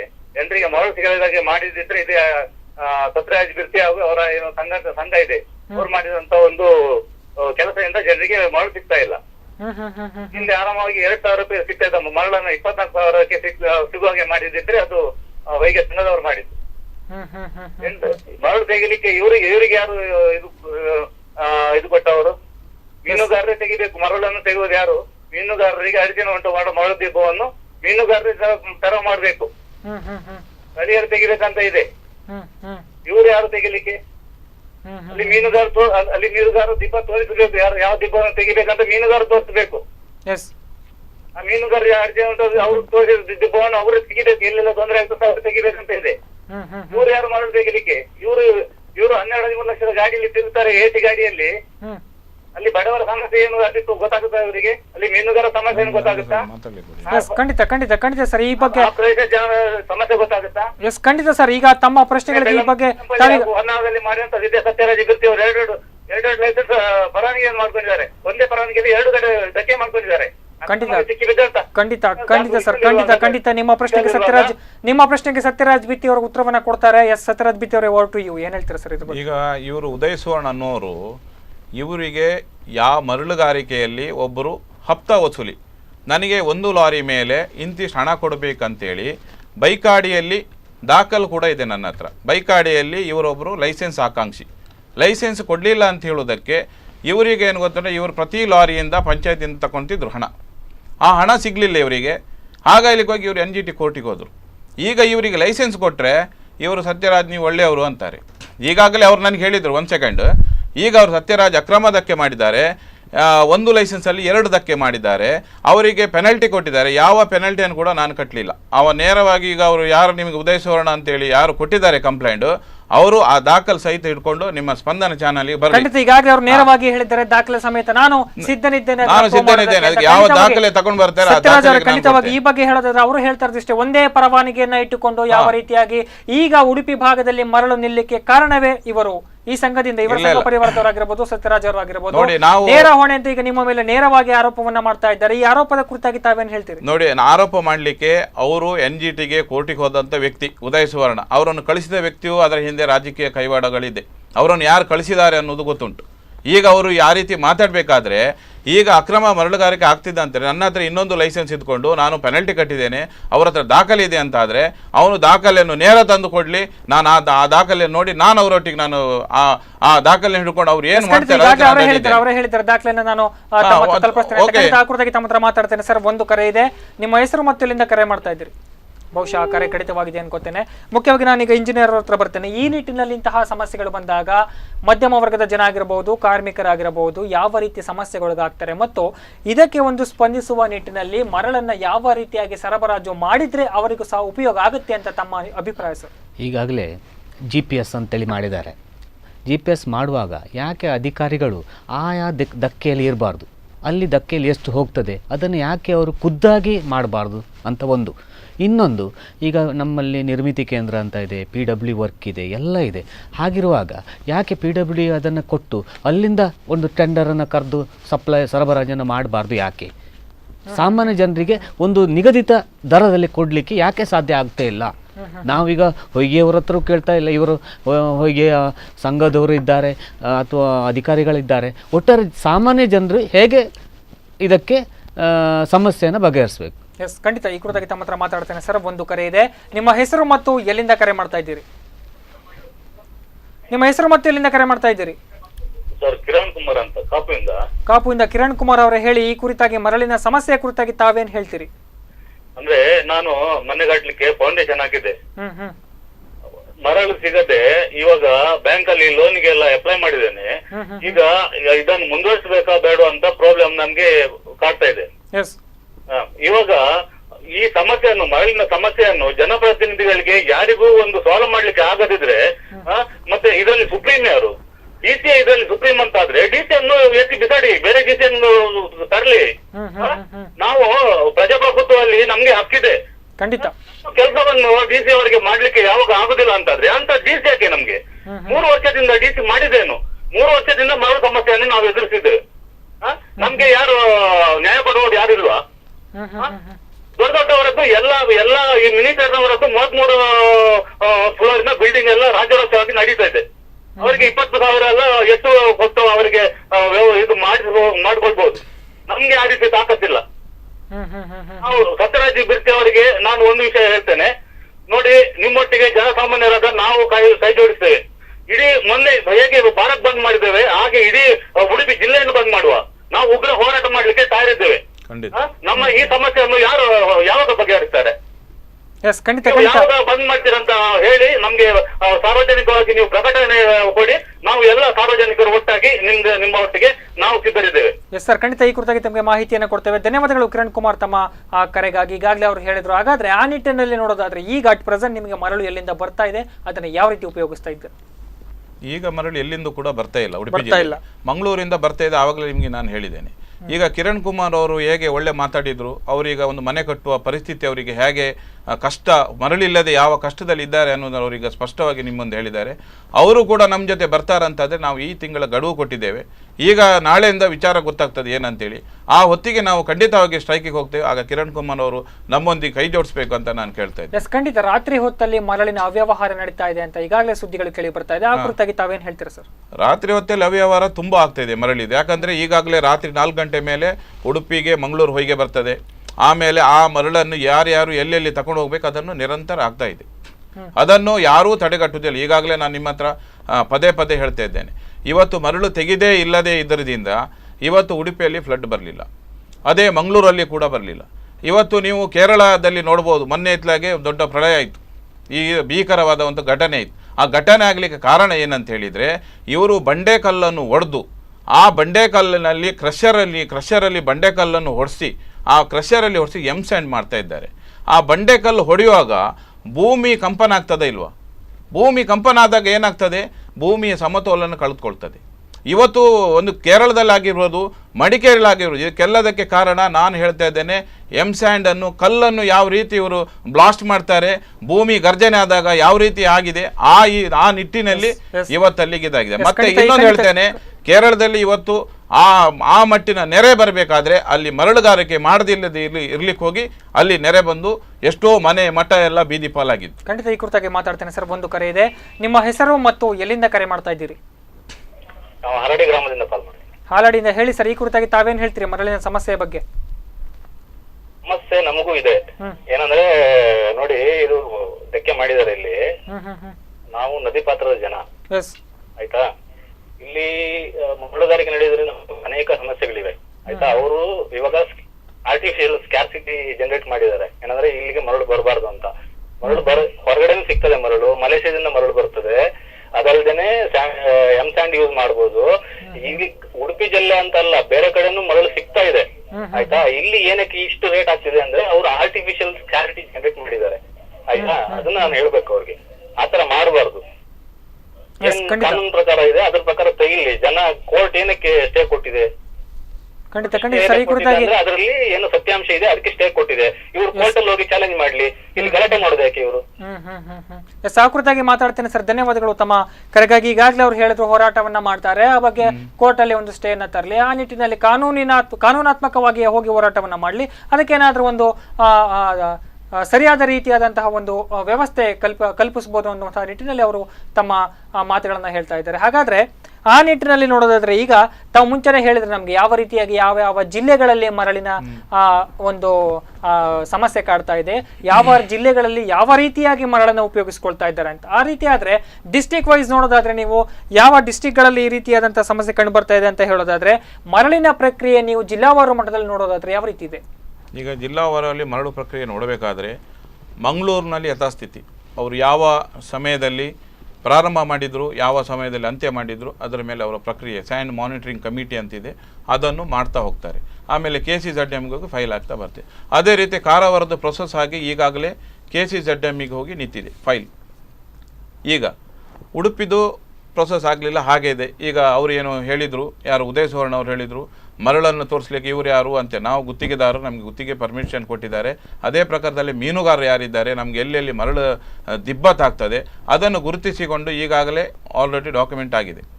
ಈಗ ನಮಗಿರುವುದು ಏನಂತ ಹೇಳಿದ್ದು, ಇಲ್ಲಿ NITಕ್ಕೆ ಸರ್ವೆ ಆಗಬೇಕು. ಆ ಸರ್ವೆಯನ್ನು ಮಾನ್ಯ CM ಅವರೇ ಹೇಳಿದ್ದು. ಈಗ ಅದನ್ನು ಕೂಡ ವಿಳಂಬ ರೀತಿಯಲ್ಲಿ ಆಗ್ತಾ ಉಂಟು. ಅದನ್ನು ಆ ವಿಳಂಬ ರೀತಿಯಲ್ಲಿ ಆಗ್ತಿರುವುದನ್ನು ಇವರು ಎಲ್ಲರೂ ನೋಡ್ತಾ ಇದ್ದಾರೆ. ಈಗ ಎಲ್ಲ ಕೂಡ ನೀವು ಕರೆ ಕೇಳಿದ್ದೀರಿ, ಎಲ್ಲ ಕೇಳಿದ್ದೀರಿ. ಇಲ್ಲಿ ಒಂದು ನಿಟ್ಟಿನಲ್ಲಿ ಯಾರು ಕರೆ ಮಾಡಿ ಮರಳಿನ ವಿರುದ್ಧ ಮಾತಾಡ್ತಾರೋ ಅವರೆಲ್ಲರೂ ಕೂಡ ಲೈಸೆನ್ಸ್ ಆಕಾಂಕ್ಷಿಗಳು, ಅವರಿಗೆ ಲೈಸೆನ್ಸ್ ಸಿಗಲಿಲ್ಲ ಅನ್ನುವಂಥ ಉದ್ದೇಶದಲ್ಲಿ ಅವರು ಈ ರೀತಿ ಮಾಡ್ತಾ ಇದ್ದಾರೆ. ಯಾವ ಆಧಾರದ ಮೇಲೆ ಹೇಳ್ತೀರಾ? ಆಧಾರ ಮೇಲೆ ಅಂತ ಹೇಳಿದ್ರೆ, ಈಗಾಗಲೇ 887 ಹೊಸ ಲೈಸೆನ್ಸ್ ಅರ್ಜಿ ಕೊಟ್ಟಾಗ ಆ ಭಾಗದಿಂದ ಯಾರ್ಯಾರು ಕೊಟ್ಟಿದ್ದಾರೆ ಅಂತೇಳಿ ದಾಖಲೆ ಸಹಿತ ನಮ್ಮ ಹತ್ರ ಇದೆ. ಹೊಸ ಲೈಸೆನ್ಸ್ ಆಕಾಂಕ್ಷಿಗಳು ನಮಗೆ ಬೇಕು, ನಮಗೆ ಕೊಡಲಿಲ್ಲ. ಹಾಗೆ ಇನ್ನೊಂದು ವರ್ಗದವರು ಮೊನ್ನೆ ಒಂದು DC ಕಚೇರಿಯಲ್ಲಿ ನಮಗೆ ಕೊಡಲಿಲ್ಲ ಅಂತೇಳಿ ಅವರು ಒಂದು ವಾದ ಮಾಡಿದ್ದಾರೆ. ಅದೇ ರೀತಿಯಲ್ಲಿ ಅವ್ರಿಗೆ ಕೊಡಲಿಲ್ಲ ಅನ್ನುವಂಥ ನಿಟ್ಟಿನಲ್ಲಿ ಈ ರೀತಿಯ ಒಂದು ಹುನ್ನಾರ ನಡೀತಿದೆ. ಅದಕ್ಕೆ ಬೇಕಾದಂಥ ಅಧಿಕಾರಿಗಳು ಇದರೊಟ್ಟಿಗೆ ಸ್ಪಂದಿಸ್ತಾ ಇದ್ದಾರೆ. ಇವತ್ತು ಉಡುಪಿ ಜಿಲ್ಲೆಯಲ್ಲಿ ಮರಳಿಲ್ಲ ಅಂತ ಹೇಳುವುದಂದರೆ ಇಲ್ಲ, ಅದಕ್ಕೆ ಕಾರಣ ಏನಿಲ್ಲ. ಜಿಲ್ಲಾಧಿಕಾರಿಗಳು ಒಂದು ಕ್ಷಣದಲ್ಲಿ ಮಾತ್ರ ಮಾಡ್ಬೋದು, ಮರಳು ಮತ್ತೆ ಪ್ರಾರಂಭ ಮಾಡ್ಬೋದು. ಅದನ್ನು ವಿಳಂಬ ರೀತಿ ಆಗಲಿಕ್ಕೆ ಕಾರಣ ಅಂದರೆ ಈ ಲೈಸೆನ್ಸ್ ಆಕಾಂಕ್ಷಿಗಳ ಹಿಂದೆ ಕೆಲವು ಅಧಿಕಾರಿಗಳಿದ್ದಾರೆ. ಆ ಅಧಿಕಾರಿಗಳು ಇವರನ್ನು ಚೂ ಬಿಡ್ತಾರೆ, ಇವರು ಬೇಕಾದ ರೀತಿ ಸ್ಟ್ರೈಕ್ ಮಾಡ್ತಾರೆ, ಲೈಸೆನ್ಸ್ದಾರರ ವಿರುದ್ಧ ಪ್ರತಿಭಟನೆ ಮಾಡ್ತಾರೆ, ಲೈಸೆನ್ಸ್ದಾರರ ವಿರುದ್ಧ ಇದು ಯಾವುದು ಕೇಸ್ ಮಾಡ್ತಾರೆ. ಬೇಡದೆಲ್ಲ ಮಾಡ್ಲಿಕ್ಕೆ ಹೋಗಿ ಈ ರೀತಿಯ ಒಂದು ಸಮಸ್ಯೆ ಮಾಡಿ. ಈಗಾಗಲೇ ನೀವು ಹಲವು ಬಾರಿ ಹೇಳಿದ್ರಿ GPS ಸಮಸ್ಯೆಗಳನ್ನ ಈಗಾಗಲೇ ನೀವು ಹೇಳ್ತಾನೆ ಬಂದಿದ್ರಿ. ಯಾಕೆ GPS ಈಗ ಅಲ್ಲಿಗೆ ಒಂದು ಅಳವಡಿಕೆಯನ್ನ ಮಾಡೋದ್ರಿಂದ ಯಾವ ರೀತಿ ದೋಣಿಗಳಲ್ಲಿ ನಿಮ್ಗೆ ಸಮಸ್ಯೆ ಆಗ್ತಾ ಇದೆ? ಮತ್ತು ಈಗಾಗಲೇ ನೀವು GPS-ಗೆ ಈಗ ಲೋಕಾಯುಕ್ತಕ್ಕೆ ವಿರುದ್ಧವಾಗಿ ಕೂಡ ದೂರನ್ನ ನೀವು ಕೊಟ್ಟಿದ್ದೀರಿ, ಲೋಕಾಯುಕ್ತ GPS ವಿರುದ್ಧವಾಗಿ. ಯಾಕೆ ಅಲ್ಲಿ ಏನಾಗಿದೆ ಈಗ ಸಮಸ್ಯೆ? ಈಗಾಗಲೇ GPS ವಿರುದ್ಧ ಲೋಕಾಯುಕ್ತ ಹೋಗ್ಲಿಕ್ಕೆ ಒಂದು ಸಮಸ್ಯೆ ಉಂಟು. ನಾವು ಜಿಲ್ಲಾಡಳಿತದಿಂದ ಹೇಳಿದೆ ನಮಗೆ ಗೌರ್ಮೆಂಟ್ GPS ಕೊಡಿ. ಇಷ್ಟು ದುಬಾರಿದು GPS 20,000ಕ್ಕೆ ನಾವು 19,000 DD, ಆಮೇಲೆ 1,000 ರೂಪಾಯಿ ಬಾಕ್ಸಿಗೆ ಅಂತೇಳಿ ನಮ್ಮ ಹತ್ರ T4U ಸಂಸ್ಥೆಯವರು ಕಲೆಕ್ಟ್ ಮಾಡ್ತಿದ್ದು. ನಾವು ಅದಕ್ಕೆ 20,000 ಅಂದರೆ ಒಂದು ಪರವಾನಗಿದಾರರು 60,000 ರೂಪಾಯಿ ಹಣ ಕಟ್ಟಬೇಕಾಗತ್ತೆ. ಈ 60,000 ಹಣದ GPS ಅಲ್ಲ ಇದು. ಇದನ್ನು ನಮ್ಗೆ ಇಷ್ಟು ಬೆಲೆ ಬರೋ ದುಬಾರಿದು ಬೇಡ ಅಂತೇಳಿ ಹೇಳಿದರೆ ಯಾವುದೇ ಒಂದು ಟೆಂಡರಿಗೆ ನಮ್ಮನ್ನು ಕರೆಯದೆ ಈಗ ಹಾಕೊಳ್ಳೋದು ಲಾರಿಯವರು ಪರವಾನಗಿದಾರರು GPS ಹಾಕೊಳ್ಳೋದು, ನಮ್ಮ ಇಬ್ಬರನ್ನು ಕರೆಯದೆ ಟೆಂಡರನ್ನು ಸ್ಯಾನ್ ಮತ್ತು ಐಸರ್ಚು ಮತ್ತು ಇವರು 3 ಕಂಪನಿಯವರನ್ನು ಟೆಂಡರಿಗೆ ಕರೆದು ಗುಣಮಟ್ಟ ಒಳ್ಳೆಯದೆ, ಫೈನಾನ್ಷಿಯಲ್ ಒಳ್ಳೆಯದೆ ಅಂಥೇಳಿ ಅವರನ್ನು ಸೆಲೆಕ್ಟ್ ಮಾಡಿದರು. T4U ಸಂಸ್ಥೆಯನ್ನು ಸೆಲೆಕ್ಟ್ ಮಾಡಿ ಇವರು ಎಲ್ಲರಿಗೆ ಹಾಕ್ಲಿಕ್ಕೆ ಬಿಟ್ಟಿದ್ದು. ನಾವು ಆವಾಗ ಕೇಳಿತವ್ರು ಹೀಗೆ ಸಮಸ್ಯೆ ಇದೆ, ನಮ್ಗೆ ಆಗೋದಿಲ್ಲ, ಅದರಲ್ಲಿ ನಮ್ಮದು ವಾಟರ್ ಪ್ರೂಫ್ ಅದು ಇದು ಅಂತ ಅವನು ಏನು ಟೆಂಡರಿಗೆ ಕೊಟ್ಟಿದ್ದಾನೆ ಎಲ್ಲ ಬರ್ದಿದ್ದಾರೆ, ಕಂಡೀಷನ್ ಹಾಕಿದ್ದಾರೆ, ನಮ್ಗೆ ಏನು ಸಮಸ್ಯೆ ಇಲ್ಲ, ಎಲ್ಲ ರಿಫಂಡ್ ಕೊಡ್ತೇವೆ, ನಮ್ಮ ಇಂಥ ಗುಣಮಟ್ಟದ್ದು ಕಾರವಾರದಲ್ಲಿ ಹಾಕಿದ್ದೇವೆ ಹೀಗೆ ಅಂತ ಎಲ್ಲ ಅವನ್ನ ಬರೆಸಿ. ನಾವು ಅದಕ್ಕೆ ಹೇಳಿ ನಮಗೆ ಅದು ಬೇಡ, ಯಾವುದು ಬೇಡ ಅಂತ ಹೇಳಿದರೆ ನಮ್ಮನ್ನು ಯಾರೂ ಕೇಳಲಿಲ್ಲ. ಈಗ ಅದನ್ನು ಹಾಕಿದರು. ಅದನ್ನು ಹಾಕಿದ ಮೇಲೆ ಅದರ ಹೊರಗೆ ಏನಿದೆ ಇದರ ಮೇಲೆ ಇಸ್ರೇಲ್ ಮಾದರಿ ಅಂತಿದೆ. ಓಪನ್ ಮಾಡಿದಾಗ ಅದು ಚೈನಾ ಮೇಡ್, ಅದನ್ನು ನೀರಿಗೆ ಮುಳಿಸಿದ ವಾಟರ್ ಪ್ರೂಫ್ ಅಂತ ಹೇಳಿದ್ದಾರೆ. ಆಮೇಲೆ ನೀರಿಗೆ ಮುಳಿಸಿದ ಮೇಲೆ ನಾವು ಅವ್ರಿಗೆ ಕೇಳ್ತೇವೆ ಇದು ವೆದರ್ ಪ್ರೂಫ್ ಅಂತಾರೆ. ಆಗ ನಮಗೆ ಗೊತ್ತಾಯಿತು. ಇದನ್ನೆಲ್ಲ ಲೊಕೇಶನ್ ಚೆಕ್ ಮಾಡಿದಾಗ ಯಾವ ಸ್ಯಾಂಡ್ ಬಾರಲ್ಲಿ ದೋಣಿಗೆ ಅಳವಡಿಸಿದಂಥ GPS ಏನಿದೆ ಆ ಸ್ಯಾಂಡ್ ಬಾರಲ್ಲಿ ಒಂದು ಆ್ಯಂಪ್ ಇದೆ ಅವರು T4U ಸಂಸ್ಥೆ, ಅಲ್ಲಿ ನೋಡಿದಾಗ ಇದು ಸ್ಯಾಂಡ್ ಬಾರ್ಲಿಲ್ಲ, ಆ ಹೊಳೆಯ ದೂರದಲ್ಲಿ ಕಾಣ್ತಾ ಇದೆ. ಹಾಗಾದರೆ ದೋಣಿ ಇಲ್ಲಿ ಉಂಟು, ಅಲ್ಲಿ ಹೇಗೆ ಕಾಣ್ತದೆ ಅಂತ. ಹಾಗಾದರೆ ಇದ್ರ ಬಗ್ಗೆ ಒಂದಿನ ಜಿಲ್ಲಾಧಿಕಾರಿ ಸಮ್ಮುಖದಲ್ಲಿ ನಾವು ಚರ್ಚೆ ಮಾಡಿದರು. ಅದಕ್ಕೆ ಜಿಲ್ಲಾಧಿಕಾರಿ ಅವರು ಏನು ಮಾಡಿದರು, ಒಂದು ಸತ್ಯಶೋಧನಾ ಸಮಿತಿ ಅಂತೇಳಿ ಮಾಡಿದರು. ಅಲ್ಲಿಗೆ NIC ಅವರು ರಾಷ್ಟ್ರೀಯ ತನಿಖಾ ತಂಡವನ್ನು ರಚನೆ ಮಾಡಿದ್ರಲ್ಲಿ. ಆ ತನಿಖಾ ತಂಡದವರು ಬಂದು GPS ಅವ್ರ ಹತ್ರ ಮಾಹಿತಿಯನ್ನು ತಗೊಂಡ್ರು. ಅಲ್ಲಿ ಲ್ಯಾಟಿಟ್ಯೂಡ್ ಮತ್ತು ಗ್ರಾಟಿಟ್ಯೂಡ್ ಅಂತ ಚೆಕ್ ಮಾಡ್ತಾರೆ, ಯಾವ ದಡದಲ್ಲಿದೆ ಅಲ್ಲಿಂದ. ಆಮೇಲೆ ಅದನ್ನು ಚೆಕ್ ಮಾಡಿದಾಗ ಇವರಿಗೊಂದು ಡೆಮೋ ಕೊಡ್ತಾರೆ, ಯಾರಿಗೆ ಅಧಿಕಾರಿಗಳಿಗೆ ಡೆಮೋ ಕೊಟ್ಟು. ಯಾವುದು ಕೊಟ್ಟರು ಕೂಡ ಇವರಿಗೆ ಸರಿಯಾಗಿ ನೋಡ್ಕೊಳ್ಳಿಕ್ಕೆ ಆಗಲಿಲ್ಲ. ಆಮೇಲೆ ಇವರು ಏನು ಮಾಡಿ ಅಧಿಕಾರಿಗಳು ಏನು ಮಾಡಿದರು, ನೀವು ಹೊಳೆ ಮಧ್ಯಕ್ಕೆ ಬನ್ನಿ, ಇದರ ಒಳಗೆ ಕೂತ್ಕೊಂಡು ನೀವು ಸರ್ವೆ ಮಾಡಿ ಅಂದಾಗ ಆಗ ಅವನು ಹೇಳ್ತಾನೆ ನನ್ನ ಸರ್ವರ್ ಇದು ನೆಟ್ವರ್ಕ್ ಸಿಗ್ತಾ ಇಲ್ಲ, ಸರ್ವರ್ ಸಿಗ್ತಾ ಇಲ್ಲ. ಆಗ ನೋಡೋ ನೆಟ್ವರ್ಕ್ ಉಂಟು, ನೆಟ್ವರ್ಕ್ ಇದ್ರೂ ಕೂಡ ಇವ್ರಿಗೆ ಮಾಡಲಿಕ್ಕಾಗಲಿಲ್ಲ. ಅವ್ರು ಹೇಳ್ತಾನೆ ನಾನು ಇವತ್ತಿನ ರಿಪೋರ್ಟ್ 3 ದಿನ ಬಿಟ್ಟು ಕೊಡೋದು ಅಂತ. ಈಗ 3 ದಿನ ಬಿಟ್ಟು ಕೊಡೋದು, ನಾವು ಕೇಳೋದು ಲೈವ್ ಕೇಳೋದಲ್ಲ ಅವರಿಗೆ. ಅದಕ್ಕೋಸ್ಕರ ರಾಷ್ಟ್ರೀಯ ತನಿಖೆ ತಂಡದವರು ಏನು ಮಾಡಿದ್ದಾರೆ, ಈ GPS ಗುಣಮಟ್ಟದಲ್ಲ ಅಂತ ರಿಪೋರ್ಟ್ ಆಗಿತ್ತು. ಅದರ ವಿರುದ್ಧ ನಾನು ಲೋಕಾಯುಕ್ತಕ್ಕೆ ಹೋಗಿ. ಖಂಡಿತ. ಈಗ ನಾನು ಶ್ರೀಧರ್ ಭಂಡಾರಿ ಹತ್ರ ಬರ್ತೇನೆ. ಕೊನೆಯದಾಗಿ ಹೇಳೋದಾದ್ರೆ ಸರ್, ಈ ರೀತಿಯಾದ ಸಮಸ್ಯೆಗಳಿಗೆ ಶಾಶ್ವತ ಪರಿಹಾರ ಸಿಗಬಹುದಾ ಮರಳಿನ ಸಮಸ್ಯೆಗೆ? ಅಥವಾ ಒಂದು ವೇಳೆ ಇದಕ್ಕೆ ಸಮಸ್ಯೆ ಈ ನಿಟ್ಟಿನಲ್ಲಿ ಅಟ್ ಪ್ರೆಸೆಂಟ್ ಈಗ ಬಗೆಹರಿಸಬೇಕು ಅಂದ್ರೆ ಈ ಸಮಸ್ಯೆಯನ್ನ ಯಾವ ರೀತಿ ಕೆಲಸ ಕಾರ್ಯಗಳು ನಡೆದ್ರೆ ಈ ಸಮಸ್ಯೆಗೆ ಒಂದು ಪರಿಹಾರ ಸಿಗುತ್ತೆ ಅಂತ ತಮ್ಮ ಅಭಿಪ್ರಾಯ? ಈಗಾಗಲೇ ಆಗಸ್ಟ್ನಿಂದ ಶುರು ಆಗಬೇಕಂತ ಎಲ್ಲ ಕಡೆಯಲ್ಲಿ ಪ್ರತಿ ವರ್ಷ ಆಗ್ತಾ ಇತ್ತು. ಈ ವರ್ಷ ಶುರು ಆಗಲಿಲ್ಲ. ಆಗಸ್ಟಲ್ಲಿ ಶುರು ಆಗಬೇಕಾದ್ರೆ ಅದರ ಮೊದಲು ಏನು ನಾವು ಮಾಡಬೇಕು ಅದನ್ನು ನಾವು ರೆಡಿ ಮಾಡಬೇಕು. ಏನು GPS ಇದೆ ಅಥವಾ ಎಲ್ಲಿ ಸ್ಯಾಂಡ್ ಇದೆ ಅದನ್ನು ನಾವು ಮೊದಲೇ ಯಾಕೆ ಮಾಡೋದಿಲ್ಲ? ಆಗಸ್ಟ್ 1ಕ್ಕೆ ನಮ್ಮ ಹತ್ರ ರಿಪೋರ್ಟ್ ಬರುವಾಗ ಅಧಿಕಾರಿಗಳು ಅದಕ್ಕೆ ರೆಡಿ ಇರಬೇಕು. ಯಾಕಂತೇಳಿದರೆ ನಮ್ಮ ವಿಜ್ಞಾನ ತುಂಬ ಮುಂದುವರೆದಿದೆ, ಏನು ಬೇಕಾದರೂ ಮಾಡಲಿಕ್ಕಾಗ್ತದೆ. ನಾವು ಈಗಾಗಲೇ ಮಂಗಳ ಗ್ರಹ ಬುಧ ಗ್ರಹಕ್ಕೆ ಹೋಗಲಿಕ್ಕೆ ಶುರು ಮಾಡಿದ್ದೇವೆ. ಅಂದರೆ ಅಷ್ಟು ವಿಜ್ಞಾನ ಮುಂದುವರೆದಿರುವಾಗ ಇದನ್ನು ಹಾಗಾದರೆ ನಮಗೆ ಮಾಡಲಿಕ್ಕೆ ಸಾಧ್ಯ ಇಲ್ಲ ಬೈ. ಒಂದು ವೇಳೆ ಹೊಯ್ಗೆಯಲ್ಲಿ ತೆಗಿಲಿಕ್ಕೆ ಆಗೋದೇ ತೆಗೆದು ಬೇಡ, ಎಲ್ಲಿ ತೆಗಿಲಿಕ್ಕೆ ಸಾಧ್ಯ ಉಂಟು ಅಲ್ಲಿ ತೆಗೆಯುವಂಥ ಒಂದು ಯೋಜನೆಯನ್ನು ರೂಪಿಸಲಿ. ಆಗಸ್ಟ್ 1ಕ್ಕೆ ಶುರು ಆಗಬೇಕಾದ್ರೆ ಶುರು ಆಗಬೇಕು. ಅದಕ್ಕೆ ಸಂಬಂಧಪಟ್ಟ ಹೇಗೆ ರೂಲ್ಸ್ ಆ್ಯಂಡ್ ರೆಗ್ಯುಲೇಷನ್ ಅಧಿಕಾರಿಗಳು ಮಾಡಿ ಅದು ಸರಿಯಾದ ಒಂದು ರೀತಿಯಲ್ಲಿ ಹೋಗುವಾಗ ಜನರಿಗೆ ವ್ಯವಸ್ಥೆಯನ್ನು ಮಾಡಿ ಕೊಡಬೇಕು. ಇಲ್ಲದೆ ಇದ್ದರೆ ಮತ್ತೆ ಒಂದು ವೇಳೆ ಮಾಡಲಿಕ್ಕೆ ಆಗೋದಿಲ್ಲ ಅಂತ ಹೇಳಿದರೆ ಪರ್ಯಾಯ ವ್ಯವಸ್ಥೆ ಏನು ಅಂತ ಕೂಡ ಅವರು ತಿಳಿಸ್ಬೇಕು. ತಿಳಿಸದೇ ಇದ್ರೆ ನಾವು ಸಾಮಾನ್ಯ ಜನರಲ್ಲಿ ನಾವಿರಲಿ ಏನು ಮಾಡ್ಲಿಕ್ಕೆ ಸಾಧ್ಯ ಇದೆ? ಖಂಡಿತ ಸರ್. ತಮ್ಮ ಈಗಾಗಲೇ ನಾನು ಅವರಿಗೆ ಹೇಳೋದಾದ್ರೆ ಜಿಲ್ಲಾಧಿಕಾರಿಗಳು ಒಂದು ವೇಳೆ ನಿಮ್ಮ ಈ ಒಂದು ಯಾವ ರೀತಿಯಾದಂತಹ ಒಂದು ಮನವಿಗಳಿಗಾಗಿರಬಹುದು, ಈ ಒಂದು ಜನಸಾಮಾನ್ಯರ ಕೂಗಿಗೆ ಸ್ಪಂದಿಸದೇ ಇರುವ ನಿಟ್ಟಿನಲ್ಲಿ ಮುಖ್ಯವಾಗಿ ಮರಳುಗಾರಿಕೆಗೆ ನಿಮ್ಮ ಒಂದು ಈ ಒಂದು ಬೇಡಿಕೆಗಳಿಗೆ ಈಗಾಗಲೇ ಅವರು ಈಡೇರಿಸುವ ನಿಟ್ಟಿನಲ್ಲಿ ಕೆಲಸವನ್ನ ಮಾಡದೇ ಇರತಂತಹ ಪಕ್ಷದಲ್ಲಿ ತಾವು ಏನು ಮಾಡೋದಕ್ಕೆ ಈಗ ತಯಾರಿದ್ದೀರಿ ಮತ್ತು ಮರಳುಗಾರಿಕೆಗೆ ಅವಕಾಶವನ್ನ ಮಾಡಿಕೊಡುವ ನಿಟ್ಟಿನಲ್ಲಿ ನಿಮ್ಮ ಬೇಡಿಕೆಗಳು ಏನೇನಿದೆ ಸರ್? ಈಗ ಮರಳುಗಾರಿಕೆಯವರು ಪ್ರಾರಂಭ ಮಾಡದೇ ಇದ್ದಲ್ಲಿ ನಾವು ಅದಕ್ಕೆ ಏನು ಕ್ರಮ ತಗೊಳ್ಬೇಕಂತ ಹೇಳಿದರೆ ನಾವು ಇದರ ವಿರುದ್ಧವಾಗಿ ಯಾವ ರೀತಿ ಹೋರಾಟ ಮಾಡಬೇಕಂತ ಅದನ್ನು ನಾವು ಈಗಾಗಲೇ ಹೇಳಿದ್ದೇವೆ, ಒಂದು ಹೋರಾಟ ಮಾಡ್ತೇವೆ. ಯಾಕಂದರೆ ಇವರು ಮರಳು ಪ್ರಾರಂಭವೇ ಮಾಡದಿದ್ದರೆ ಈಗ NITKಗೆ CM ಅವರು ಹೇಳಿದಾಗ ಕೂಡ ಇವರು ಅದನ್ನು ಮೂವ್ ಮಾಡಲಿಲ್ಲ. ಇನ್ನು ಇವರು ಏನು ಮಾಡ್ತಾರೆ ಅಂತೇಳಿ ಅದನ್ನು ನೋಡಿ ಆ ಮುಂದಿನ ಕ್ರಮ ನಾವು ಯಾವ ರೀತಿ ಸ್ಟ್ರೈಕ್ ಮಾಡೋದು, ಯಾವ ರೀತಿ ಮರಳಿಗಾಗಿ ಹೋರಾಟ ಮಾಡೋದು ಅನ್ನೋದ್ರ ಬಗ್ಗೆ ನಾವು ಅದರ ಮುಂದೆ ನಾವು ಸ್ಟೆಪ್ ತಗೊಳ್ತೇವೆ. ಇನ್ನೂ ಒಂದು ನಮ್ಮ ಬೇಡಿಕೆ ಅಂತ ಹೇಳಿದರೆ 1,000 ಮೆಟ್ರಿಕ್ ಟನ್ನಿಗೆ 68,000 ರೂಪಾಯಿ ನಮ್ಮ ಹತ್ರ ತಗೊಳ್ತಾರೆ. ಆ 68,000 ರೂಪಾಯಿ ಮಾತ್ರ ನಾವು 1,000 ಮೆಟ್ರಿಕ್ ಟನ್ನಿಗೆ ಕಟ್ತೇವೆ. ಮತ್ತು 30,000 ಹೆಚ್ಚುವರಿ ಹಣ ಅಂತ ನಮ್ಮ ಹತ್ರ ತಗೊಳ್ತಾರೆ. ಆ ಹೆಚ್ಚುವರಿ ಹಣವನ್ನು ನಾವು ಯಾರಿಗೆ ಹಾಕೋದು? ಈಗ ಆ ಹಣವನ್ನು ನಾವು ಗ್ರಾಹಕರಿಗೆ ಹಾಕಬೇಕು. ನಾವೀಗ ಯಾರಿಗೆ ಮರಳು, ಈಗ ಇವರೊಬ್ಬರು ಇಂಜಿನಿಯರ್, ನನ್ನ ಧಕ್ಕೆಯಲ್ಲಿ ಲೋಡಾಗಿ ಬಂದ ಗಾಡಿಯ ಲೋಡನ್ನು ನಾನು ಇವ್ರಿಗೆ ಹಾಕಬೇಕು. ಇವ್ರು ಹೇಳ್ತಾರೆ ನೀವು ಯಾಕೆ ಅಷ್ಟು ರೇಟ್ ಜಾಸ್ತಿ ಅಂತ. ನನಗೆ ಈ 30,000 ರೂಪಾಯಿಯನ್ನು ನಾನು ಎಲ್ಲಿಂದ ತೆಗಿಲಿ? ಈಗ ಸರ್ಕಾರದ ಖಜಾನೆಗೆ ಹೋಗಿ ನಾವು 7.5 ಕೋಟಿ ಹತ್ತಿರ ಈ ಹೋದ ಸಾಲಿನಲ್ಲಿ ಕಟ್ಟಿದ್ದೇವೆ, 17-18 ಸಾಲಿನಲ್ಲಿ. ಈಗ ನಾವು ಕಟ್ಟಿದಂಥ ಈ ರಾಜಧನ ಹಣ ಎಲ್ಲಿಗೆ ಹೋಗಿದೆ, ಏನಾಗಿದೆ? ಅದಕ್ಕೊಂದು ಸ್ಟೇ ಕೂಡ ಮಾಡಿದ್ದೇವೆ ನಾವು ಕೋರ್ಟಲ್ಲಿ ಈಗಾಗಲೇ. ಆ ಸ್ಟೇ ಆದರೂ ಕೂಡ ನಾವು ಈ ಸಲ ನಾವು ಅದನ್ನು ಹಣ ಕಟ್ಟೋದಿಲ್ಲ. ಯಾಕಂದರೆ ನಮಗೆ ಆ ಹಣ ಕಟ್ಟಿ ನಾವು ಹಣವನ್ನು ಯಾರ ಮೇಲೆ ಹಾಕೋದಂತ. ಈಗ ಆ ಹಣ ಕಟ್ಟಿದ್ದಕ್ಕೆ ನಮಗೆ ರಾಯಲ್ಟಿ ಯಾರು ಬರಬೇಕಲ್ವಾ? ನಾವು ಕೊಟ್ಟಂಥ ಟ್ರಿಪ್ ಶೀಟಲ್ಲಿ 600 ರೂಪೀಸ್ ಮಾತ್ರ ಬರ್ತದೆ, 900 ಬರಬೇಕು. ಅದನ್ನು ಇವ್ರು ಯಾಕೆ ಅಲ್ಲ 90 ರೂಪಾಯಿ ಬರಬೇಕು, 60 ರೂಪಾಯಿ ಬರುತ್ತೆ. 1 ಮೆಟ್ರಿಕ್ ಟನ್ ಮೇಲೆ ನಮಗೆ ರಾಜಧಾನಿ ಹಾಕೋದವ್ರು 60 ರೂಪಾಯಿ, ಹಾಗಾದ್ರೆ ಇದನ್ನು 90 ರೂಪಾಯಿ ಅವರು, ಆಗ ಟ್ರಿಪ್ ಶೀಟಲ್ಲಿ 900 ರೂಪಾಯಿ ಆಗಬೇಕು. ಇವರು ಇದನ್ನು ನಮ್ಮ ಮೇಲೆ ಹಾಕ್ತೇವೆ, ನಾವು ಅದನ್ನು ಕಟ್ಟುವುದಿಲ್ಲ. ಒಂದು ಬೇಡಿಕೆ ನಮಗೆ, ನಾವು ಆ 30,000 ಕಟ್ಟುವುದಿಲ್ಲ. ನಾವು 1,000 ಮೆಟ್ರಿಕ್ ಟನ್ನಿಗೆ 68,000 ಏನಿದೆ ಗೌರ್ಮೆಂಟ್ TDS ಮತ್ತು ಗೌರ್ಮೆಂಟಿಗೆ ಹಣ ಏನಿದೆ ಅದನ್ನು ನಾವು ಕಟ್ಟುತ್ತೇವೆ, 30,000 ಕಟ್ಟುವುದಿಲ್ಲ. ಇನ್ನೊಂದು ವಿಚಾರ ಏನಂತ ಹೇಳಿದರೆ, GPS ದೋಣಿಗೆ ಅಳವಡಿಸಿದರೆ ಚಿಂತೆ ಇಲ್ಲ, ಅಳವಡಿಸಿದ ಮೇಲೆ ನಮಗೆ ವೈಲೇಷನ್ ಅದು GPS ಅನ್ನು ನೋಡುವಂಥ ವಿಚಾರ ಏನಂದರೆ, ದೋಣಿಗಳಿದೆಯಾ ಸರಿಯಾದ ರೀತಿಯಲ್ಲಿ, 3 ದೋಣಿ ಒಬ್ಬನ ಲೈಸೆನ್ಸಲ್ಲಿ ಇದೆಯಾ ಅದನ್ನು ನೋಡಲಿ. ಅದು ಬಿಟ್ಕೊಂಡು ದೋಣಿ ವೈಲೇಷನ್ ಆಯಿತು ಅದು ಆಯಿತು ಅಂತ ನೋಡಿ ಇವರು ಈಗ ಹೇಳ್ತಾರೆ ಅದು ಇದು ಅಂತ. ಯಾರು ಇವರ ಆಗೋದಿಲ್ವೋ ಅವರ ವಿರುದ್ಧ ಈ GPS ಅನ್ನು ಇಟ್ಕೊಂಡು ಅಸ್ತ್ರವಾಗಿ ಉಪಯೋಗಿಸ್ಕೊಂಡು ಅವರು ಹಿಂದೆ ನಿರಂತರವಾಗಿ ದಬ್ಬಾಳಿಕೆ ಮಾಡ್ತಾ ಇರ್ತಾರೆ. ಯಾರು ಈಗ ಸತ್ಯರಾಜನು ಇಲ್ಲಿ ಕೂತ್ಕೊಂಡು ಮಾತಾಡ್ತಾನೆ, ಇವನು ಹೇಗೆ ಮಟ್ಟ ಹಾಕುದು ಅಂತ ಹೇಳಿದರೆ ಆ GPS ಅನ್ನು ಇಟ್ಕೊಂಡು ನಮ್ಮ ಮೇಲೆ ಅಸ್ತ್ರ ಆಗಿ ಮಾಡ್ತಾ ಇದ್ದಾರೆ. ಇಷ್ಟವರೆಗೂ ಮಾಡಿದ್ದು ಅಷ್ಟೇ ಇವರು. ಈಗ ಅದನ್ನೇ ಮತ್ತೆ ಪ್ರಾರಂಭ ಮಾಡಬಾರ್ದು. ನಾನು ಹೇಳೋದು ಪ್ರಕಾರದಲ್ಲಿ ನ್ಯಾಯಯುತವಾಗಿ ನಮಗೆ ಕಂಡೀಷನ್ ಹಾಕಿ ಹೊಯ್ಗೆಯನ್ನು ಮರಳನ್ನು ಅತಿ ಶೀಘ್ರದಲ್ಲೇ ಪ್ರಾರಂಭ ಮಾಡಿ. ನಾನು ಉಡುಪಿ ಜಿಲ್ಲೆಯಲ್ಲಿ ಬೇಡ್ಕೊಳ್ಳೋದು ಇಷ್ಟೇ, ಜನರಿಗೆ ಮರಳಿಲ್ಲ. ಆ ಮರಳಿನ ಸಮಸ್ಯೆಯಿಂದ ಜನಗಳು ಕೆಲಸಕ್ಕೆ ಹೋಗದೆ, ಒಂದು ಮನೆಯಲ್ಲಿ 3 ಜನ ಹುಡುಗಿಯರಿದ್ದ ಮನೆಯಲ್ಲಿ ಮದುವೆಯನ್ನೇ ಕ್ಯಾನ್ಸಲ್ ಆಗಿದೆ, ತಂದೆಗೆ ಕೆಲಸ ಇಲ್ಲದೆ ಆ ಮದುವೆಯನ್ನು ಮುಂದೂಡಿದ್ದಾರೆ. ಹಾಗಾದರೆ ಇನ್ನೂ ಈಗ ಈ ಚಾನಲ್ಗೆ ನೀವು 1 ಗಂಟೆ ಅವಕಾಶ ಕೊಟ್ಟರೆ, ಬೆಳಿಗ್ಗೆಯಿಂದ ಸಂಜೆ ತನಕ ನೀವು ಇದೇ ಪ್ರೋಗ್ರಾಮ್ ಇಟ್ಟರೆ ಎಷ್ಟು ಜನರ ಕೂಗು ಇದೆ, ಫೋನ್ ಮಾಡ್ತಾರೆ ಅಂತೇಳಿ ನೀವೇ ನೋಡ್ಬೋದು. ಯಾಕಂದ್ರೆ ಅಷ್ಟು ಇದು ಚೈನ್ ಲಿಂಕ್ ಆಗಿ ಹೋಟ್ಲು, ಕೆಲಸ, ಇಂಜಿನಿಯರ್, ವೆಹಿಕಲ್ ಎಲ್ಲದಕ್ಕೆ ಬರ್ತದೆ. ಆಗ ಇದನ್ನು ಯಾಕೆ ಇವರು ಜಿಲ್ಲಾಧಿಕಾರಿಗಳು ಇದನ್ನು ಗಮನ ಹರಿಸುವುದಿಲ್ಲ, ಯಾಕಂತ ಗೊತ್ತಾಗೋದಿಲ್ಲ. ಈ ರೀತಿಯ ನಿಟ್ಟಿರುವಾಗ ನಮಗೆ ಇಷ್ಟು ಬೇಡಿಕೆ ಇದೆ.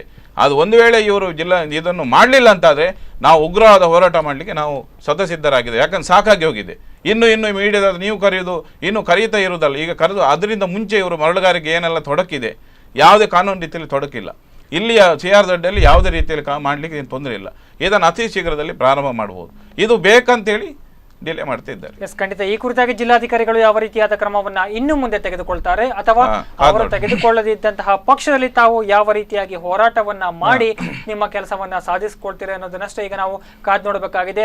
ಇಬ್ಬರು ಅತಿಥಿಗಳಿಗೂ ಧನ್ಯವಾದಗಳು ಕಾರ್ಯಕ್ರಮದಲ್ಲಿ ಭಾಗವಹಿಸಿದ್ದಕ್ಕಾಗಿ. ಈಗಾಗಲೇ ಗಮನಿಸ್ತಾ ಬಂದಿದ್ದೇವೆ, ಮರಳಿನ ಕುರಿತಾಗಿ ಈಗ ಯಾವ ನಿಟ್ಟಿನಲ್ಲಿ ಕೆಲಸ ಕಾರ್ಯವನ್ನ ಮಾಡಿದ್ರೆ ಮರಳಿನ ಸಮಸ್ಯೆಯನ್ನ ಬಗೆಹರಿಸಬಹುದು, ಇದಕ್ಕೆ ಸಂಬಂಧಪಟ್ಟಂತಹ ಅಧಿಕಾರಿಗಳು ಯಾವಾಗ ಎಚ್ಚೆತ್ತುಕೊಳ್ತಾರೆ, ಜನರ ಸಮಸ್ಯೆಗೆ ಯಾವಾಗ ಸ್ಪಂದಿಸ್ತಾರೆ ಅನ್ನೋದನ್ನಷ್ಟೇ ಈಗ ನಾವು ಕಾದ್ ನೋಡಬೇಕಾಗಿದೆ. ಇದೇ ಹೊತ್ತಿನ ವಿಶೇಷ. ನಿರಂತರ ಸುದ್ದಿಗಳಿಗಾಗಿ ನೋಡ್ತಾ ಇರಿ ಸ್ಪಂದನ ಟಿವಿ.